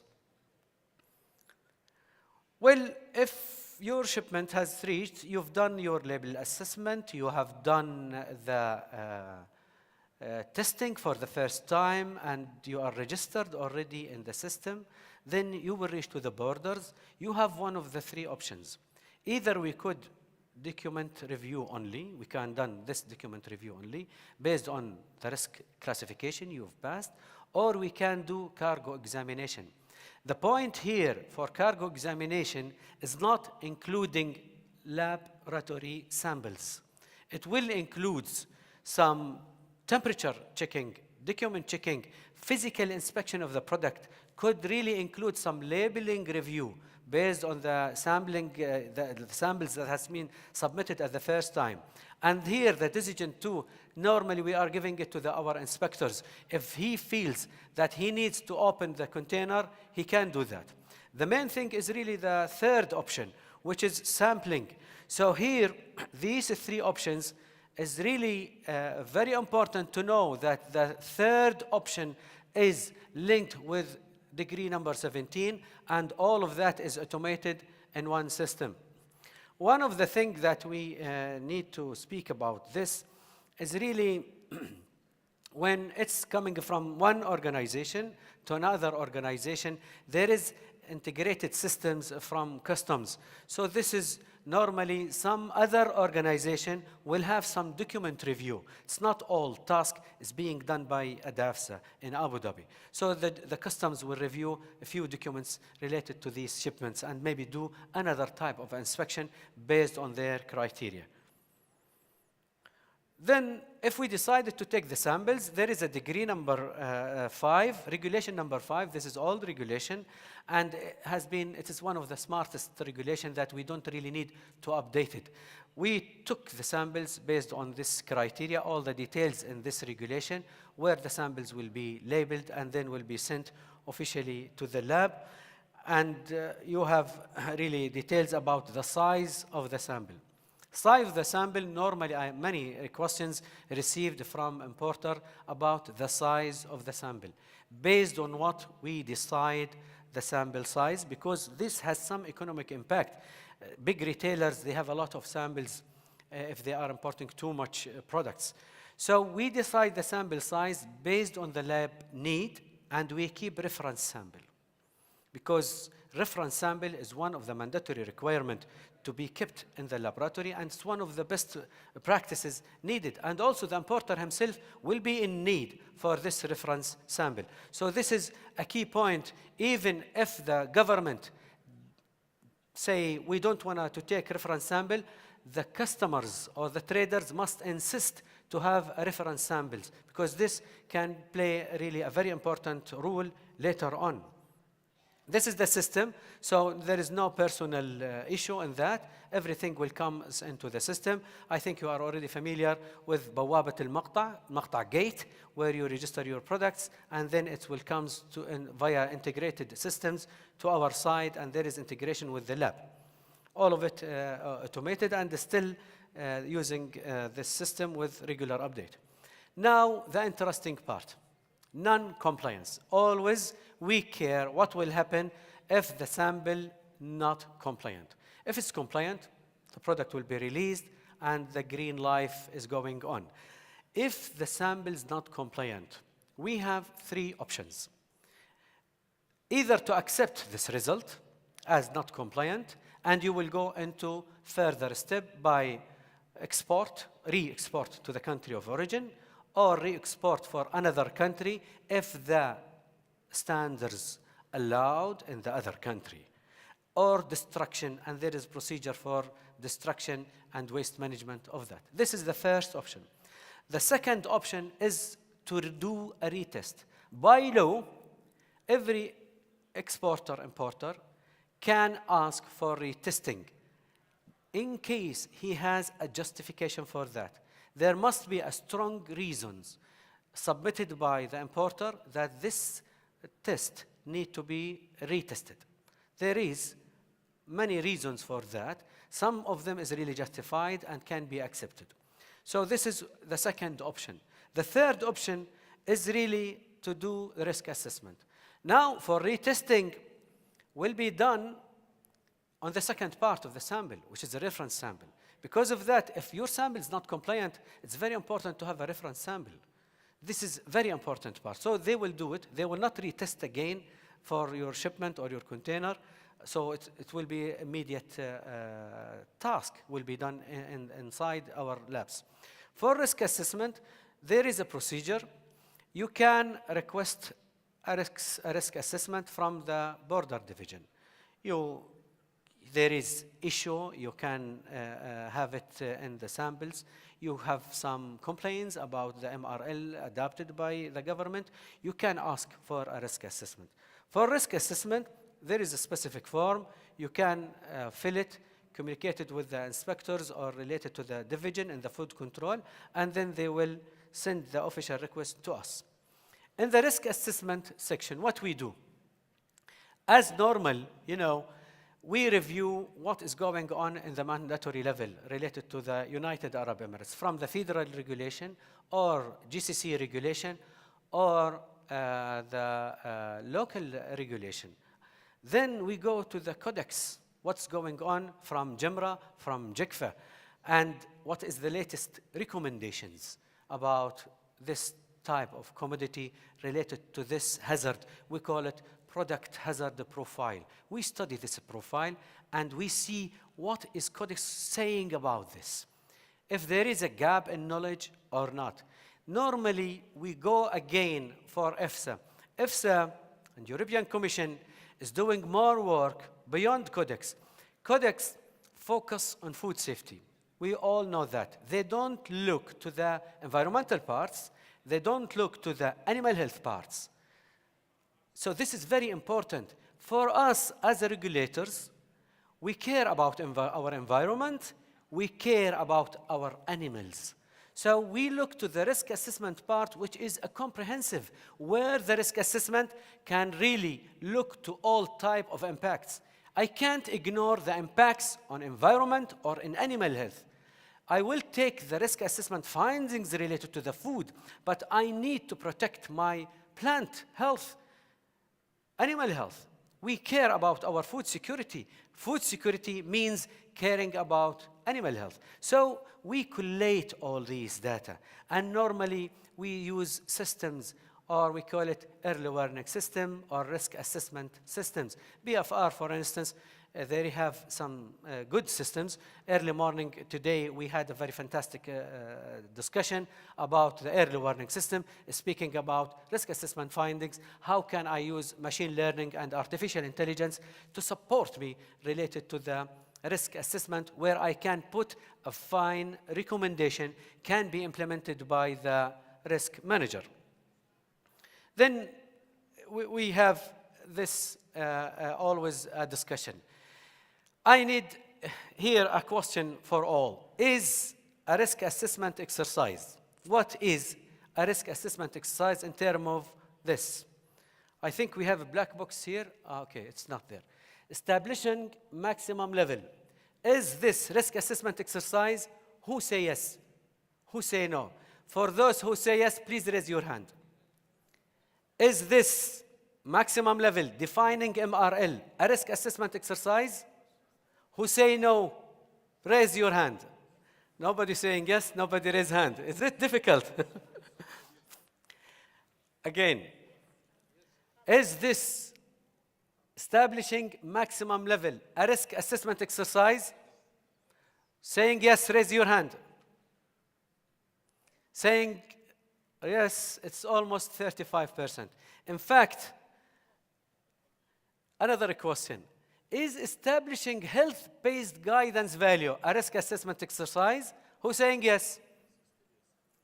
Health-based guidance. This is a risk assessment. Let's see. This is a risk management, definitely. Always when we speak with EFSA about MRL, we'll say, well, this is EC rule, not EFSA rule. You are confused. Yes. Defining MRL is a risk management, because based on that, I will judge the shipment to accept or reject or something else. This is a risk management. But health-based guidance, acceptable daily intake, Noel, Lowell, this is toxicological data, this is a risk assessment. It's universal, it's related to human health, it's not about a decision can be implemented on food. This is very important when we are distinguishing and distributing the task and ensure the impartiality. This is one of the concepts related to risk assessment. Avoid conflict of interest. Not the risk manager can define health-based guidance. Not the risk assessment will define MRL. Because when the decision maker take his action, he will consider other factors other than health guidance. Maybe he will look to political things. Maybe he will look to economical trade issue. So food security issue, there is other factors in the mind of risk manager will affect his decision. Not everything is based on risk assessment. So this is the impartiality, and this is very important when regulators trying to draw their decision to separate internally at least the risk assessment side, what scientists is saying, and what is manager saying. This is very important. Most regulators applying these tasks together. However, in Europe, they're totally separated. In Codex, they have JICFA, JIMRA, as a little bit of this concept, differentiated from Codex Committee. So it's separated in the United Nations levels. But in low, middle income countries, we have always this confusion. It's working together as one team in most cases, under the same management, without any avoidance of conflict of interest. So this is the health-based guidance. I will take this example. I will try to be quick. Yes, the time is really heading. This is regulation, and this is the procedure we are following. We are going to Codex, European Commission, related to contaminant of toxins. So we look in our exercise, is that food is significant in terms of intake? Are we eating this regularly? And always I give this example, cassava. We don't eat cassava in here, but in South Africa, it's really highly used. So putting MRL definitely needs to be different between Jordan or Middle East, GCC countries, and South Africa, because this is really significant when we study the data and take data. This is one of the main things. So when we compare MRL between countries, we consider this. If one of the countries is really very tolerated in their MRL, that means they don't consume much of this product. And cassava, one of these, rice, one of these, food commodity. So risk assessment need always to consider in that one. So we look to the toxicological information and technological consideration and adverse health effect from the risk assessment part. And if you look here, there is many things related to arsenic. Is it organic or inorganic? Are we representing this as a total? All of these data is really discussed, and we look to the PMDL, Lowell for the heavy metals that we are chasing. So in that one, we could really study if this really has a health impact assessment, and we send the recommendation for our management. Then the management will study if there is another factors can affect this scientific advice, can be taken, considered, or we can change this little bit. By this, I think this is just for reference where we do some review. This is a risk management side and risk assessment side. If you look, here is the EC where they have the MRL. This is a risk management side. And here the conclusion for pesticide review, which is really a risk assessment side. This is totally separated exercise with risk communication in between.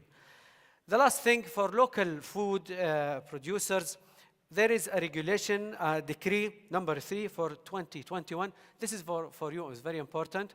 It's available free online, and you can see how much is really, if there is a violation, how can this affect your business. Thank you.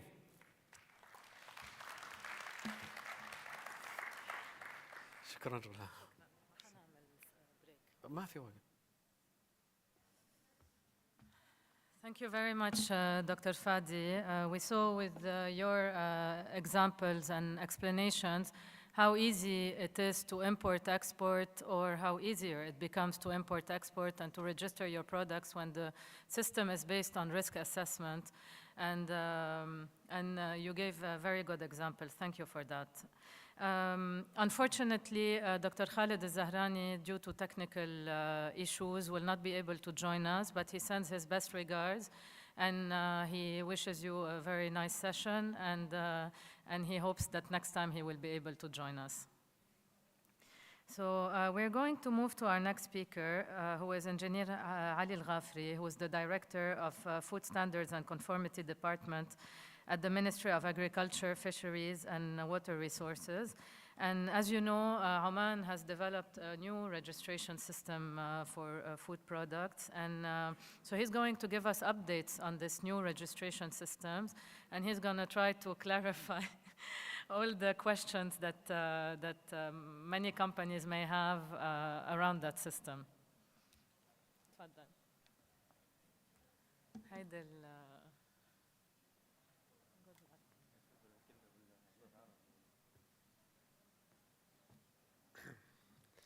السلام عليكم ورحمة الله وبركاته. I would like to speak Arabic. I saw a lot of here Arabic. شكرا لبلدية دبي على الدعوة.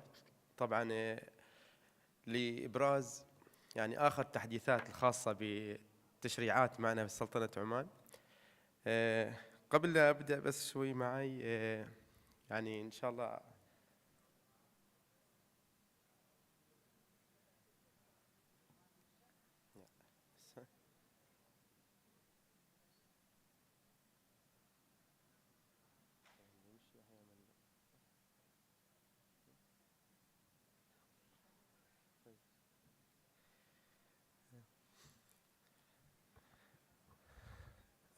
طبعا الشكر موصول لكم انتم جميعا على حرصكم على حضوركم لهذا السيشن، وان شاء الله نقدم لكم بعض التحديثات الخاصه على المستوى الوطني وكذلك على المستوى الخليجي اللي هو الخاصه بقانون الغذاء الموحد والدليل الخليجي للأغذية المستورده.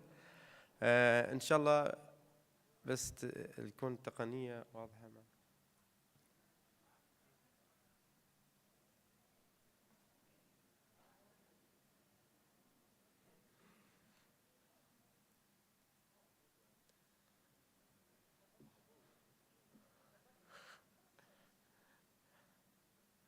عاملين لك كويز.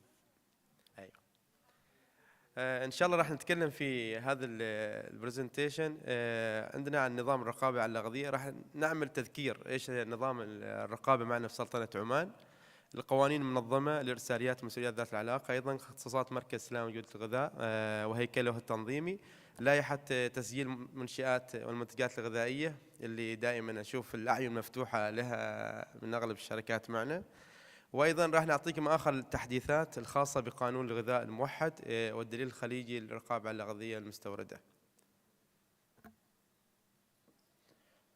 بس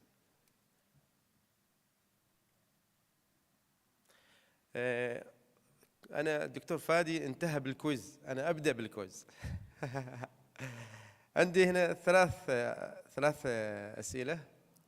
السؤال الاول اللوجو، الشعار هذا، أحد شاف، أحد تعرف عليه سابقا، مر عليكم، عرفتوا إيش معناته؟ من أيوة، اللي ممكن اللي عرف الشعار اللوجو هذا ممكن يرفع بس اليد عشان نشوف بس الأعداد.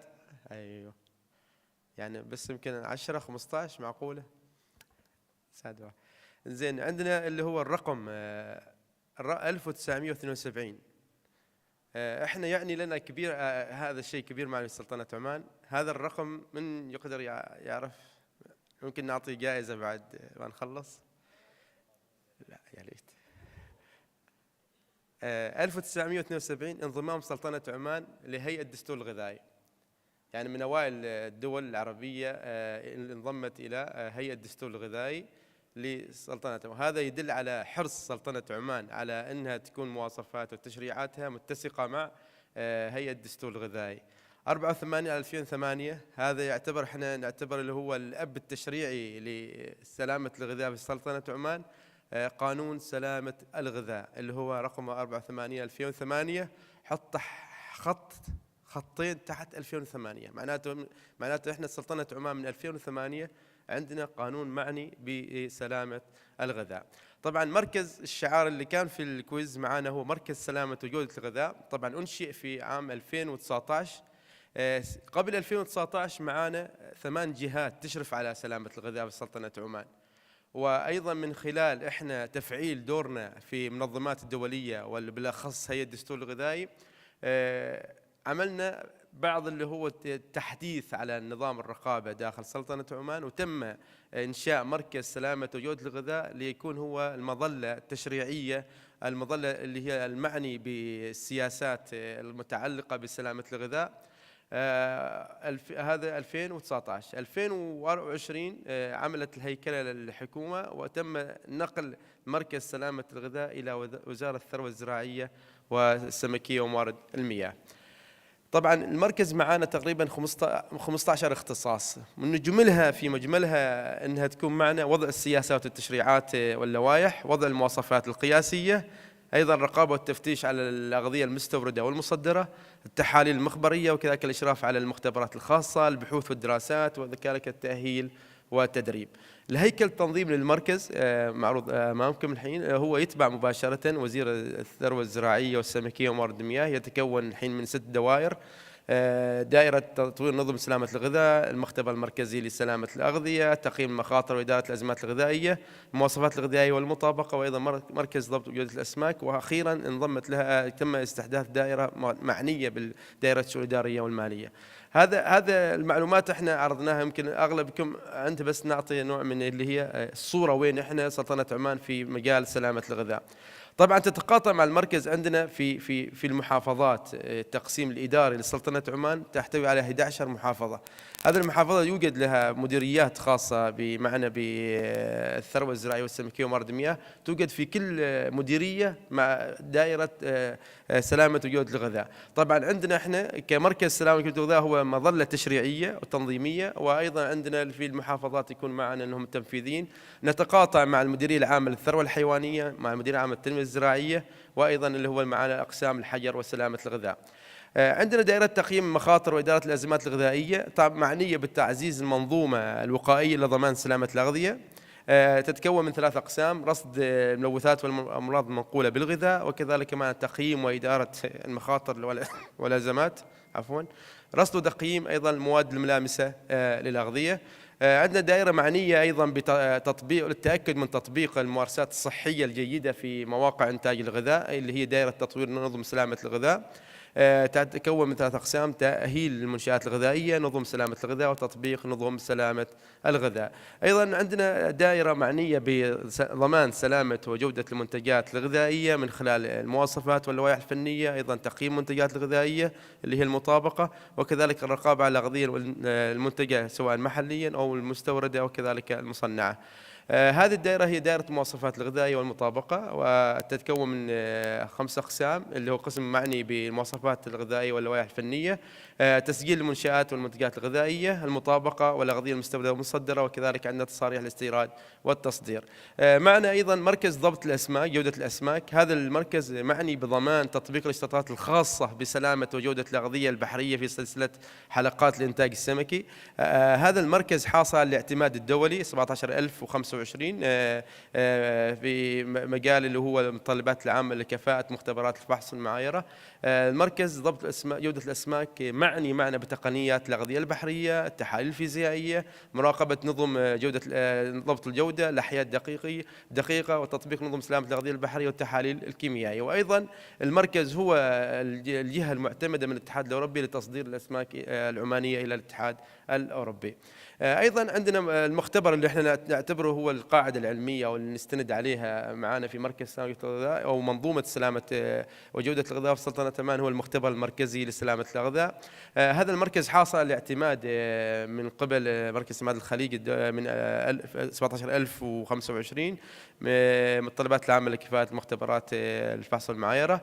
طبعا المختبر يضم أحدث الأجهزة المتعلقة بضمان سلامة المنتجات، وكذلك التحاليل الخاصة معنا اللي هي مع التحاليل الفيزيائية، تحليل كيمياء المياه، القياس الإشعاعية، تحليل المواد الملامسة للغذاء، تحاليل الأحياء الدقيقة، وكذلك تحاليل الكيمياء اللغوية، ومتابعة أيضا الأعمال المختبرات الخاصة في سلطنة عمان وضبط الجودة. في سلطنة عمان نظام الرقابة على الأغذية يكون يعني يعتبر نقل المركز السلامة والغذاء من النظام اللي هو البلدي إلى وزارة الثروة الزراعية والسمكية وموارد المياه، يعتبر أنه هو خطوة ممتازة للتقريب بين القطاعات. يعني احنا الغذاء نعرف ان الغذاء عندنا من اصل نباتي او من اصل حيواني او مصنع. الحين هذه الثلاث مجالات تندرج تحت وزارة واحدة اللي هي خاصة بهذه سلامة الغذاء.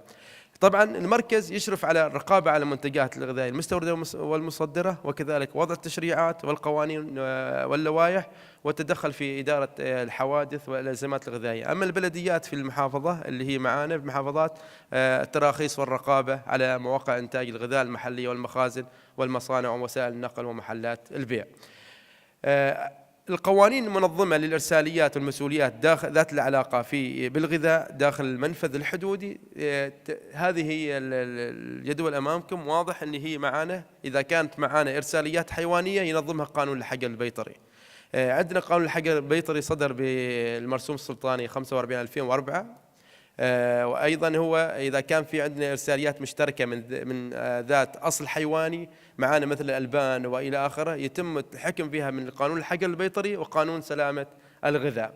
إذا كانت عندنا إرساليات نباتية تخضع لقانون الحجر الزراعي اللي هو الصادر بمرسوم سلطاني 47/2004 ولائحة تنفيذية الصادر بالقرار الوزاري 32/2006. لو في إرساليات مشتركة معنا من أصل نباتي مصنعة من أصل نباتي، بالتالي يتم العمل فيها على تخضع للقانون، قانون سلامة وجودة الغذاء، وكذلك عندنا قانون الحجر الزراعي. هذه اللي خاصة سلطنة عمان. سلطنة عمان عندنا 19 منفذ حدودي يربطنا في التجارة الخارجية. طبعا أغلب المنافذ معنا منافذ برية، توجد معنا تقريبا عندنا 3 أو 4 منافذ بحرية، عندنا منفذ جوي، وكذلك عندنا منافذ برية تربطنا مع دولة الإمارات العربية المتحدة، المملكة العربية السعودية والجمهورية اليمنية. المنافذ البرية بطبيعة الحال هي ليست مخصصة للتفتيش على الأغذية، بالتالي احنا لضمان سلامة المنتجات الغذائية المستوردة تم استحداث نظام اللي هو إنشاء المحطات والمدن اللوجستية. معانا ما يقارب حاليا 4 محطات لوجستية موجودة عندكم باللون الأخضر، اللي هي معنا في غضفان وبركة وخزائن والدقم والمزيونة. هذه تضمن أن هي الرقابة والتفتيش على هذه على المنتجات المستوردة. هذه المحطات مجهزة بمختبرات خاصة للفحص، وكذلك خدمات المناولة والتخزين، وهذه سرعت من عملية اللي هي تسهيل التجارة، وكذلك دخول المنتجات الغذائية المستوردة إلى الأسواق بوفق أفضل معايير السلامة والجودة العالمية. عندنا إصدارات طبعا تدعم المنظومة الخاصة بسلامة وجودة الغذاء. عندنا قرار منع الزيوت مهدرجة جزئيا، من أيضا لائحة تدعيم الأغذية، قرار من ثاني أكسيد التيتانيوم، ولائحة تسجيل المادة الغذائية. اليوم حديثنا اليوم إيش هو الجديد؟ هذا الجديد عندنا إحنا في سلطنة عمان لائحة تسجيل المنتجات الغذائية. أي منظومة أي سيستم لابد أن تبني على داتا، والداتا هي من أساس الريسك اسسمنت عندنا، في أساس اللي هي التشريعات، أساس إلى آخره. اليوم عندنا في سلطنة عمان لائحة تسجيل المنتجات الغذائية صدرت بالقرار الوزاري 69/2024 تاريخ 21 أبريل 2004. مجال هذه اللائحة تختص بتسجيل المنتجات الغذائية المحلية والمستوردة والمنشآت الغذائية المنتجة والموردة. ممكن الاطلاع على اللائحة من خلال سكان اللي هو المعروض أمامكم QR في هذا الجانب. ممكن سؤال يتبادر لدى ذهنكم، لماذا 2024 لائحة تسجيل المنتجات الغذائية؟ لماذا لم تصدر قبل؟ عندنا قانون سلامة الغذاء 2008، لماذا 2024؟ هذا هو نتاج اللي هي أفضل ممارسات على مستوى المنظمات الدولية، وأفضل ممارسات على مستوى اللي هي الأنظمة في المتبعة في هذا الجانب. حرصنا احنا اللائحة هذه نعملها تحديثات على أفضل الممارسات اللي هي تضمن انسيابية أو ضمان اللي هي تطبيقها على أرض الواقع.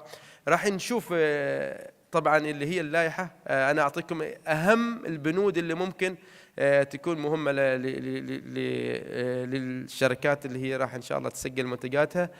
طبعا راح تشمل اللائحة اللي هي المنتجات والمنشآت التي الغذائية المنتجة والموردة لابد من تسجيلها. حاليا لا يتم تسجيل منتجات أو المنشآت الموردة إلى سلطنة عمان، لكن احنا كان نحتاج إلى وجود داتا لعملية اللي هي تتبع المنتج الغذائي من فور تصديره من بلد المنشأ إلى وصوله إلى المنافذ الحدودية. أيضا اللائحة راح يعني إجبارية تسجيل المنتجات الغذائية، المنتجات الغذائية المستوردة إلى سلطنة عمان، المنتجات الغذائية التي يتم تصنيعها أو إنتاجها أو تعبئتها محليا، وكذلك المنتجات الغذائية التي سبق وتم تسجيلها وتم تعديل بطاقتها البيانات. هذه اللائحة عطت مهلة لتوفيق الأوضاع، هي صدرت في شهر 4/2024، أعطينا لمدة إن شاء الله بداية العام القادم 1/1/2025 راح يتم دخول حيز تنفيذ لهذه اللائحة.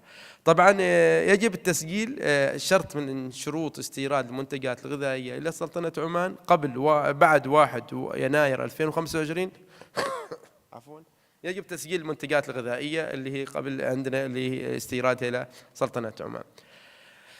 الشروط والإجراءات اللي هي أغلب الحين الحضور يمكن يتبادر إلى ذهنه ما هي يعني الجديد في هذه اللائحة. الجديد أن يكون طبعا شروط وإجراءات تسجيل المادة الغذائية واعتماد بطاقة البيانات الإيضاحية أن يكون إنتاجها وتصنيعها وفقا لمتطلبات التشريعات والقوانين ذات العلاقة بسلامة وجودة الغذاء. كما تعلمون سلطنة عمان ليس لدينا مواصفات خاصة، لدينا احنا مباشرة اعتماد على المواصفات اللي هي الخليجية الGSO ستاندردز، بالتالي لا يكون هنا عندنا في إجراءات اللي هي خاصة بسلطنة عمان، ولكن عندنا لائحة أنها تكون هذا الإنتاج هذا المنتج الغذائي وفقا للمتطلبات اللي هي المواصفات القياسية المحلية والخليجية. أيضا أن تكون صادرة من منشأة غذائية لها تسجيل مسجلة معنا في وزارة التجارة والصناعة وترويج الاستثمار، لكي تكون لها كيان يعني يكون لها مسؤولية لضمان سلامة هذه المنتجات الواردة إلى سلطنة عمان. ألا تكون في مصدر قد تم منع دخوله. بعض الأحيان بعض المنتجات يتم منعها دخولها في بعض الدول ويتم تصديرها إلى سلطنة عمان، بالتالي لو تم منع دخولها لأي دولة بالتالي احنا لم يتم تسجيل هذا المنتج ولا يمكن تصديرها إلى سلطنة عمان. أن تكون الفحوصات المخبرية للمادة الغذائية مطابقة للمواصفات القياسية الخاصة بكل منتج. أيضا أن تكون المادة الغذائية ذات الأصل الحيواني من منشآت معتمدة للتصدير إلى سلطنة عمان. المادة رقم 7 أبرزت اللي هي يجب على متداولين الغذاء تقديم طلب اعتماد تقرير اختبار المادة الغذائية المراد تسجيلها إلى المركز، شريطة أن يكون صادر عن جهة حكومية أو أي مختبر خاص معتمد لدى المركز. معناته احنا المركز ليس جهة اعتماد، ولكن يقصد بهذه العبارة أن الإجراءات المتبعة التي يعتمدها المركز لقبول تحاليل الاختبار في هذا الجانب. أن يكون أيضا مستوفيا جميع متطلبات المواصفة الخاصة بالمادة الغذائية المنظمة لهذا المنتج. أيضا المادة رقم 8 يجب على متداولي الغذاء اعتماد بطاقة البيانات الإيضاحية، شريطة أن تكون وفقا للمواصفات القياسية، على سبيل المثال 9 GSO 9 وكذلك GSO 2333 الخاصة اللي هي الادعاءات التغذوية. أن تكون بيانات باللغة العربية إلزامية، وأن يجوز إضافة اللغة الإنجليزية أو أي لغة أخرى بجانب اللغة العربية. تقديم تقرير اختبار من مختبر معتمد لدى المركز ولا يتجاوز 12 شهر من تاريخ إصداره، ويتضمن الحقائق التغذوية ومواصفات المنتج. هنا أن يكون مختبر معتمد لدى المركز معناته يعني الإجراءات التقارير الاختبارية يقبلها أو الإجراءات المتبعة لدى المركز في هالجانب. أقصد بالمركز هنا مركز سلامة وجودة الغذاء. المادة 9 أبرزت أيضا كيفية يتم اعتماد بطاقة البيانات الإيضاحية لجميع المواد الغذائية بعد التأكد من مطابقتها للمنتج للمتطلبات واللوائح الفنية والمواصفات القياسية. يكون الاعتماد صالح لمدة 5 سنوات، 5 سنوات وليس سنة أو سنتين، بالتالي 5 سنوات ما لم تطرأ أي تغييرات على البيانات أو المكونات أو تحديث في المواصفة الخاصة القياسية. طبعا لكل عندنا احنا تنظيميه حقوق التزامات في حال وجود طبعا معنا الرسوم تسجيل منتج مشروب الطاقه معنا اللي هو 10 ريال، ايضا اعتماد ريال عماني، طبعا اعتماد بطاقه بيانات الاضاحيه 10 ريال، وكذلك اعتماد تقل الاختبار للمنتجات الغذائيه 10 ريال عماني. يعاقب كل من يخالف أحكام هذه اللائحة بغرامة مبلغ وقدره 1000 ريال عماني، وفي حال تكراره يتم مضاعفة هذه الغرامة. على المستوى الوطني هذا، على المستوى الخليجي وين وصلنا؟ حقيقة يمكن الأغلب يستفسر لماذا لم نسمع من 2008 و2013 و12 عن قانون الغذاء الموحد دليل خليجي. مثل ما ذكرت في البداية، هذه سلامة الغذاء اليوم ممكن احنا نتناقش على مستوى المؤتمر في تقنيات جديدة، في ممارسات تصنيعية جديدة في هالجانب. بالتالي قانون الغذاء الموحد اللي هو دول مجلس التعاون الخليجي حاليا في مرحلة اللي هي التوافق في ما بند اللي هو الخاص بالعقوبات. أغلب المواد الموجودة في القانون الغذاء الموحد تم التوافق عليها فنيا، لكن تبقت معنا جزئية اللي هي الخاصة بالجزاءات والإدارية. بالتالي هنا إن شاء الله يمكن راح يكون على مشارف السنة القادمة بإذن الله نأمل في اعتماد هذا القانون، لأنه راح يستند عليه كثير من الأنظمة على مستوى دول مجلس التعاون الخليجي. كذلك أيضا معنا إصدار وتحديث الدليل الخليجي للرقابة على الأغذية المستحدثة. طبعا الدليل في مرحلته الحالية استرشادية، ويتم أخذ بعض الملاحظات، تم تلقي ملاحظات من 3 دول، ويتم إعكاس أو هذه الملاحظات على الدليل، وإن شاء الله بإذن الله راح يكون على مشارف العام القادم ومنتصف العام القادم بإذن الله يمكن أخبار تسمعوا عن هذه الجزئية. ممكن الحصول على نسخة من جهودنا أو أعمالنا أو إنجازاتنا في عام 2023 لمركز سلامة وجودة الغذاء من خلال اقتنائكم للنسخة الإلكترونية، ويشرفنا تطلعوا على الأرقام والإنجازات اللي تم تحقيقها 2023 والتي كنتم جزء منها في تحقيق هذه الإنجازات أو هذه الأعمال على مستوى منظومة سلامة وجودة الغذاء. شكرا لكم.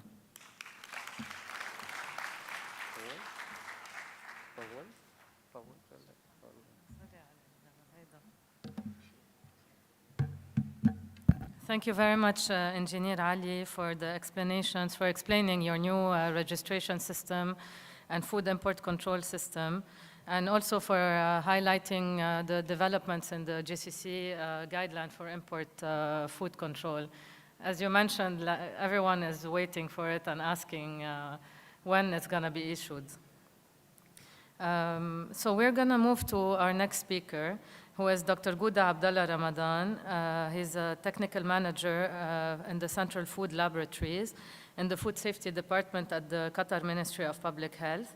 And he's going to now give us an insight on the analytical quality control for pesticide residues in food, the procedure for selection and assigning of MRLs, because as you know, there is an alignment with Codex Alimentarius in some parts. However, there's also sometimes some trade issues that can occur from that. So, تفضل. هيدا إذا فيك تنتبه على الوقت مع التايمر. طيب ما في مشكلة. بس يفتحوا بس السلام عليكم. Good afternoon everyone. طبعا انا مش محظوظ، انا جاي بعد 2 ما شاء الله دكتور فادي ومهندس علي، فانا طبعا ناس فلوينت جامد جدا وناس مفوهين، لكن انا هحاول اكون يعني مختصر. احنا طبعا انا بتكلم دلوقتي على حاجه مهمه جدا. اسمحوا لي استخدم بس المايك.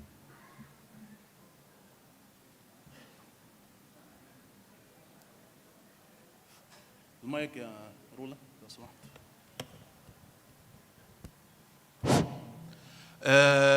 الحقيقه انا بتكلم عن حاجه مهمه جدا، وهي الناشونال بيستيسايد ريزيديو مونيتورنج بروجرام والتشالنج فروم جلوبال ليجيسليشن. انا في الاول اعرف نفسي، انا اسمي دكتور جودة عبد الله رمضان، كونسلتنت اوف فود سيفتي لابوراتوري مينستري اوف بابليك هيلث قطر.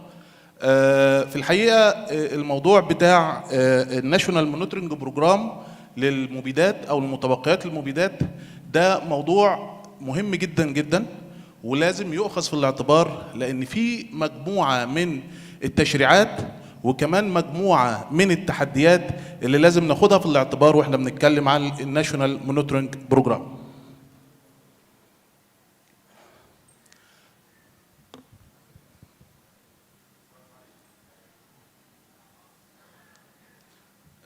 نفس المشكلة مع الدكتور. دكتور فادي انت بوظت دي وبعد كده خليتنا طلعنا انا والباشمهندس علي، صح؟ بسم الله. بيحسبوا علينا الوقت. طيب ايه مشكلة المبيدات من وجهة نظركم؟ مشكلة المبيدات ان المبيدات لا يمكن الاستغناء عنها. ما ينفعش نستغنى عن المبيدات. ليه ما ينفعش نستغنى عن المبيدات؟ زيادة الانتاج النباتي والانتاج الحيواني وزيادة احتياج الجلوب للفود. All of us we need food. زيادة النمو الكبير جدا في التعداد السكاني على مستوى العالم. زيادة احتياج الناس للأغذية. Needs for national pesticide residue monitoring program. Why? Why we need that? Key point in developing and implementation of the national pesticide residue monitoring program. What? ليه؟ إزاي؟ Practical models on national pesticide residue monitoring program. How? اللي challenge ودي اللي تهمنا اللي challenge on the implementation of national pesticide residue monitoring program with the international legislation. لا ده بيطلع ورا ولا قدام يا جماعه؟ Next slide please.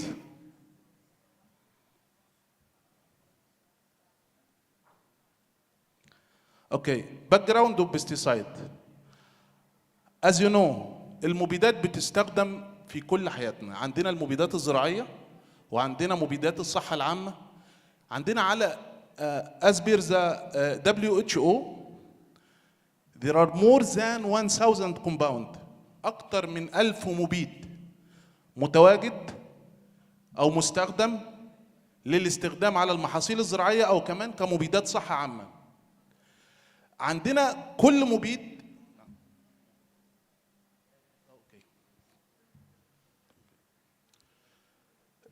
مبيد بيختلف في خصائص السمية الخاصة به. Each pesticide has different properties and toxicological effect.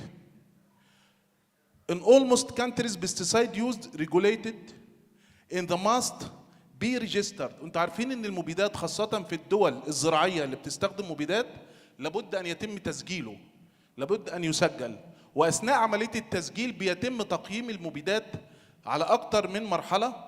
ممكن تقييم السمية سواء الاكيوت توكسيستي او الكرونيك توكسيستي او كمان تقييم الريزيدوال افكت وكمان البايو اسي والتوكسيكولوجيكال افكت. طيب في بعض الدول بيتم اثناء تسجيل وتقييم المبيدات بيتم دراسة الماكسيمم ريزيديو ليميت، وهي دي المشكلة اللي احنا هنتكلم عليها بعد كده. During the process of registration, most competent authority establish the maximum residual limit. طيب هل ده مطبق عندنا في الدول العربية؟ طيب هل هو في نظام لتسجيل المبيدات في الدول العربية خاصة الدول الزراعية أو الدول اللي بتقوم بعملية تسجيل المبيدات اللي هي عندها محاصيل زراعية تستخدم المبيدات على المحاصيل الزراعية؟ أنا عاوز إجابة من حضراتكم بعد كده على السؤال ده. Okay, importance of pesticide residue monitoring program to manage the chemical residue and environmental contaminants, to strengthen consumer confidence في المنتجات بتاعتنا عشان نزيد ثقة المستخدمين أو الجمهور في المنتجات الكونسيومر. Facilitate access to domestic and international market عشان تفاسيليت التريد الانترناشونال تريد الفود انترناشونال تريد. من المعروف ان في معظم الدول العربيه خاصه قطر الامارات الدول الخليجيه دول مستورده للغذاء، ولذلك من المهم جدا ان يكون عندها سترونج انترناشونال مونيتورنج بروجرام للبستيسايد ريزيديو. الكي بوينت علشان نعمل ديفلوبينج للامبلمنتيشن اوف ناشونال ريزيديو مونيتورنج بروجرام، الجفرمنت سبورت، الكوبريشن اند كولابوريشن with different agency. كمان الكواليفايد اكريديتد لابوراتوري. طبعا انتوا الحته دي برضه هنجي لها بعد شويه. هل المختبرات المعنيه بتحليل متبقيات المبيدات متوفره بنفس الكفاءه وبنفس الكابابيلتي في الدول العربيه او في الدول المعنيه بالناشونال مونيتورنج بروجرام؟ الاكسبيرينس بتاع الاستاف، الليجال بيسز او الريجوليشن، الماكسيمم ريزيديو ليميت داتابيز. هل متوفر عندنا داتابيز للماكسيمم ريزيديو ليميت او الجلف ماكسيمم ريزيديو ليميت او الارب ماكسيمم ريزيديو ليميت او ناشونال ماكسيمم ريزيديو ليميت بيزد على زي الدكتور فادي ما قال ريسك اسسمنت ستادي ثم بعد كده ريسك مانجمنت؟ هل عندنا الكلام ده متوفر؟ انا جاي اقول لكم ان احنا محتاجين نتعاون كلنا عشان يبقى عندنا ماكسيمم ريزيديو داتابيز للارب ريجون او للجلف ريجون. ليه انا بقول الكلام ده؟ لان احنا واجهنا مشاكل كبيره جدا اثناء الفتره اللي عدت في كل الدول العربيه في بعض المنتجات وبعض المحاصيل، لان غير متوفر ماكسيمم ريزيديو ليميت لبعض المبيدات على بعض سبيسيفيكلي على بعض المحاصيل، نتيجه لان المحاصيل دي مش مدروسه في الاتحاد الاوروبي او حتى مش موجوده في الكودكس ماكسيمم ريزيديو ليميت داتابيز.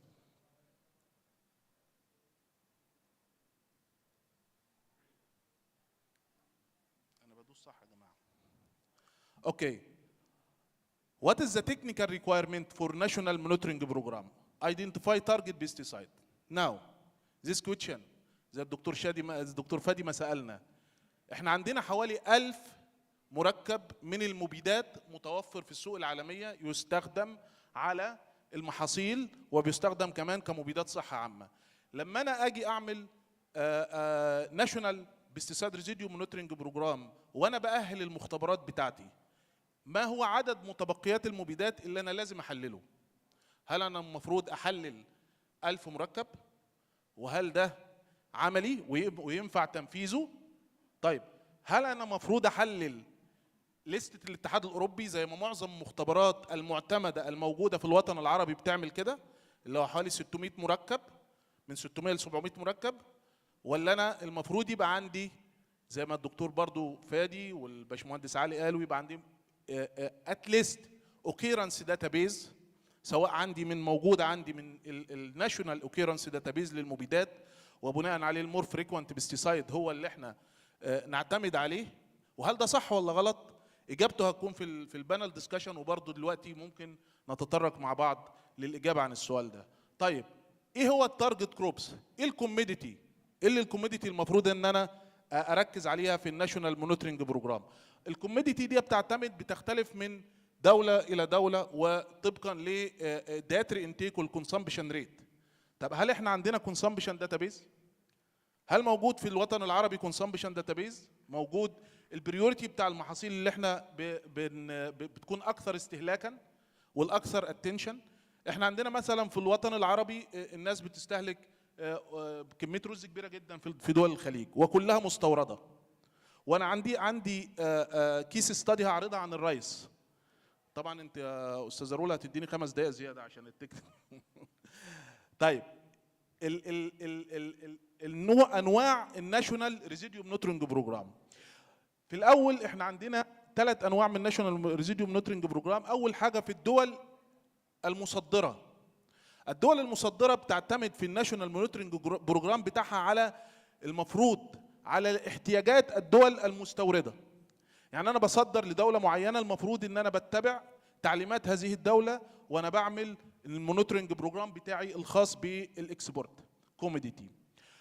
تاني حاجه المفروض يكون عندي لسته خاصه من المبيدات اللي انا المفروض احللها طبقا للريكويرمنت بتاع هذه الدول.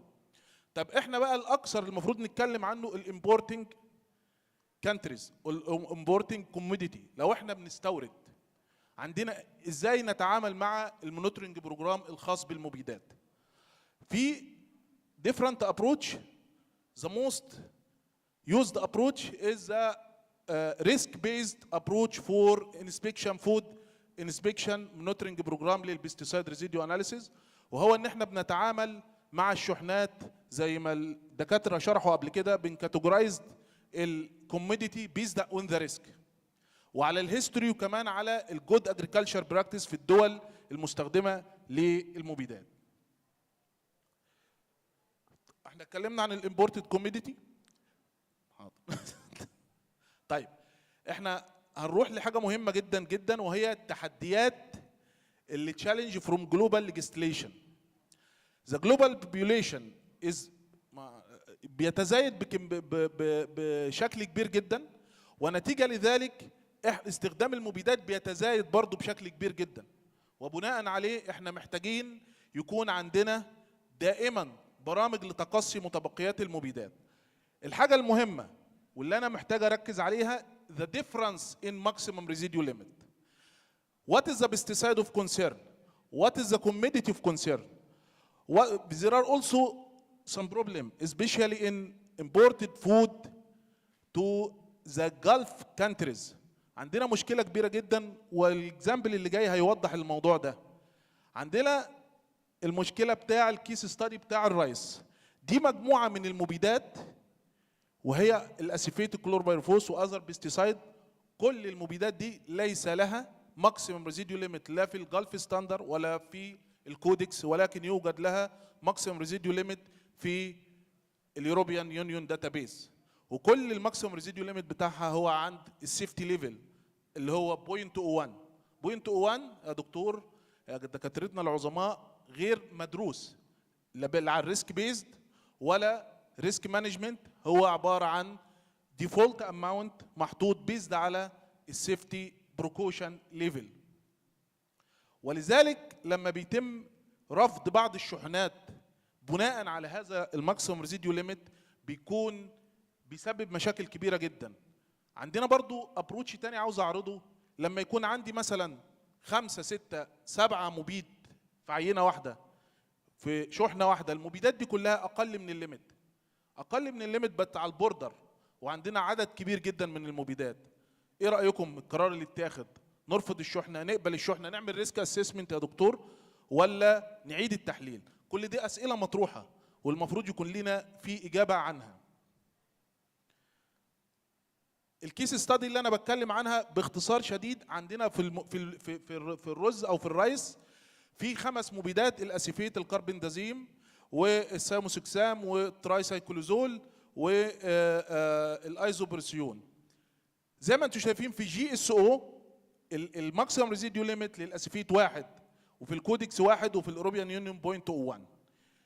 انا هتكلم عن المبيدين اللي كانوا عاملين لنا مشكله قبل كده، اللي هو الساموسكسام والترايسايكلوزول. لحد السنه اللي فاتت ما كانش فيه ليميت في الكودكس، وعملوا ابديت على الكودكس بعد ما اثرنا احنا المشكله في الكودكس.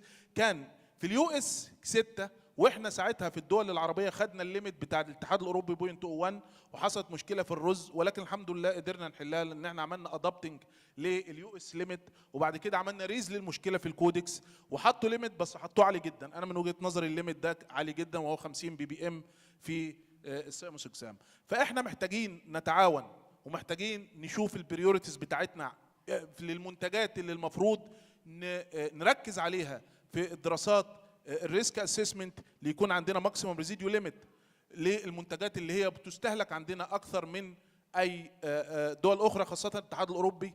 هدي مثال زي الجريب ليفز والرايس. باستساد كونسيرن احنا اتكلمنا عنها، وممكن نتكلم اكتر ان شاء الله في البانل ديسكشن، وانا طبعا هتوقف هنا عشان خاطر بس رولا ما تزعلش مني، وان شاء الله نتكلم اكتر ان شاء الله في البانل ديسكشن. شكرا.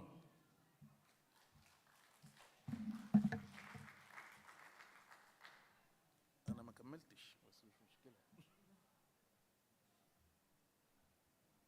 شكرا دكتور جودة، واكيد حيكون في اسئله بعدين، يعني من بعد السيشنز حيكون في اسئله وحيكون في نقاش كمان.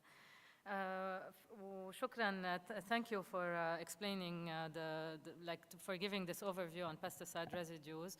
And you mentioned something important as well, which is the importance also of looking at national level, identifying also the national situation in order to establish MRLs that will not also have an impact on trade. So we're going to move to our next speaker, who is Dr. Sonia Baldi from the Abu Dhabi, who is a food safety expert. at the Abu Dhabi Agriculture and Food Safety Authorities. She's a policies and regulations expert, and she's going to focus on the international harmonization of pesticide residues limits with Codex standards, and the work and the engagement that the UAE is currently doing at Codex level as well. Thank you. This is the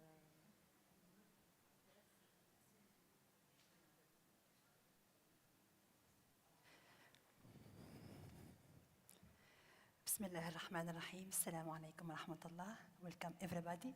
I'm so glad to have the opportunity to talk to the audience for the second time today. And also I would like to thank the Dubai International Food Safety Conference for this wonderful organization. And I will now share with you some slides about the international harmonization of pesticide maximum residue level. We will talk about some generalities about the pesticide risk assessment done by Codex. After that, we will try to give example on the harmonization of MRLs for rice with Codex MRLs. We'll talk a little bit about the maximum residue setting in UAE, and then the work undertaken by the UAE on Codex level regarding the pesticide residues, some key messages from our participation in CCPR meetings. So let's start with the first slide. So in the first slide, I tried to remind ourselves about the work or the mandates of CCPR, which is the Codex Committee on Pesticide Residues. Because I'm not seeing very much from far, so I will just stand here. That's fine for you? Okay, nice. So the CCPR is the abbreviation of Codex Committee on Pesticide Residues. These are the mandates, so it is the management body who established the maximum residue levels. It also prepared the priority list of pesticides for evaluation by GMPR. It considers also the methods of sampling and analysis, and there are plenty of other activities that CCPR is undertaking. For example, they are collaborating with other committees such as Codex Committee on Veterinary Drugs and other agencies like the Energy Atomic Agency also. So right now we have like around 6,000 MRLs covering 200 pesticides. So now what about the risk assessment body for the pesticide residues? It's called the GMPR. It is the Joint Meeting on Pesticide Residues.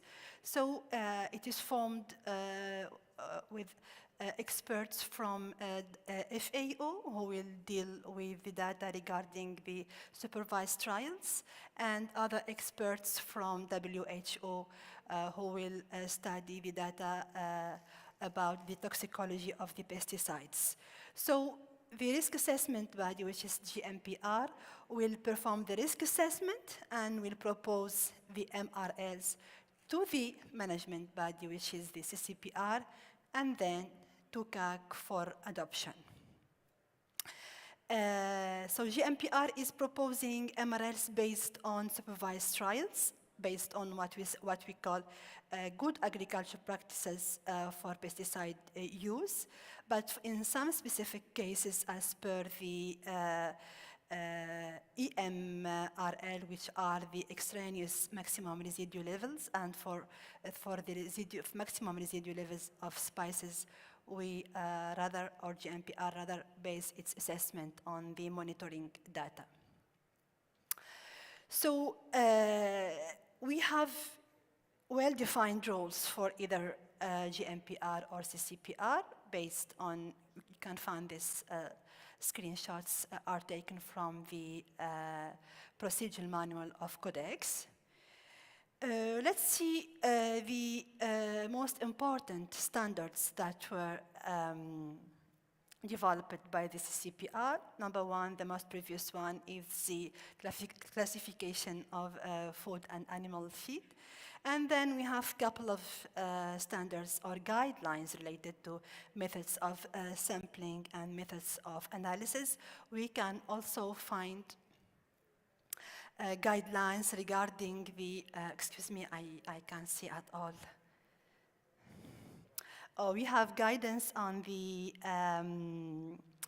selection of representatives commodity for the extrapolation of MRLs. And the most recent guidelines are the guidelines for the recognition of certain pesticides that are exempt for the MRL setting. The work on CCPR level is undertaken or organized through mainly 3 permanent working groups, electronic working groups. We are talking about the working group on priority. We have also the working group between CCRVDF and CCPR. We have a recent working group on monitoring the stability of reference material, and another permanent working group which is designated for dealing with the management of unsupported compounds with public health concern. I know you may know these things, but I find it useful to remind ourselves about that. So let us also, one more time, define the maximum residue levels. The maximum residue levels are the highest level of pesticide residues, that is legally tolerated to be found in or on food or feed. And when pesticides are applied according to good agricultural practices. So the MRL are used for legal for deciding whether the commodities are compliant or not. So let us have a brief on how these MRLs, what GMPR needs to set or to propose to do the risk assessment on pesticide residues. So as I said, the setting of the maximum residue level is based on supervised trials that are provided by either the member countries or manufacturers themselves. Of course, we have a package of toxicological studies that are seen by the WHO experts, metabolism data also. Sometimes for some cases, very well-defined cases, we did what we call extrapolation of MRLs from commodity to another commodities, almost from the same family. And you can find all this data published on the Codex website. Now, it is very important and relevant to mention that MRLs on their own does not reflect safety. MRLs are a useful tool to control the proper application of pesticide.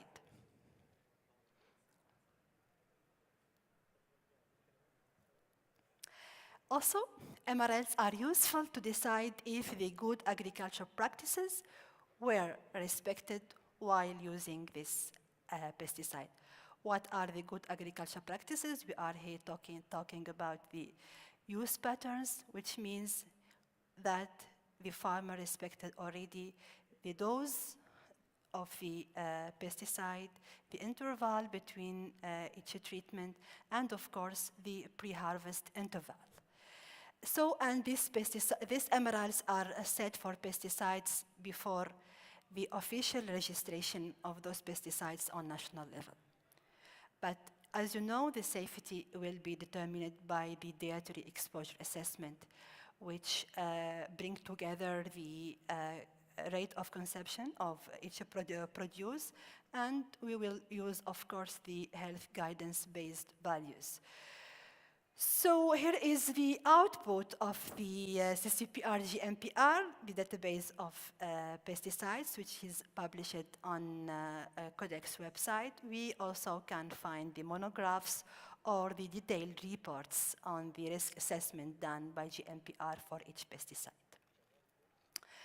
So let's take an example of the enforcement of Codex MRLs on national level. As you all know, there are some countries who are totally differing to Codex in adopting the MRLs, but there are some other countries who have their own limits. This is the case of Japan, EU, for example. And this is the same thing, the harmonization of MRLs with Codex MRLs, that what we call CLX. So for the rice, for example, we can find that some countries, for example, I can see here, I can hardly see here, Pakistan and Myanmar and also United Arab Emirates, I guess Oman and many other countries are totally differing to Codex. But in other cases, like European Union, for the US, for Japan, for China, they have their own lists of MRLs. What is the difference? We're gonna explain this later. So for us in the UAE, our current specifications had 3 steps. So first of all, we go and look for the MRLs on Codex website, on Codex database. If you don't find them, we go to see them on EU legislation. For the EU legislation, 80% of the MRLs are default values. So in this case, we find ourselves, this is a screenshot of our monitoring, pesticide monitoring program. So automatically we will find ourselves with a huge number of pesticides with no CLX and for which we are obliged to apply the default value, and consequently we will have problems and issues and high rate of non-compliance for the importation. So what we can do if you don't have Codex MRLs?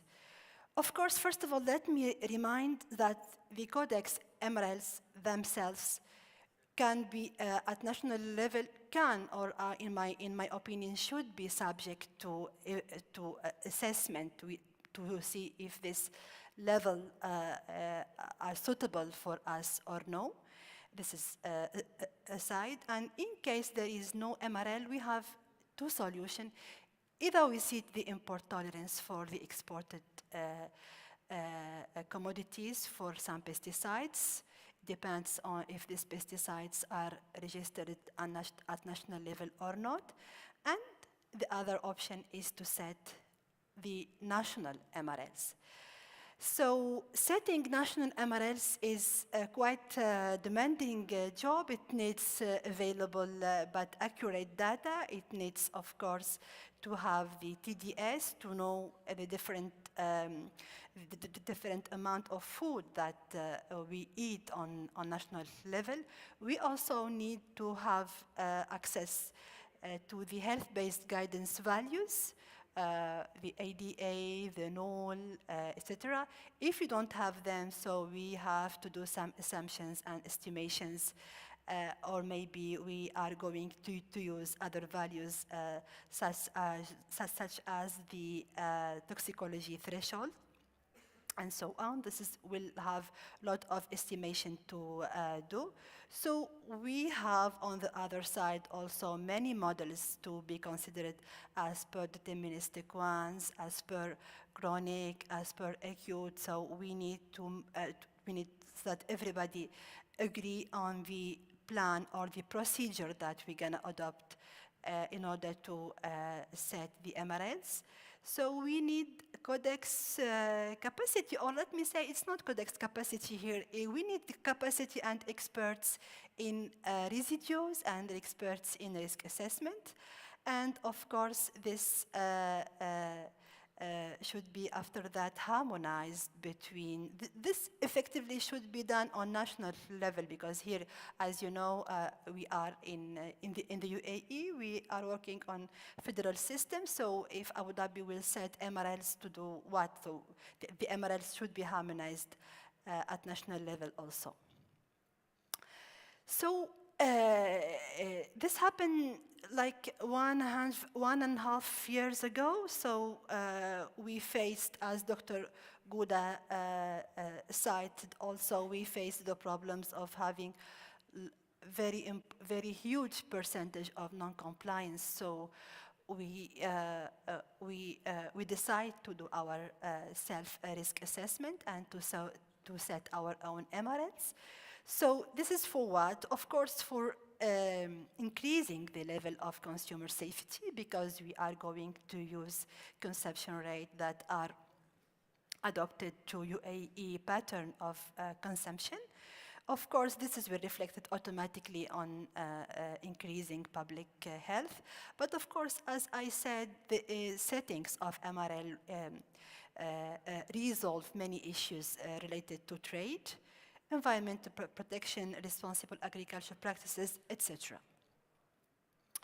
So what we did is that we formed an expert working group, and we start by the help of some experts from Maryland University. This work is head by the Ministry of Climate Change and Environment. So we start by a pilot study for establishing maximum residual levels in rice, first of all, around 70 or between 70 and 8 MRLs were set for rice, and then we continue with other commodities. Of course, we set the procedure, which is until now confidential, so we have procedure for authorized pesticides and procedure for the contaminants.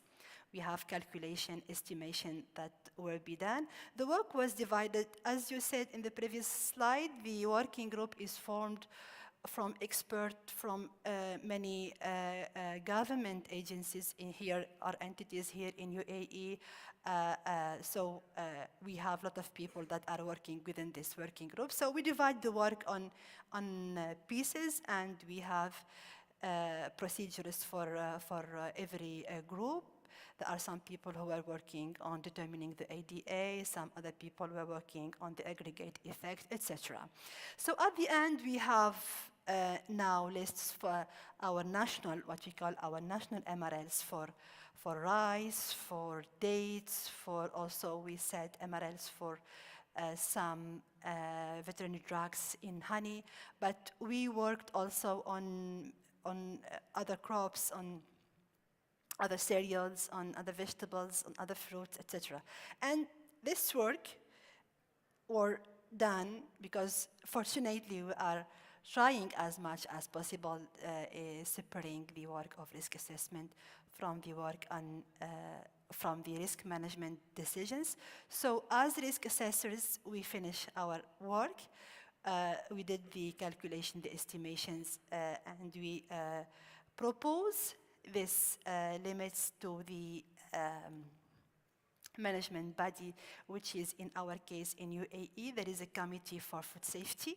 So now the committee will see if they will adopt these MRLs. If so, there will be a procedure with the WTO to inform member countries about this change, and our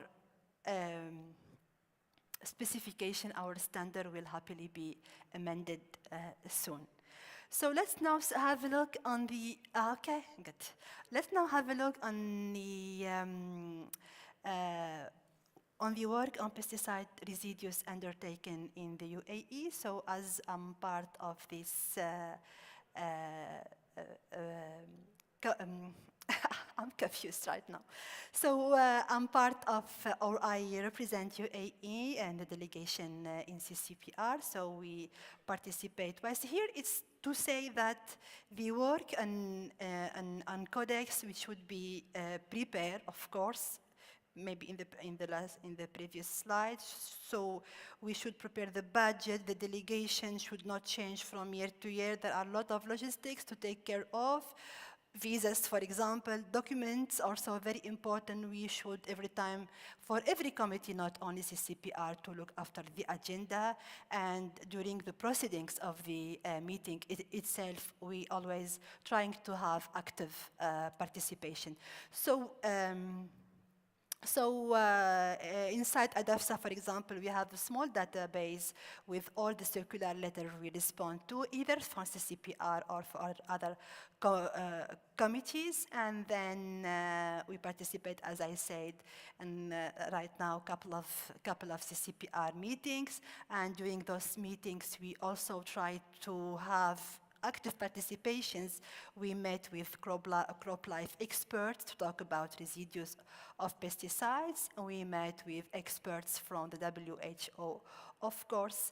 And this is the last slide in which I want to say that all the codex work, and especially the CCPR work, is a process of interconnected steps. So it goes from the nomination of pesticides for first evaluation, new uses, or periodic review, and then, of course, the national registration approach is helping the CCPR in knowing which pesticides are priority from the others. So we always talk about data support is very crucial to GMPR activities, especially that GMPR will soon move to another way to do the dietary exposure assessment that needs data on national level.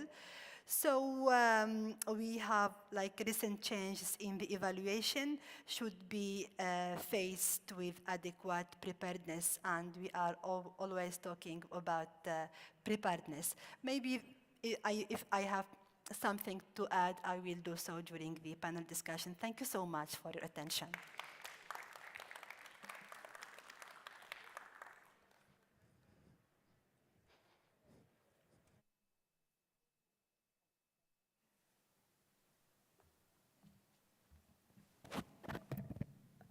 Thank you very much, Dr. Sonia, for this, for explaining how the UAE now is engaged. And it's a very important development now that the UAE is very engaged in the Codex Committee on Pesticide Residues and is active in that committee.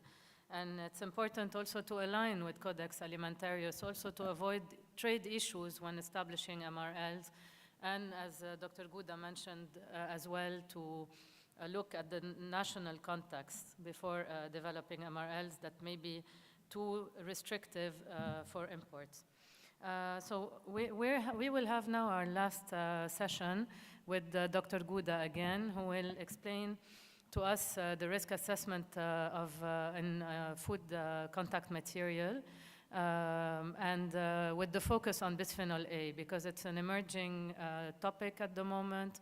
And so we are going to look at the safety assessment of bisphenol A, the position of the EU, and as well the different safety assessments that have been made by other risk assessment bodies.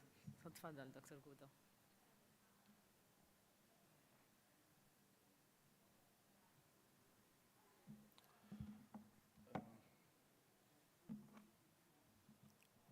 Good afternoon again. يعني معاكم مرة تانية. أنا جيت في الآخر بقى، كل الناس زهقت وبدأت تمشي يعني. يلا. احنا هنتكلم دلوقتي عن السيفتي اوف كونتاكت ماتيريال، فود كونتاكت ماتيريال ان فود باكجينج، regulatory framework and the safety of bisphenol A.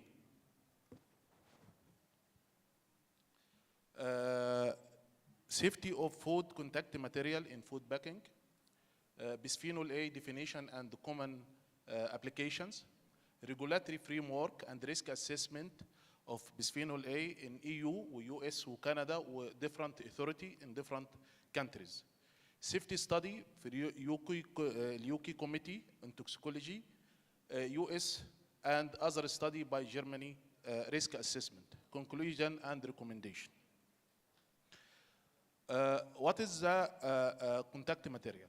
Any material or articles that come into direct or indirect contact with the food during production, process and packing, storage and even transportation. These materials can be include a wide range of products such as plastic, containers, wraps, glasses, metals and jar and any other containers. These materials are regulated to ensure that they don't contaminate the food or affect the safety of the quality of the food. Agencies like US, FDA, EFSA, Health Canada, and other agencies internationally set safety standards for substance used in food contact material, including maximum allowable migration of certain chemicals. Material undergo testing to assess whether they might release harmful chemicals into food. For example, interaction with food over time, exposure, especially in our countries with very high temperature. Manufacturer must ensure that the food contact material comply with the regulation before they can be marketed or to be distributed in the market. Industrial chemicals used in production. What is the bisphenol A? Bisphenol A is industrial chemicals used in the production of polycarbonated plastic and epoxy resins. Polycarbonated plastic, clear and tote, suitable for water bottle, for storage, for container, for several plastic package. BPA is widely used in food contact material, such as containers and cans, and even plastic bag used for food, for marketing.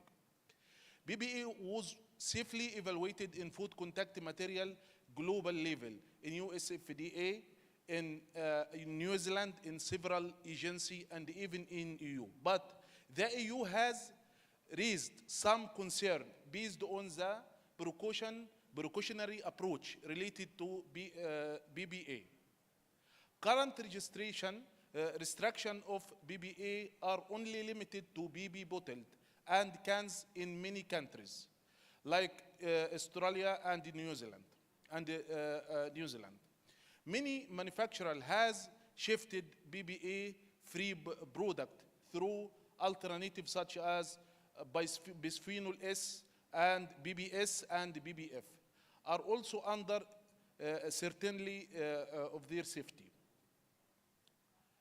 BPA benefits: durability, strong plastic, resistance to impact and heat, water bottle, food storage container, and microwavable dishes.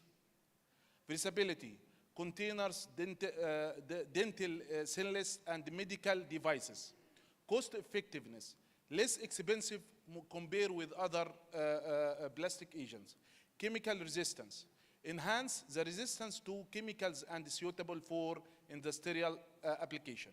Thermal stability, helps with stand higher temperature, which imported in the manufacturing and even in our region, because we are very highest temperature countries. The European Union has adopted precautionary approach toward managing BPA exposure.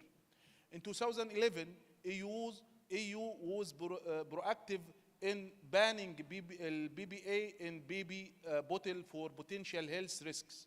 Further restrictions have been applied to BPA in other food contact material, especially those intended for young child. In 2023, EFSA strictly reduced the tolerable daily intake, TDA, for BPA to become 0.2 nanogram per kilogram of body weight per day, which is become very low amount of the regulatory limit. Significantly reduction from previous level, which was 4 microgram per kilogram per day per body weight, which almost like 10% from the previous regulatory limit. In June 2024, European Commission proposed to ban most uses of bisphenol, BPA and other bisphenol in the material in food contact material, but this is still under approval from Parliament to become as a law. What is the problem related to EFSA? EFSA, they have some a challenge, and they have some safety opinion in BBA, like endocrine disruption, and they have immunity system impact, and the other risk like, effect on the heart or even carcinogenic agency. What is the EU precautionary approach? The precautionary principle enables EU decision makers to adopt precautionary measures when is scientific evidence about an environmental or human health hazard is uncertain and the stakes are high. Some say it is principle that hinders process, but in the same way, on the other hand, there are several agencies globally have other opinion. For example, when we speak about JEFCA position on BBA, the Joint FAO and WHO Expert Committee in Food Additives is an independent scientific expert committee with perform risk assessment and provide advice to FAO and WHO and the member state. Driving in opinion between, there are different in the opinion between EFSA and JACFA on the safety on the tolerable daily intake TDI or TDI for BBA. JACFA TDI is set still 4 microgram per kilogram. And not only JACFA, most of the other international countries, other international agencies agreed with JACFA, and they against EU in this limit, because they did their own risk assessment study for BBA, and they concluded that it's not required to be banned from most of the product, but they make several concern about BBA in BB food, BB bottled, and also they recommended to continuous monitoring and risk assessment for the BBA. Again, if we will speak about German Federal Institute for Risk Assessment, they have the same opinion of JECFA to disagree with EFSA opinion. BFR published their own assessment in BBA in 2023, and they recommended that continuous with monitoring of the risk of the BBA, but they didn't conclude to ban BBA in the manufacturer of the plastic. In the same direction, for UK Committee on Toxicity of Chemicals in Food, position independent scientific committee that provide advice to the FSA, the Department of Health and Social Care, and the other government department, and the Agency on the Toxicological of Chemicals. COT has done multi-previous review of the safety of BBA, focusing on potential health risk associated with the exposure through food contact material. The driving views of BFR with EFSA opinion were discussed in May 2023, and the committee considered that there was a lack of transparency in EFSA opinion on how the evidence had been integrated to drive the point of departure for the delivery of HBGF.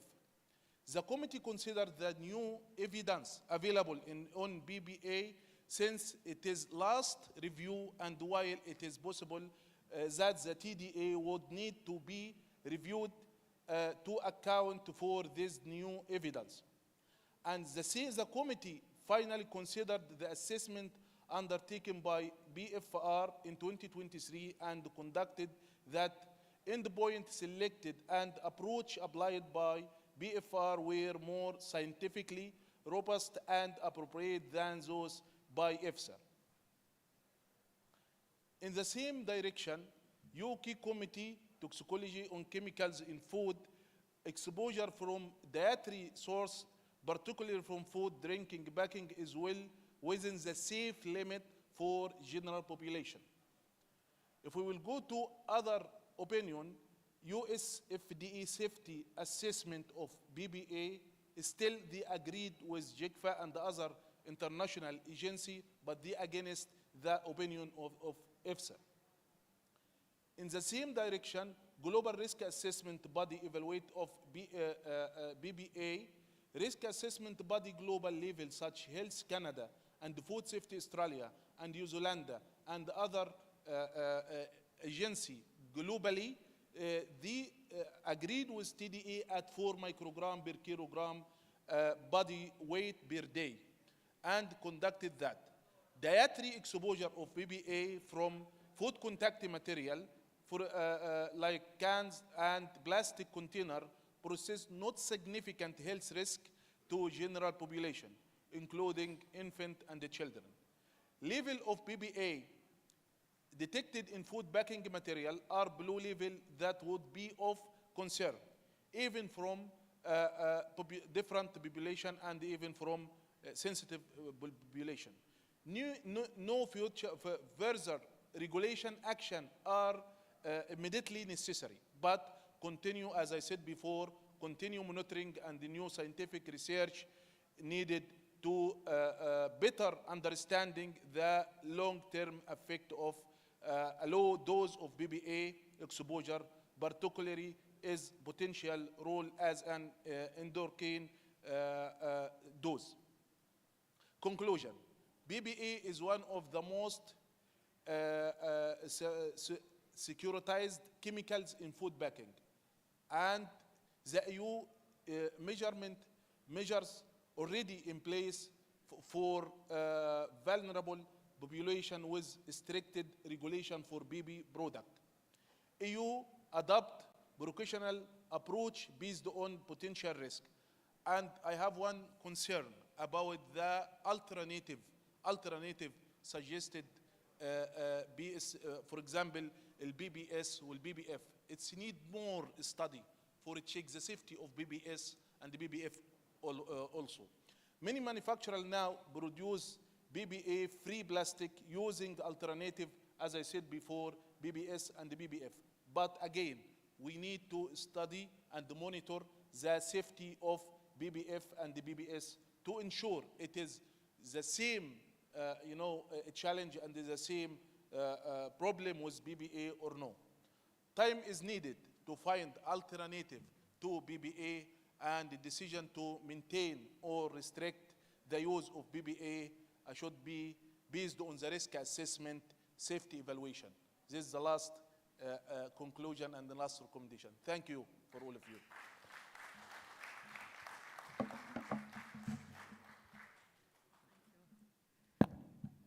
Thank you very much, Dr. Gouda, for giving us the updates on BPA. As you mentioned, this is an important topic that is being scrutinized at the moment, and for highlighting the difference between the EU approach, which is a precautionary approach, taking precautionary restrictions on BPA, and other risk assessment bodies across the world that are still studying, monitoring, and evaluating the safety of BPA, but that all concluded that at the moment it's safe at the current levels and that more data is needed. So with that, this was our last session, and we can move now to the questions. If you have any questions for our speakers, whether you have questions, yes, please.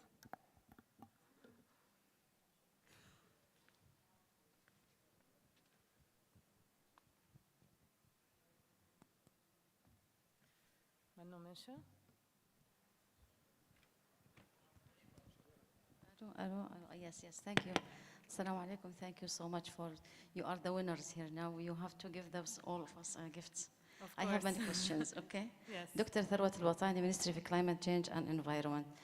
I want to ask the man from Uganda, I think that guy, about, it's a note just, because here we're interested in the area to import meat and live animals from Uganda. But I think you are from the Codex. So I want you, if there's a chance with your competent authority to update the data for the annual report in the codex. Just a note. Thank you. Dr. Abdelaziz, Morocco.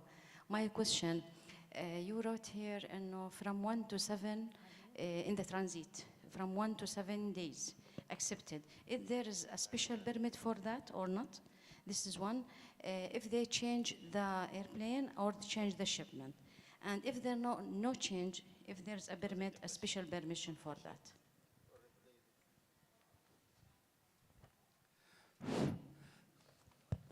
اسمحوا لي سوف أجيب باللغة العربية لو ممكن.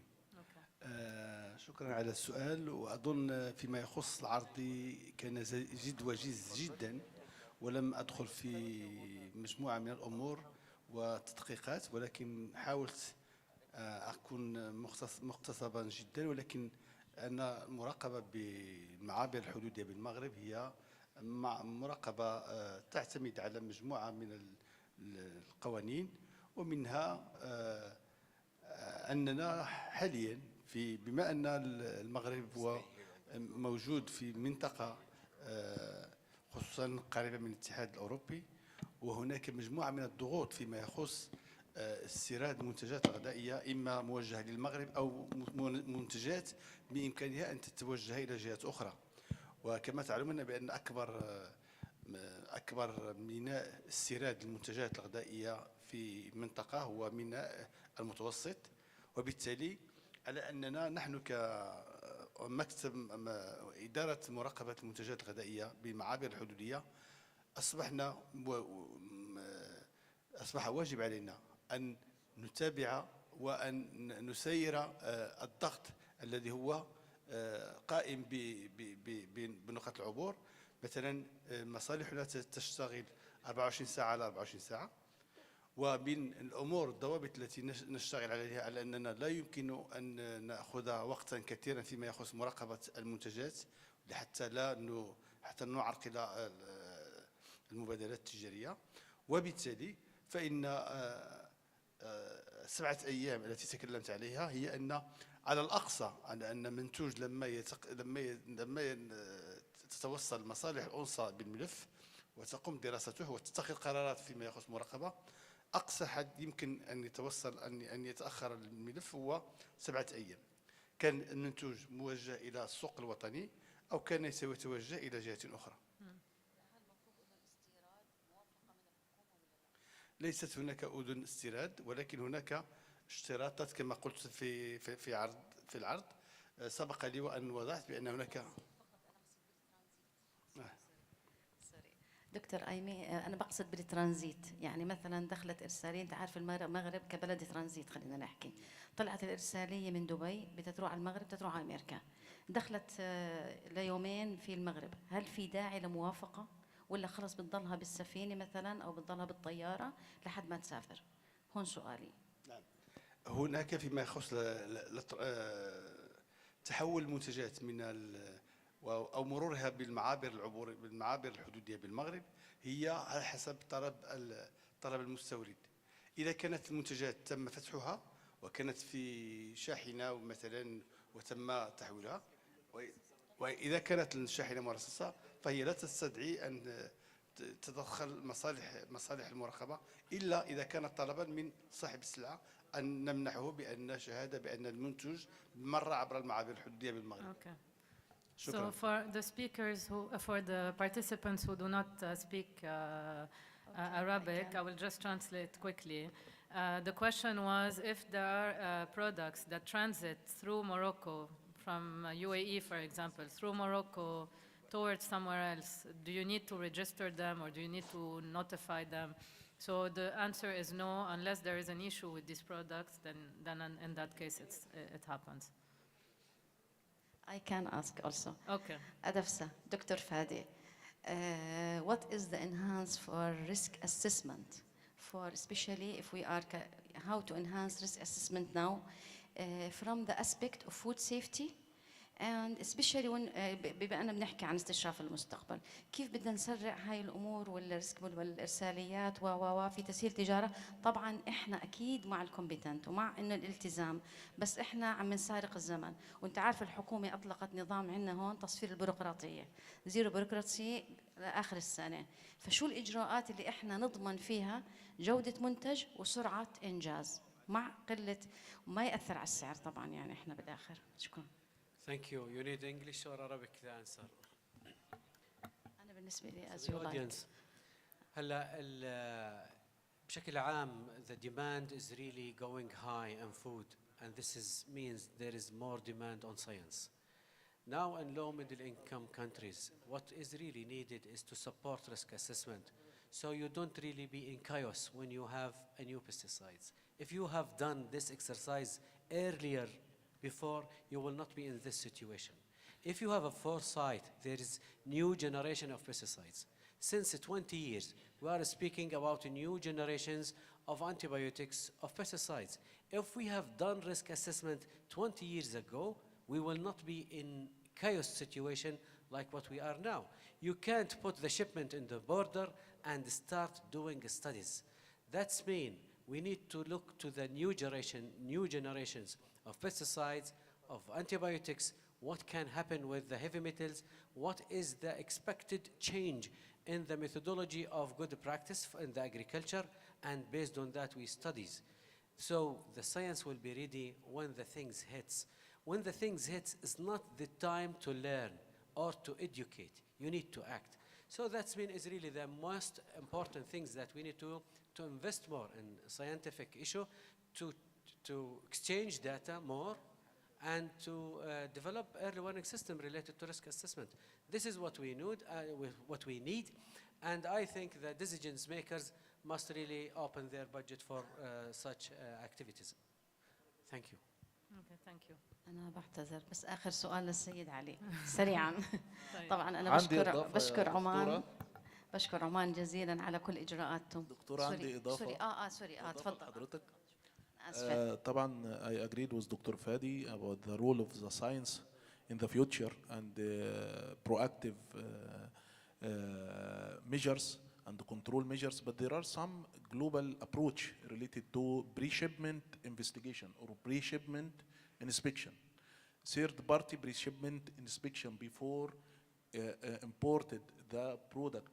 There's some approach, it will increase or make the thing faster in the border.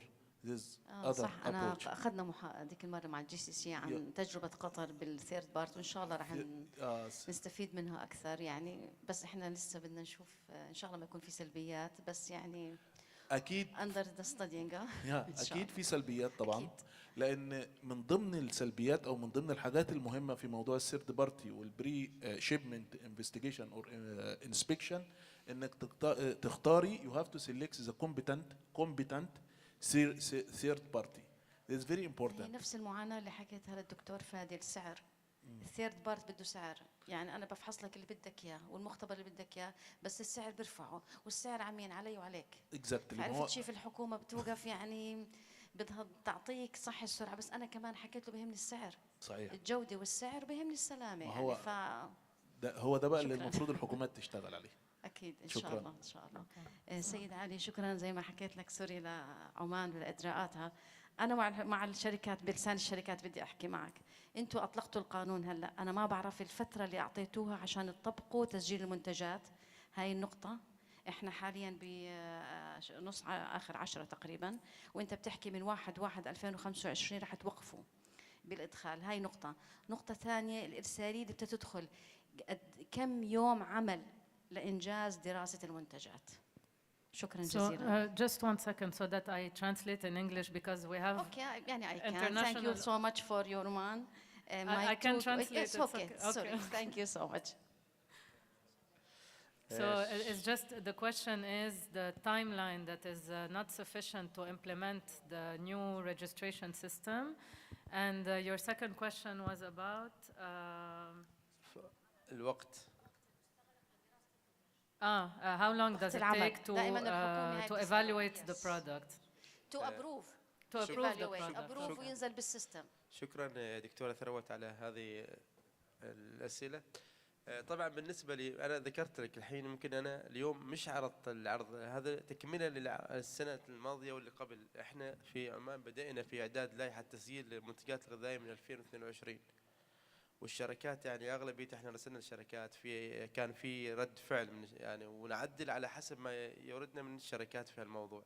صدرت اللائحة في 21 أبريل 2024 صدرت اللائحة في أبريل 2024 وأعطينا مهلة لحد 1/1/2025 وإحنا حاليا من سنتين المنتجات الغذائية المستوردة دائما نعطيهم مثل الإشعار أن عملية اللي هي مطابقة البيانات الإيضاحية ونقول إن شاء الله من 80 ل 85% أنها مطابقة لحد الحين في بعض اللي هي المنتجات بس فقط اللي تحتاج إلى بعض التعديل في البيانات. بالنسبة لي هل إن الشركات راح تواجه صعوبة؟ أنا أقول لك إذا يعني إحنا نستهدف منتجاتنا اللي تورد للجي سي سي كونتريز. إذا توصل معنا الشركة المصنعة تعرف إن هذا الإقليم في مواصفات خاصة له جي اس او ستاندرد. إذا كان هاي الشركة متبعة للجي اس او ستاندردز ثقي تماما إن يمكن ساعة الابروف على طول في الموضوع هذا. لكن بعض الشركات بعض المنتجات فيها بعض الكليمز هنا الابروف يعتمد على سرعة تجاوب الشركة في تعديل بطاقة بيانات الإيضاحية. احنا معانا اللي هي يعني انجاز المعاملة من اقول لك من 2 ل 6 ساعات يمكن اعطيك ابروف في المعاملة. لكن اذا كان فيها بعض اللي هي الريماركس او النوتيك بالتالي سرعة الانجاز تخضع على الشركة اللي هي تعدل الملاحظات لها. الحمد لله نسبة انجاز يعني احنا في معانا في قسم المطابقة نسبة انجاز كبيرة جدا تصل إلى 99% في إنجاز اللي هي الليبلينج. لازم المشكلة الوحيدة اللي هي التأخر في إرسال بعض اللي هي الملاحظات على الملاحظات اللي هم المختصين معنا في قسم المطابقة. وإن شاء الله تعالى إذا دعوة هي دائما احنا في أي لقاء معنا في أي لائحة في أي قرار في سلطنة عمان ما يصدر في يوم وليلة. هنا عندنا منظمة التجارة العالمية نوتيفيكيشن بالضبط عملنا لها نوتيفيكيشن وكذلك عندنا اللي هي هذه اللائحة هي يعني ليس خاصة بس فقط بالتشريعات العمانية. ولاحظت أثناء استعراضي للبرزنتيشن أن احنا من شرط تسجيل المنتج أن يكون مطابق للمواصفات القياسية الخليجية. بالتالي هنا هذا سهل معانا اللي هي الشركات ممكن اللي هي نتكلم عن المستوردة لإيفاء بهذه المتطلبات. شكرا. So the regulation was issued in the notification of the regulation was issued in April 2024. So a bit less than a year later, it will be implemented. The Oman Ministry considers that there was enough time for companies, but in any case, the products that will be compliant with GSO regulations, it will be a very fast registration, unless there are claims or there are some specific issues with the product. But in principle, it should be a very fast procedure. تفضل. Yes, I have two questions. أنا اللي هسأل بقى. هسأل الدكتور فادي والدكتورة سونيا. Dr. Fadi, you mentioned in your presentation you categorized the product as a low risk, high risk, very high risk, medium risk, low risk, very low risk. And as I see in your presentation, you categorized the commodity based on the commodity, not based on the other factors. And as we know, and as it's our area of expertise, there are different evaluation strategy, like source, occurrence data, type of risk and hazard expected from the commodity. Which approach you follow in the categorize this commodity high, low? Because some of the commodity, if it's from, for example, any other country, from a specific country, it will be very high risk. If it's from other country, it will be medium risk. If it's from European Union, for example, it will be very low risk. But you still categorize the same commodity as a high risk. This is my question for you. Thank you. Thank you. This is a really very good question. Thank you. In fact, when we design the risk matrix, there is different methods for risk matrix. In this approach, we used a subjective risk ranking. So now when you have a food commodity classification based on the food code of Codex, for instance, and you start to select which food commodity can fit in this risk matrix from 1 to 6. Now we considered a subjective, we can say it semi-qualitative, semi-quantitative situation where we considered the intake of this food commodity and the microbiological risk associated with this one. It was based on the situation we have in United Arab Emirates. Well, the country profile, or we can say it, the country of origin profile, has not been considered in the risk ranking. So if we can differentiate if the food commodity comes from X country to be low, and if it's coming from Y country to be high. But what we have done, we differentiate that, and the type of test can be done. Because the test is different. In every shipment, you will not be testing everything. You know, the matrix that has been prepared by European Commission, they mentioned that this country will be tested for this specific hazard. And for instance, they will test pistachio for mycotoxins coming from Iran, for instance. This is an example. With this frequency. This based on defining that they are targeting this specific test. Now what we have done, we developed something called priority test matrix. This is another document, internal document, where we define that this product is really very important to be tested for this specific hazards. And this can be verified and can be reviewed. Now the dimension or the approach that has been adopted by ADAFSA, not to go into risk categorization based on country, as that can be really changed annually. So that can be internal procedure for lab can be changed. We can fix the testing frequency, but I can change the testing parameters, which is smart way, because the main thing is really the parameters testing frequency, not the whole sample testing, because this is the chase of the hazard, which we call it now, in many cases, it's really hazard-based profile rather than risk-based profile. Yes, thank you, Dr. Fadi. I think we need to discuss this better discussion inside. My question for Dr. Sonia, you are still here, very good. Yeah, you speak about very important topic, which is local or national maximum residual limit for some commodity. You speak about rice, you speak about other commodity. My question for you, how you select the priorities list of pesticide related for each commodity, from country profile or from which you imported the rice from, or how you select the specific list for to initiate or to develop the maximum residual limit for this respective commodity. Thank you. Thank you so much, Dr. Goda, for your questions. So we simply do the MRLs or set the MRLs for all the pesticides that have no Codex MRLs. We start with the main staple food, with rice and cereals and dates and some fruit and vegetables. Whenever we have a pesticide that appear in our monitoring program and has no Codex MRL, we try to set an MRL for it. And until we reach the point, of course, this work is done in collaboration with laboratories. The point that whenever we have a new pesticide that appear in rice, for example, or cereals, in the laboratory, directly they communicate with us, and we do the same procedure for that pesticide. Okay, thank you for your answer, which is it's my expected answer from you. But there are one more concern here.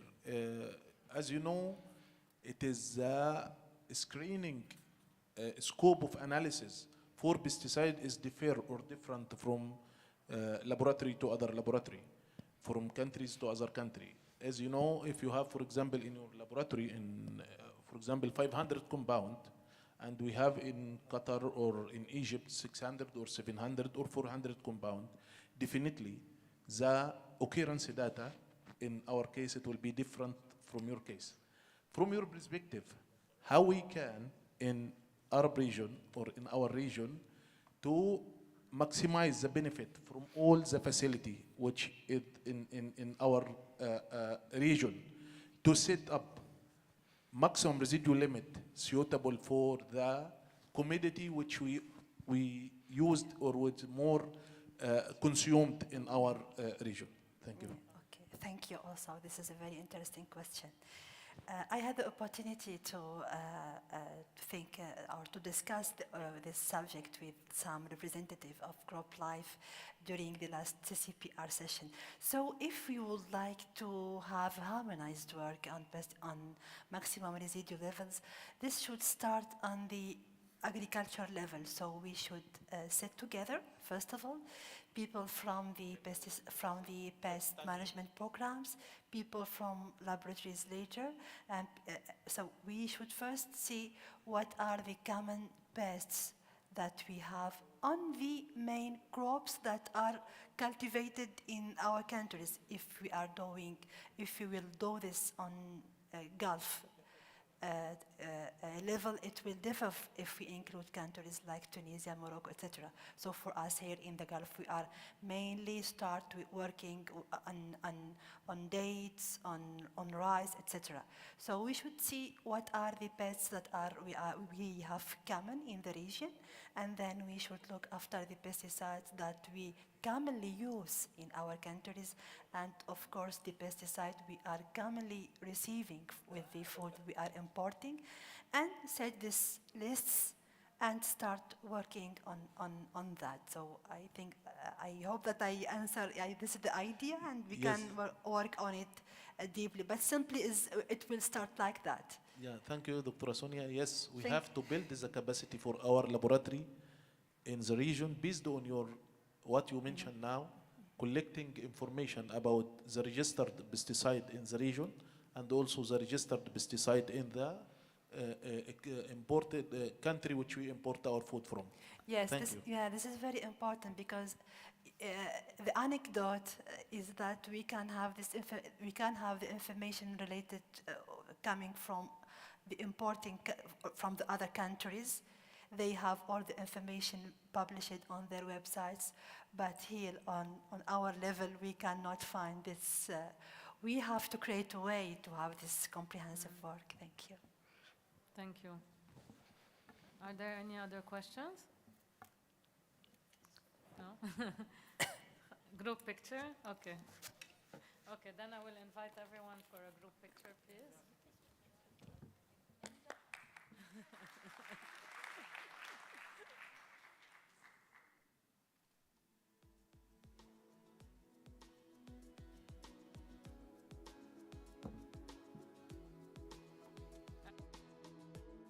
I will thank all our speakers and all the participants also for staying that long in the session. I hope it was useful for all of you.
Hey, hello everyone. This is the last minute arrangement session, so we start in about 3 minutes. It's a workshop that we're doing again for this morning that we had a lot of people that tried to fit in the workshop and didn't have space. So I'm redoing the workshop and I'm going to start in about 3 to 5 minutes. So if you want to come in, take a sit. No, no, no, no. I had a workshop in the morning.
Hey, hello everyone. If you're coming here for the workshop at 5 p.m., this is the right place. We're going to talk about game design and working on training and education for food safety.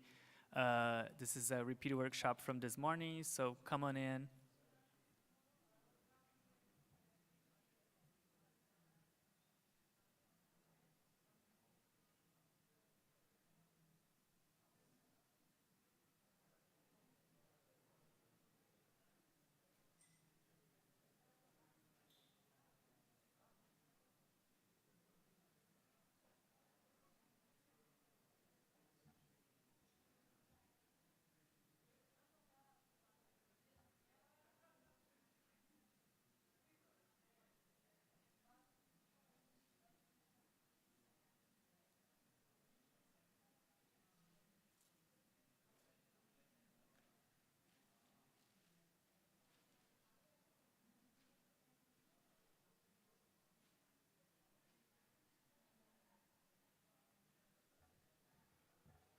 I feel this will be like a very small group, so if you want to come up and sit up front so I can see you, it will be like more interactive than just a talk. So if you want to join me here in the front row, second row, I will appreciate it. It will make my life easier. I know it's like at the end of the day, it's past 5, we have a long day at the conference, but we can still like use 1 more hour, do some cool stuff. By any chance, can I have a hand microphone? Will make me more mobile in the stage. People from the tech part, can I have a microphone, please?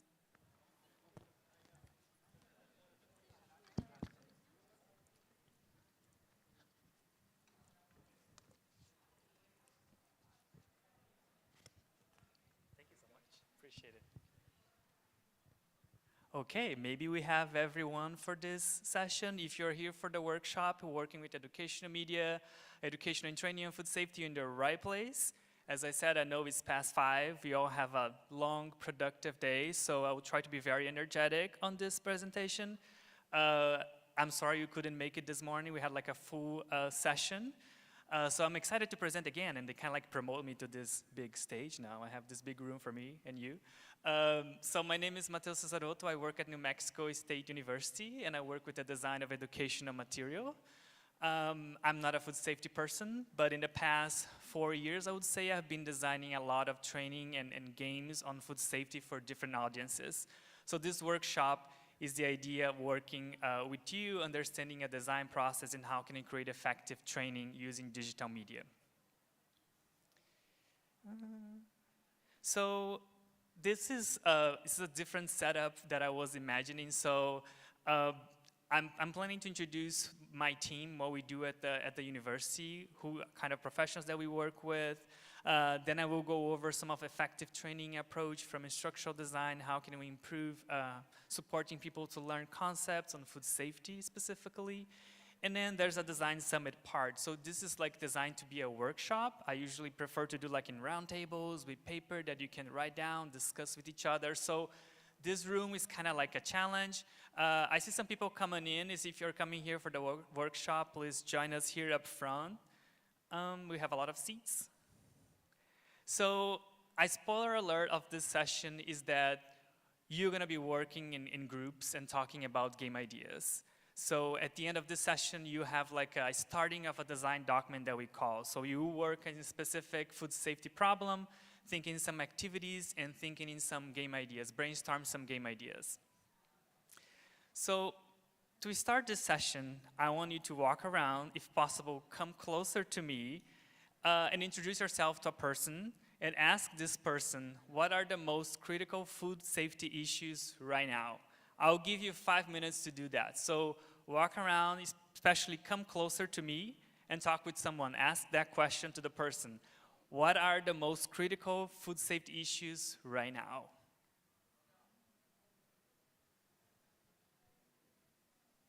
Come on, people, you're not moving. I'm not seeing you moving. Come on. You can do this. You stay here so long, you can do this.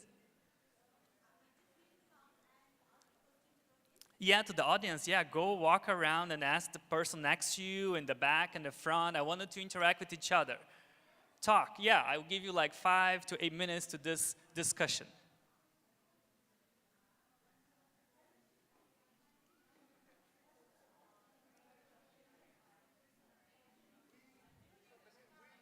Yeah, you move around in the room and talk. Yeah, I will be just waiting for you to talk with someone. You can talk with multiple people. I want you to discuss the problems that you consider relevant and important in food safety right now. Walk around in this room, find someone that you know or someone that you don't know, introduce yourself and ask that question. What are the most critical food safety issues right now for you, for your group?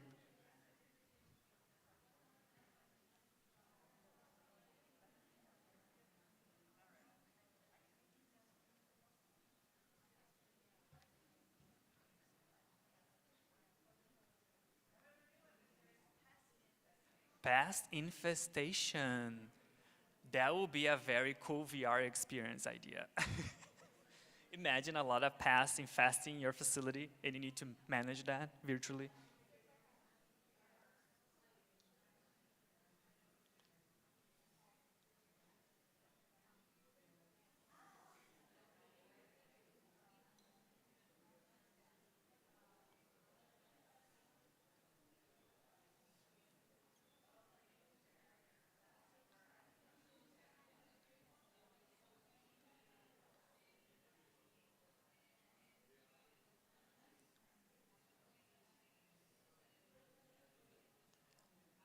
Okay, I think you had some time. I think you talked with at least one person. Is that correct?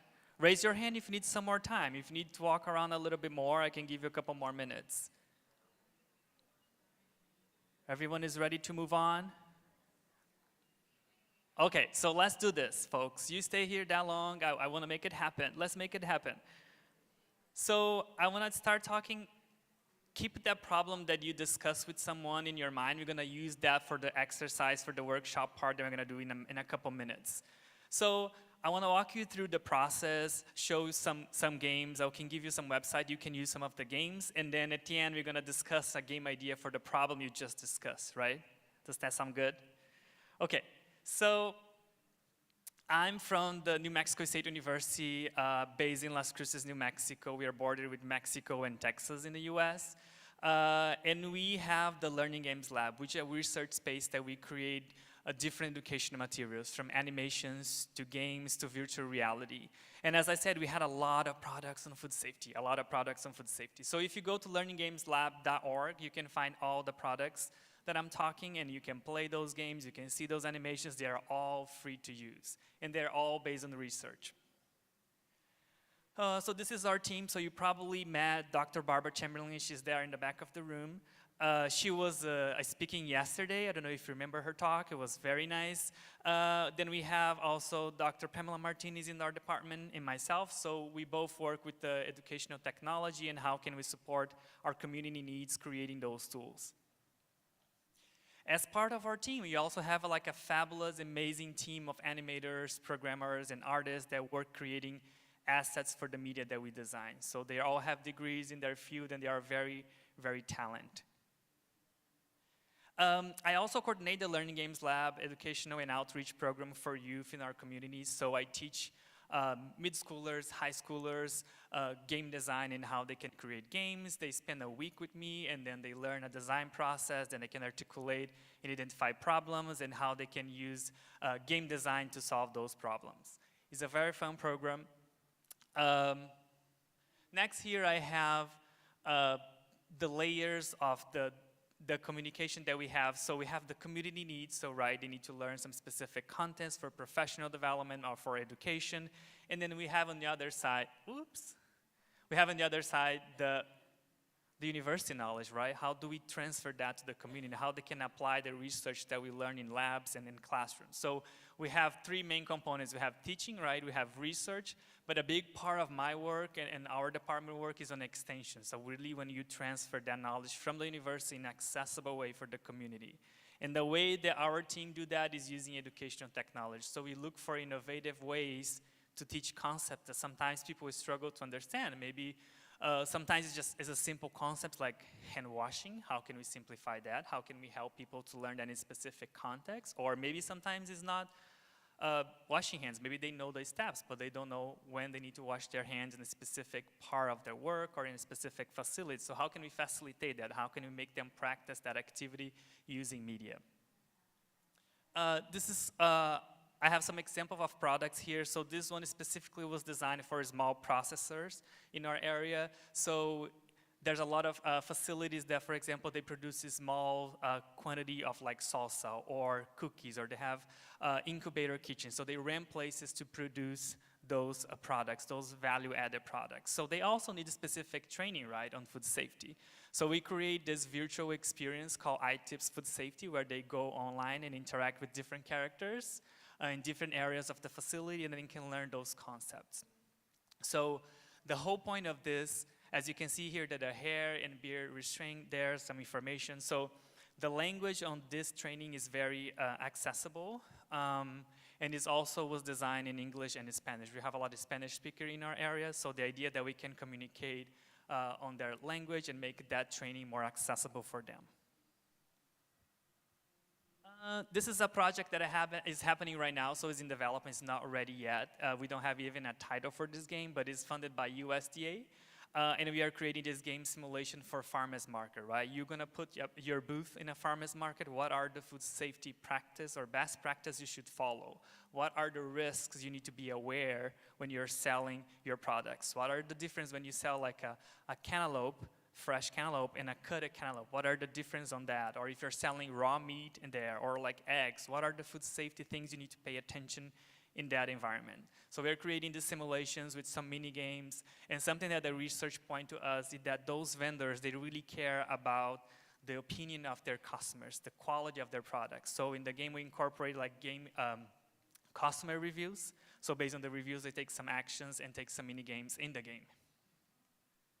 Outbreak Squad is another game that we have designed and simulates the idea of outbreaks, food outbreaks. So in the game, there's like real food case outbreaks, and you as a player, you manage that with different heroes, different skills they have. So we have like a researcher, we have law enforcement. So those heroes, they have specific powers and skills to manage an outbreak.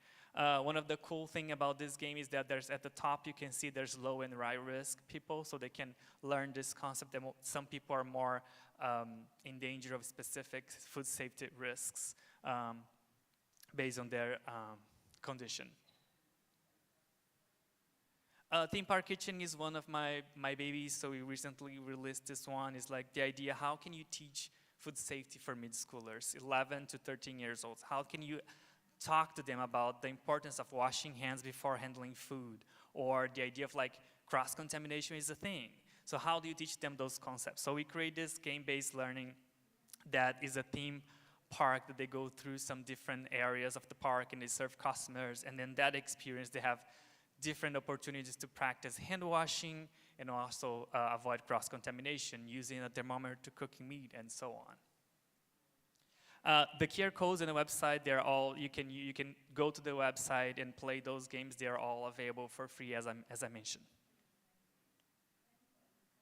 Now I want to talk a little bit about effective training. I select some specific components that I think will be relevant for you, that can maybe benefit for the training or the programs that you're working on.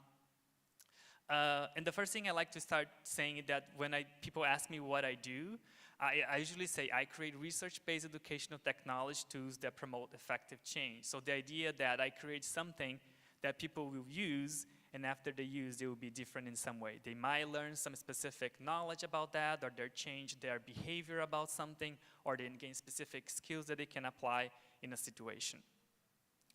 What do I mean by research-based? So the idea that different than just assumptions, we have data informing our design decisions. So the idea, how people learn, how can I support those people learn, what kind of background those users have, how can I support that, what language they learn better, what kind of vocabulary do they know about the topic.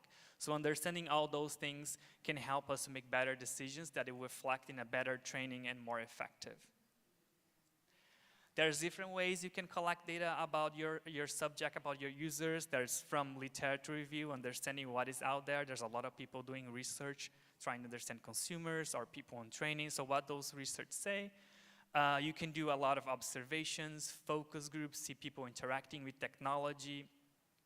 We also do a lot of interviews and surveys to understand our audience. Did I skip one? No, I didn't. The second point that I consider very important is have this very clear on the training or the program you're creating, clear objectives, learning objectives. What are you trying to teach to your audience? And how that is related to a specific change you wanted them to have. Again, the idea that after they play the game you created or see the training or the module you created, how different they will be. And we're gonna talk about those change, knowledge, skill, behavior, emotion, physiology in a second when we practice about those changes in our activity. So this is an example of Theme Park Kitchen that I mentioned with you. So those are the learning goals that we have for the project. So we wanted them to learn how to properly wash their hands, and more specifically, when are the times they need to wash their hands, using a thermometer for cook meat, and using a thermometer for the right temperature, and then also avoiding cross-contamination. So that was also correlated with the specific change we are looking for in that specific project. The third thing that I have here that I'm considering very important when creating anything for users, from products to training, is the idea that you center the things you're creating on the user. Instead of like adapting the user to use the technology, you adapt the technology or the training you have to the needs of that user. So how can you do that? First, you need to understand who is your user, right?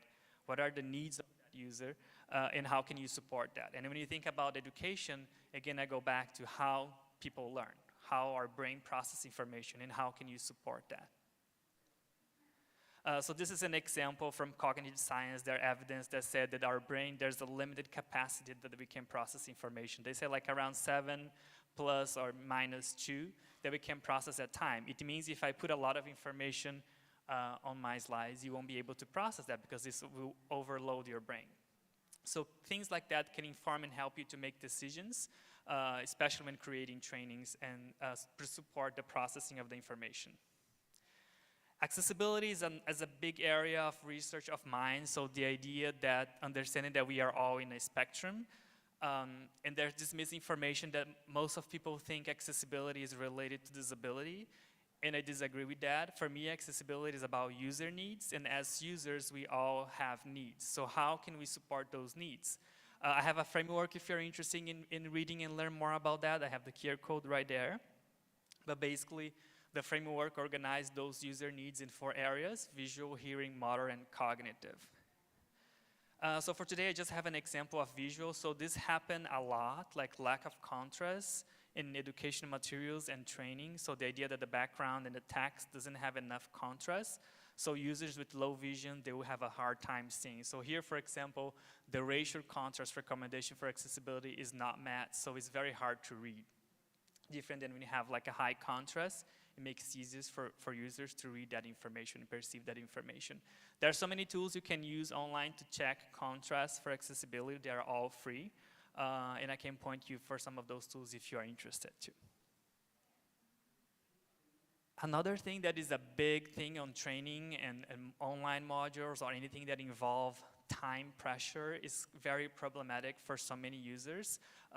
Users with learning disability or need more time to process information, or neurodivergent learners, they need more time to process information. And then when you put time pressure on them, this is like very problematic. It's kind of like a contradiction, because for some users, especially in games, time pressure is a main mechanic. It's something that makes so many games fun, right? The pressure or like finish something faster is a thing. But when you think from a cognitive perspective, that can be very problematic for users. So we always try to remove time pressure for our modules or game, so users can really spend their time if they need to read it again, or if they're playing a game or a training in a language that's not their first language, they might need more time to process that information as well. Here I put some other 4 things that I think are important. So this is from Dehane. He's an author on cognitive psychology, and in 2020 he published this book with so many evidence on how the brain works, and he points 4 components as like the main keys to support people to learn information better.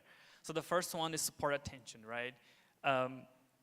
Which is we receive information through our eyes or through our ears, or if you don't see it, you use your tactile senses as well. So the idea that how are you providing information for these users? Are they receiving that information? So I think that goes back to accessibility again. So if I have a user that is low visibility or like a blind user, how I'm supporting that user to receive information as well. And also guiding attention. I feel that we are in this era of information, so information is not a problem. Everyone can find tons of information if they Google or if they search for things. But are they able to select the information that is important for them? So I think that when you're creating training or modules or programs, the idea that can we select the proper information for that audience? What do they really need to learn? Are we providing them that kind of structure or a guideline for them to find that information? Active engagement, that's very, the idea that if you are engaged with an activity, we will process the information better. So how can we engage users in the training or the module we are creating? Maybe it will be like challenge in game levels, or will be specific activities or videos or characters. How can you keep people engaged in the activities that you're doing? This is an example of Theme Park Kitchen. So in the game, we have different levels that they progress. They got harder and harder as players progress. So that's like idea that you have like the flow for players. So as they progress, they face harder challenges. Error feedback is also pointed by this author as one of the components for active learning and effective learning. So the idea that if your player or if you're learning didn't get the correct answer or like has a mistake on the learning, what kind of feedback are you providing for those, right? This is also for Theme Park Kitchen, where players, if they contaminate someone, the park is shut down. And then we have this specific feedback from user testing to see that throw up image that they really wanted that impactful visual on the game. And then finally, he mentions consolidation opportunities. So the idea that you can transfer the knowledge from one activity to another. So here in Theme Park Kitchen, we have the normal levels where players can see the contamination. Let's say they touch the raw meat, you can see the contamination there. But in the final levels, they don't have that support anymore. So the hands can be contaminated, but there's no visuals for that. So they had a chance to practice what they learned in the first levels as they progress. Okay, do I still have everyone awake right now? Okay, good. Okay, we are doing good. Okay, so I want to touch base a little bit on how we design games for learning so you can have an idea of the process, and then we can go to the activity and have a more interactive section. I'm kind of like getting tired of just me talking here. So how is the process? So we start with preparation. That for us is like when we look for funding. So we are a nonprofit studio. So all of our work is like funded by agencies. So we apply for funding to design those materials. So the preparation for us is when you put all those papers together, create all justifications so we can apply for funding. Then we have design. I'll say design is the most important part for us, is when you make all the decisions about their training or the program you're creating. It will be like a game, it will be an animation, what are the learning objectives, what players will be doing, what are the kind of changes we're trying to do. So in the design, we have a lot of meetings with our team that includes also content experts in the fields. For example, if you're creating something for food safety, we're gonna have like a content expert in that content as part of those meetings to help us to make those decisions, define those objectives, and how can we teach that content. Once we have that all mapped out, we go to production, right? So we have like artists creating the assets, the programmers are putting the codes together, so it really is implementing the plan that we're creating at design. And then finally, we have maintenance and support. So for example, if you create like a website or a game, you want to keep that running for at least 2 years, right? We put a lot of effort on that. We wanted that to keep updates so people can keep using that tool or that training. Something that happened throughout all this process is research, testing, evaluation. So we keep doing a lot of testing with the audience that we are designing so we can understand their needs. And also make sure that what we are designing really connects with the needs that they have, or the objectives that we are planning to achieve, we are really achieving that throughout the process. And today I'm gonna work with you at the design part, so where we start thinking about the plan, what we're gonna create, what are the learning objectives. And usually this take like for our team 2 days immersive in a room, working, discussing a lot, and you're gonna do this in 20 minutes, I guess, but you have like very smart brains. At the end of the day, maybe you can do this. I think you can do this. So yeah, so let's do this part right. That's a rapid design summit. So we're gonna create something on this part. So we're gonna use the transformation game design model that is a process created by Dr. Chamberlain and then Jesse Chell. That's like 3 steps process. So we first start with the problem, right? Remember the problem that we discussed at the beginning, the food safe problem? Yeah, keep that problem in your mind. So you start the process thinking about what's the problem that I care about and then I work with. So you have the food safe problem with you. So the first thing we do, we think about a change. Okay, I have this problem related to food safety. How do I want people to change related to that problem? The second step, once I have the change identified, I'm start thinking about what players or users will do to learn that, to change that, what kind of activities they need to do. They need to see something, they need to act, or they need to fail, they need to practice, what they need to do to that change to happen. And then the third part is designing the experience, when you think specifically about the product you're gonna create.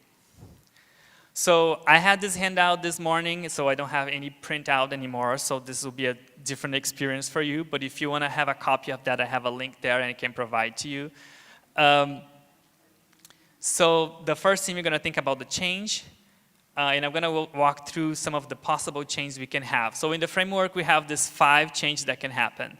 The physiology, how they are, the emotion, how they feel about something, behavior, how they act, skill, what they can do, and finally knowledge, what do they know. So I have an example here. So let's say that the big problem that I have is food waste, right? If I want a knowledge change for my user, they will learn about food waste. They will learn the connection with food waste and climate change, for example. That can be like my goal for a knowledge change. If I want to change their skill, maybe I need to do some activity that will help them to plan better before they're buying food, so they can have smarter decisions when they're buying food. If I'm looking for a behavior change, maybe it's how do they act. I want them maybe to reduce the food waste in their home, so maybe I have some activities that will help them to measure how much they are wasting every week or every month, that will give them this idea or this sense they need to change their behavior to reduce that. Emotions, so how they feel. Maybe if I show to them the connection that their small change can impact climate change, reduce climate change, and maybe they feel empowered by that, so they start changing their behavior based on their emotion. And finally, physiology will be how they are. Maybe once they start paying more attention to the ways they start eating healthier, and then they can improve their body or how they are based on those changes. We usually don't go through all the changes for a specific product. We define maybe like one change that we want to have. I mean, changing people is hard, right? So maybe we just give them knowledge or behavior and emotional change. So it all depends what we are trying to achieve, right? What's our goal? What's our scope? What's your audience? So you can make some decisions based on that. So I have a question for you now. So what kind of change do you think happened with players after they play Minecraft? Any Minecraft players in the crowd?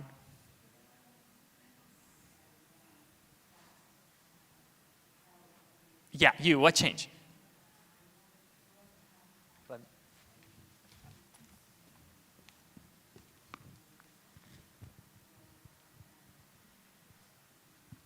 Okay, so after playing Minecraft, because my kids, both of them, they play Minecraft all the time.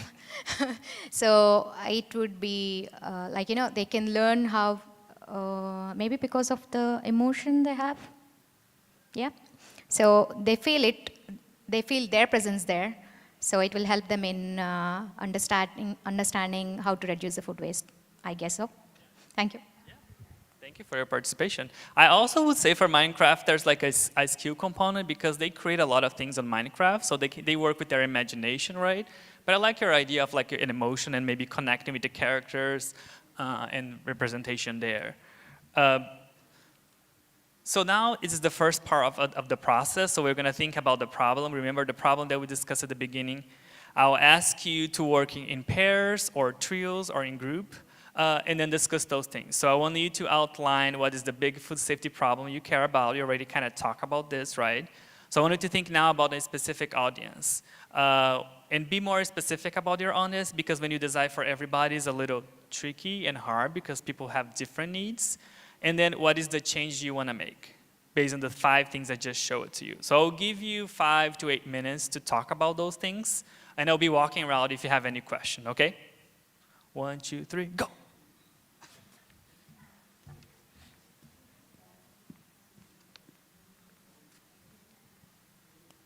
Okay, find a friend or make a new friend and talk about those things. What is the food safety problem? What is the audience? And what kind of change you want to make? Come on, people.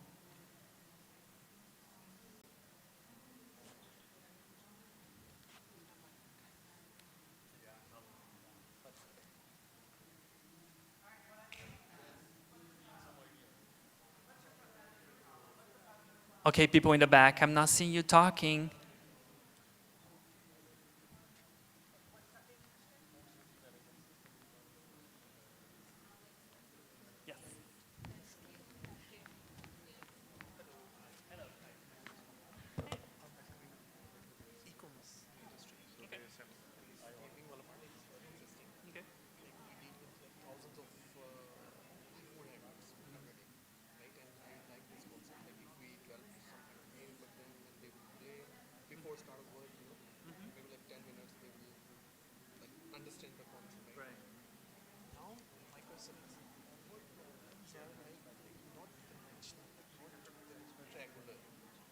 Some specific problems. Yeah. Right? Yeah. So, for example, the one major problem I would like to discuss is we get a full consignment container of food at all warehouses. Like 80 warehouses all over the UAE. So we get some products. Now we don't know whether the product was safe or not before delivery, unless we do some testing. Okay. And micro testing takes like 1 day, 2 days. Microbes to. So how do we make sure that food was safe before delivery? Okay, you're going to the next step. So you clearly have a problem, you clearly have an audience.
is your audio?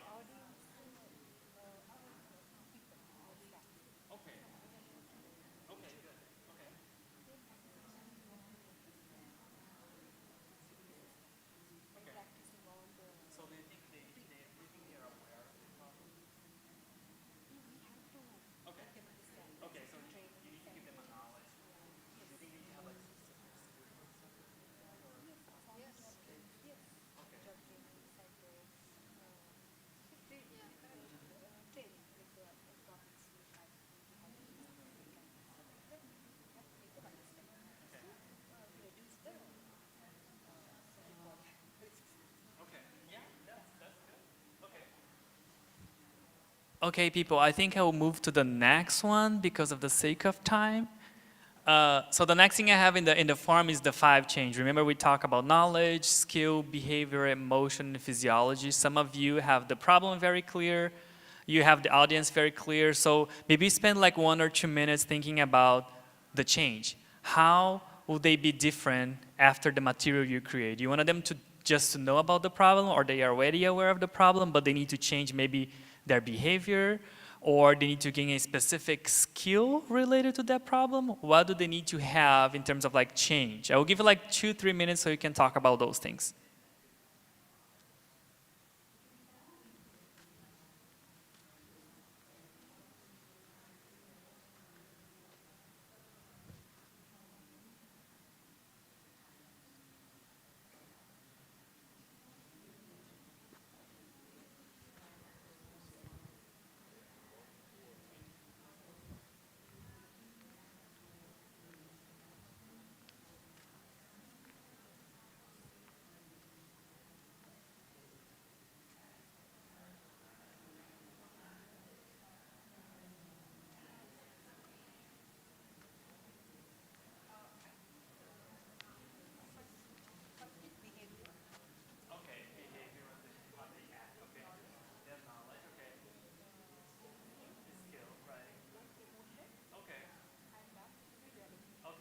You don't need to have all of the 5. You can have just one.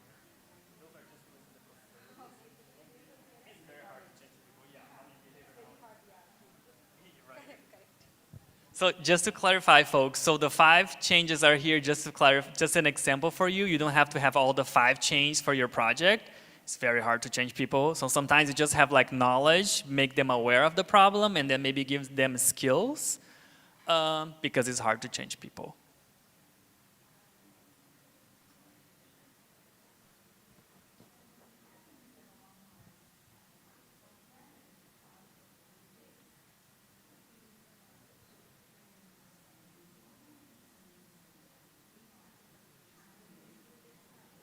Yes.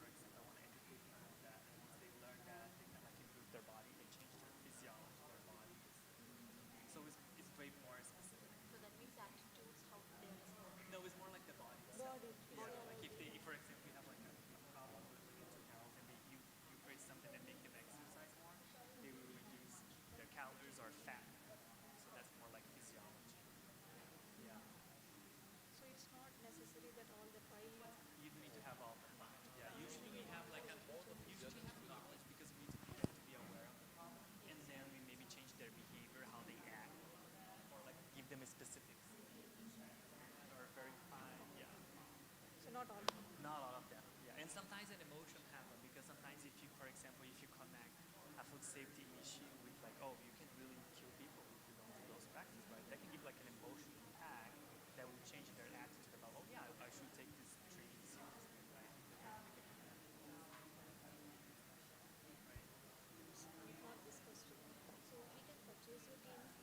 Oh, our games are all free. They are all free. They are all web-based, so you go to a website and you can use it. Yeah. And I have some bookmarks I can give you. So the same QR code you get? The same QR code you can play. You usually can play on your phone or an iPad or the web. It's like you go to a web browser, then you access your game. And they're all free because they're all funded by agencies, so they support the development. So for us, we use it.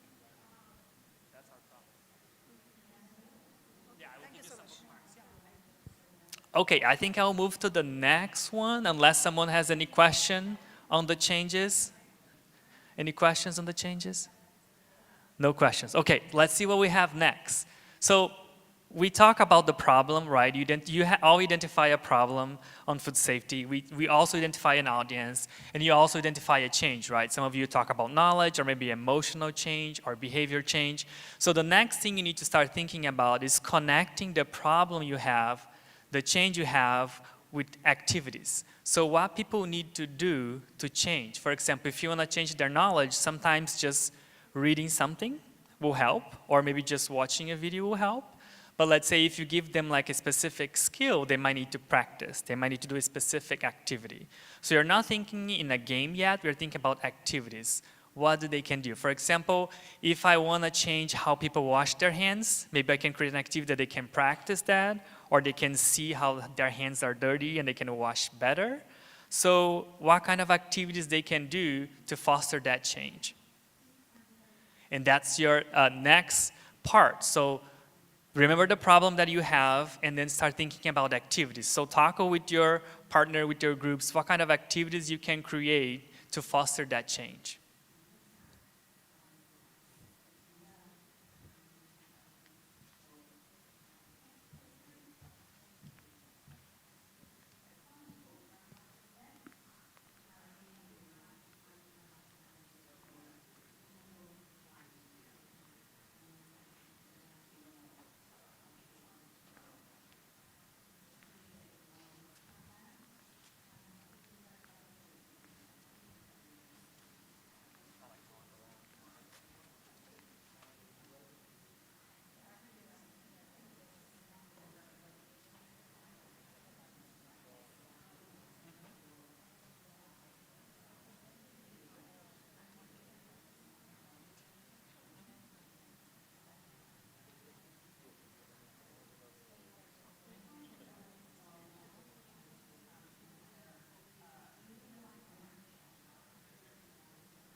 Oh yeah, appreciate it.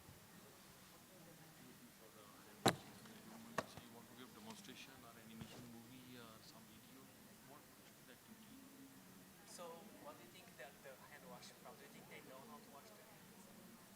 Not really, they know, okay, we want to refresh the training, basically. Okay. We want to refresh their minds. Do you think they know when to wash their hands? Some know, some don't know. Yeah. We can say all don't know, no? Some know, some don't know. Yeah, and I think forget. I will add another problem with that is like gloves. Because I feel that when people wear gloves, they think they're hooking up some contamination and then they Yes, you're right. touch like their phone and they contaminate the gloves, right? So there's so many activities you can do when people do hand washing, right? You can ask them to put like some glitter in their hands and they can practice washing that out, like something that they can practice washing.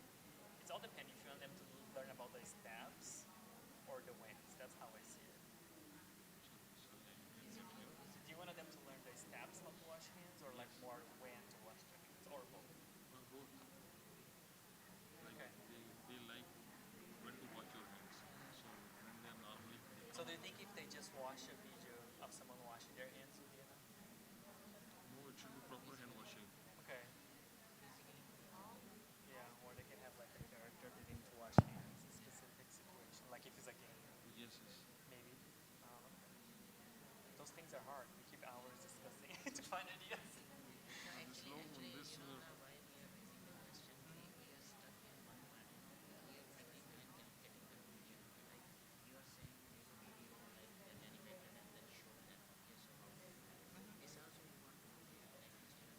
How you in your trainings? This is a part of your trainings? No, this is like a process to create a training. It's a process to do it. Yeah, let's say you are creating a training. This is a process you can follow to create a training.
Okay, folks, I will move to the next step because of time, but I'm liking the discussions. And again, in the first session in the morning, we have a lot of folks with the problem on hand washing, and again, we had hand washing, so that's like a problem that always come back, hand washing.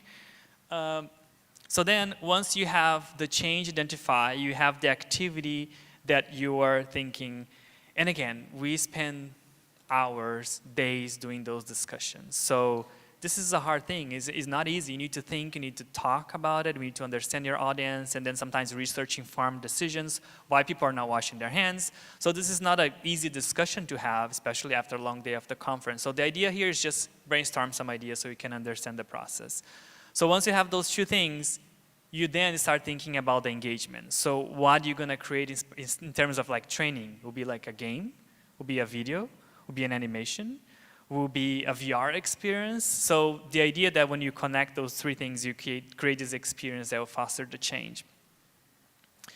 And then for engaging play, there's specific components that we can think about it. Maybe we have like characters, or maybe we have like a story or a narrative that people will connect with, or maybe we have like challenges that they progress during the activity, or the module you are creating, or they will have like this creative space where they can make things and create things. So it's all depend on the experience you want to create, but also remember, connected to the problem you're trying to solve and the change you want to make in the person after they use the thing you are creating.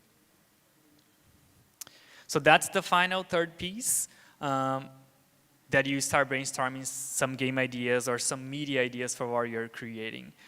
So I'll give you a couple minutes that you can discuss those things, and then I'll ask some folks to voluntarily share their ideas with us. So I'll give you maybe 3 to 4 minutes to do that, and then we can talk.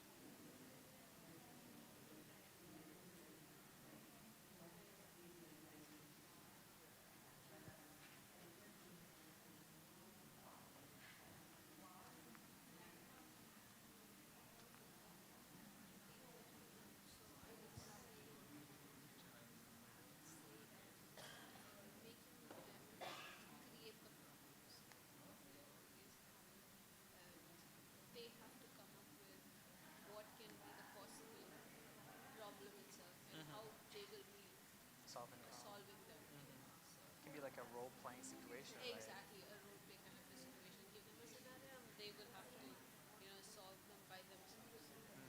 Something like there is sudden pest in the kitchen.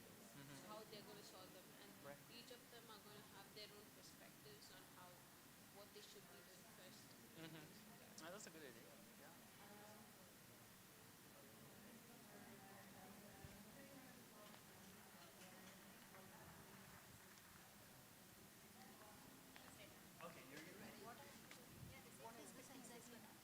You're talking about the media you're creating. Maybe like a game, an animation.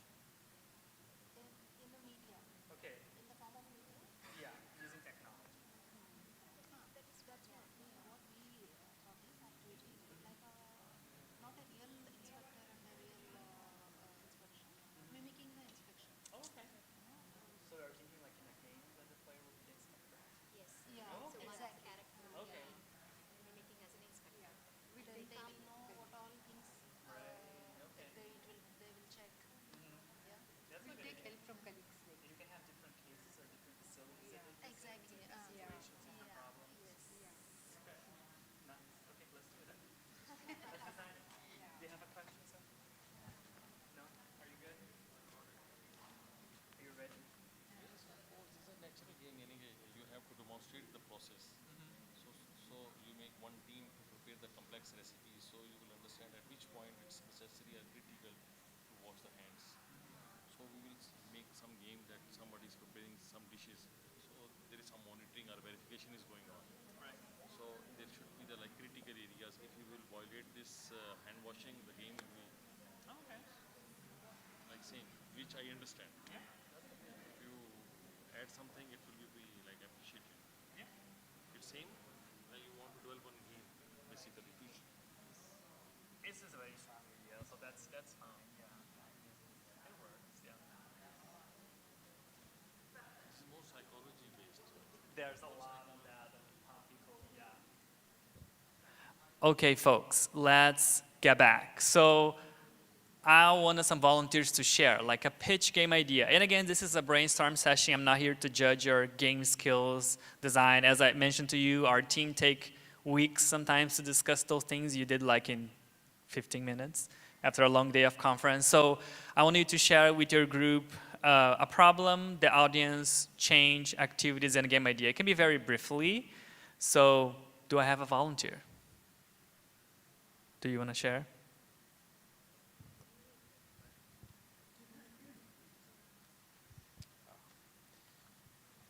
Hi guys. So we selected a problem, like we are from a warehousing company, Noon. Our major problem is the inbounds of item. You know, our workers, they don't do it in a correct way. So every day we get like thousands of product coming into the warehouse, and they are going in without any checking sometimes, you know. So we want to set up a process where our problem is bad food should not enter to the facility. That is our problem. And the audience is, or the storekeeper guy who will receive it, right? We want to change him. We want to change his attitude. We want to change his way of thinking, etc. So what we want him to understand, first thing, we want him to be knowledgeable about the food, a basic knowledge of food safety. Second thing, we want to do some activities that we want to incorporate into the game. Like if I walk through the game, what we just imagined, that a car will come to the store, and the first thing the guy needs to do is he will check the temperature of the car, whether the food that is being delivered is in the right temperature or not. Second thing, he will have a checklist in hand. So the guy, the animated guy, like he has checklist, he will first check temperature, done. Second, he will take the product, check the label.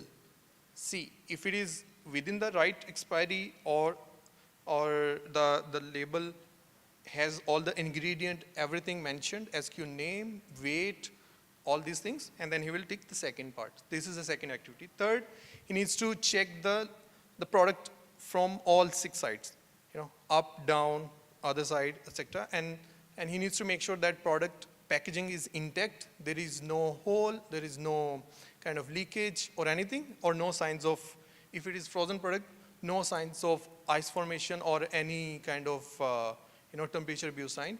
So he needs to make sure that product is of right quality. He then needs to tick.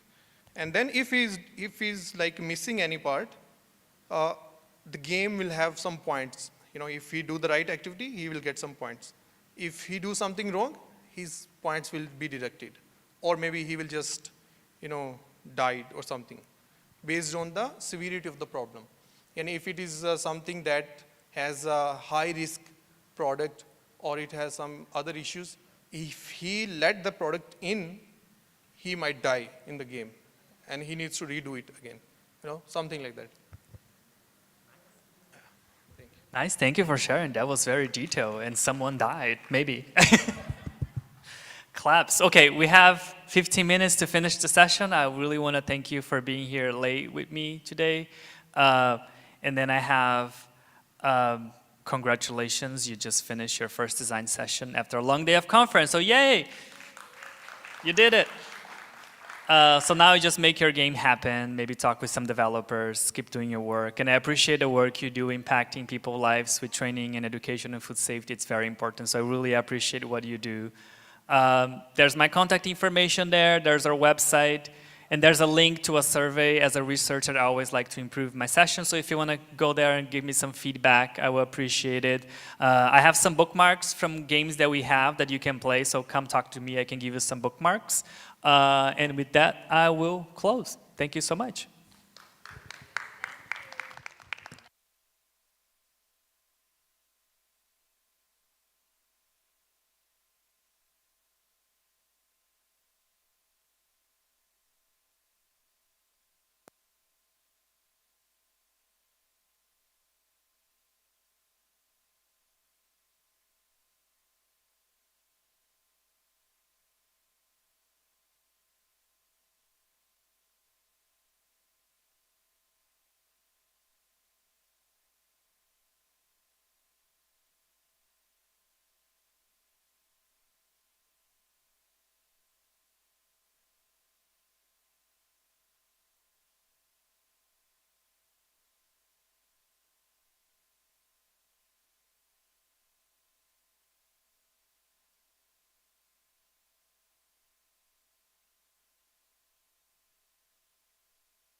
BBA and the decision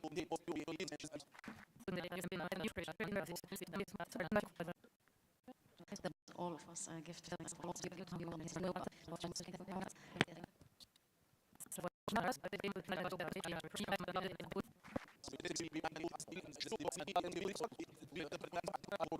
government measures already in place for vulnerable population with restricted regulation for BB